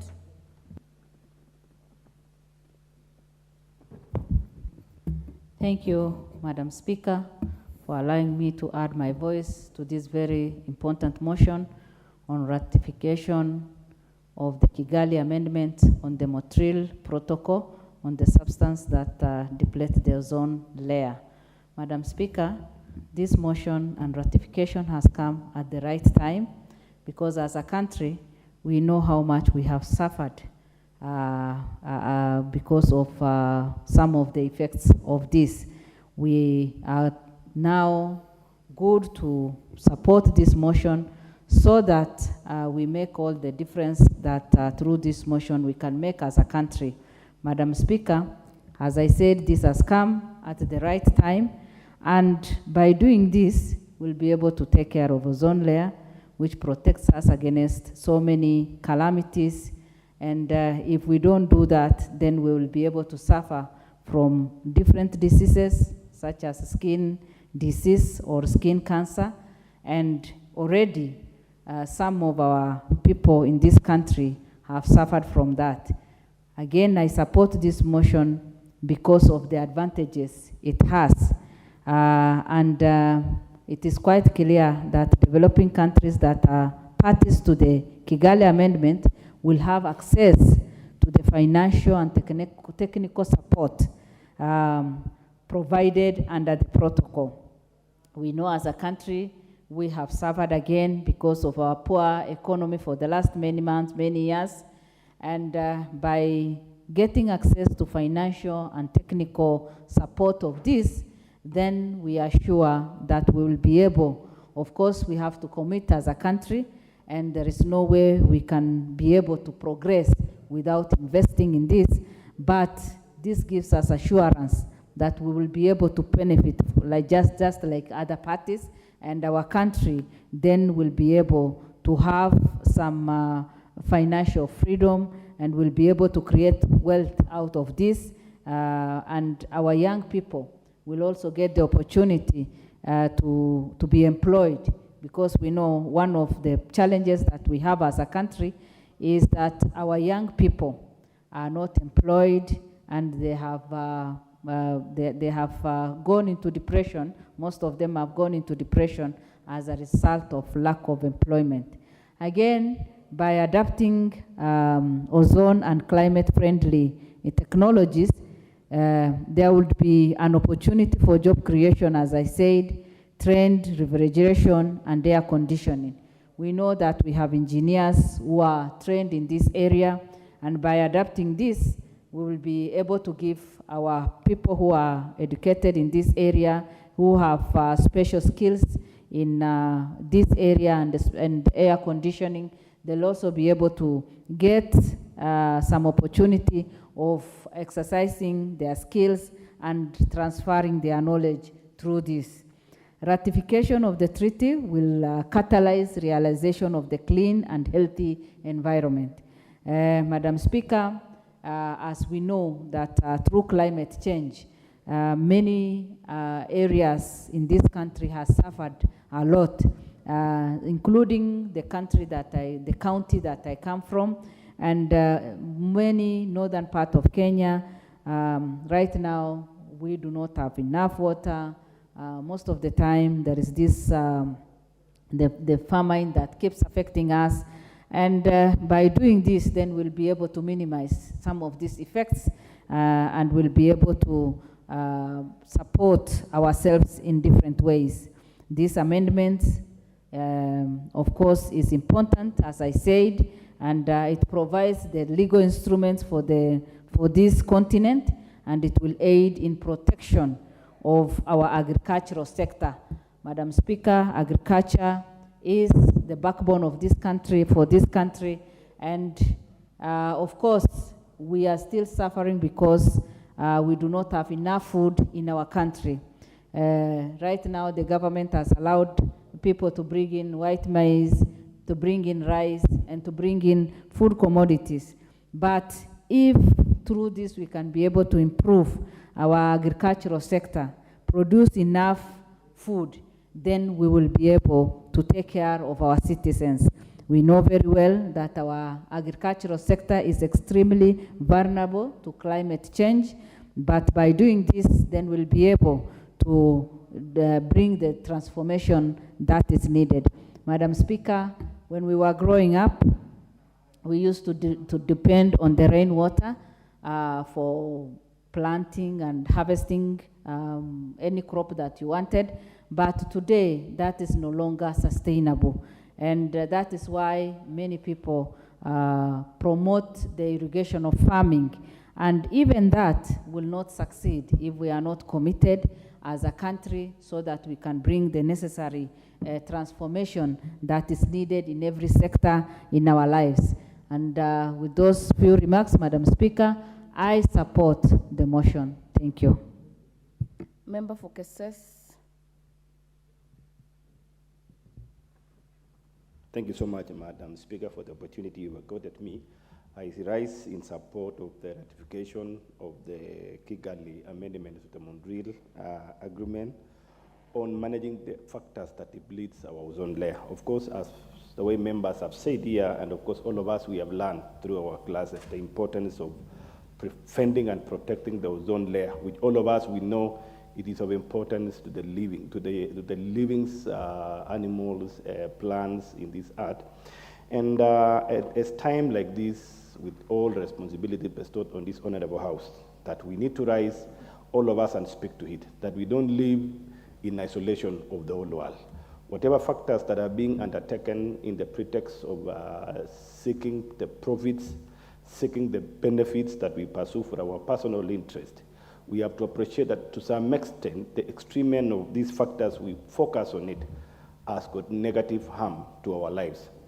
And therefore, ratifying these particular arrangements is of importance so that all of us, Kenya included, we agree and arrive to a point that factors we are doing, issues we are doing, actions we are engaging, events we are undertaking, shall seek to standardize the releases that are going to affect our ozone layer. One issue that I would want to bring from my background of finance is the aspect of compliance and audit. The audits that we undertake on our institutions, both financial, should go beyond looking at the financial audits alone, but rather look at the compliance aspect. Because we have got a lot of agencies that are practicing on regulations, but we rarely listen or we rarely get the information from these particular audits as to what extent the entities and the concerns are putting in part of their goals or objective. That besides concerns being put in place or investments being put in place, how much are we restricted? That your focus on your profits, your focus on your attaining your goals, how much do you care for your neighbor? How much do you care for the future generation? And therefore, us as country Kenya coming together with the whole world is of importance. The second option, or the second reason as to why we have to ratify this, is also to look at the capacity that the first world countries have managed to reach. How do we share the information? How do we share the training? How do we share the capacity building? How do we ensure that we facilitate the young countries like Kenya or developing countries like Kenya so that we put together proper structures that we are going to ensure the whole world will attain the acquired or the required standards so that we ensure that we protect our ozone layer, we cushion ourselves against challenges that come across, droughts that we experience at the moment, lack of rains. Now we are crying lack of food in Kenya. For the first time, we have reduced this country to be net importer of food. Reason is no rains. Agriculture that is entirely depends on rains is now being affected. So we cannot keep quiet and wait for nature to change. It is all of us that we need to rise to the occasion. Thank you so much, Madam Speaker. Thank you, Honourable Member. Mover to reply. Thank you, Honourable Speaker. I want to reply, and I want to thank the members for the very relevant contributions and the information that we have shared. I have come to discover, Honourable Speaker, that our members are very conversant on this subject, while majority of Kenyans don't understand. I want to say thank you. I want also to appreciate the support that your office has given us and the office of the clerk with all the relevant ministries that they did. I had a meeting with us and the members of this committee for the good work. Honourable Speaker, pursuant to Standing Order number 53.3, I requested that you defer the putting of the question until the next meeting, the next sitting, sorry. Thank you. Thank you. Thank you, Honourable Member. I will defer the putting of the question to the next sitting. Order, members. Honourable members, being 1 minute to 7 p.m., this House stands adjourned until Thursday, 29th June 2023 at 2:30 p.m.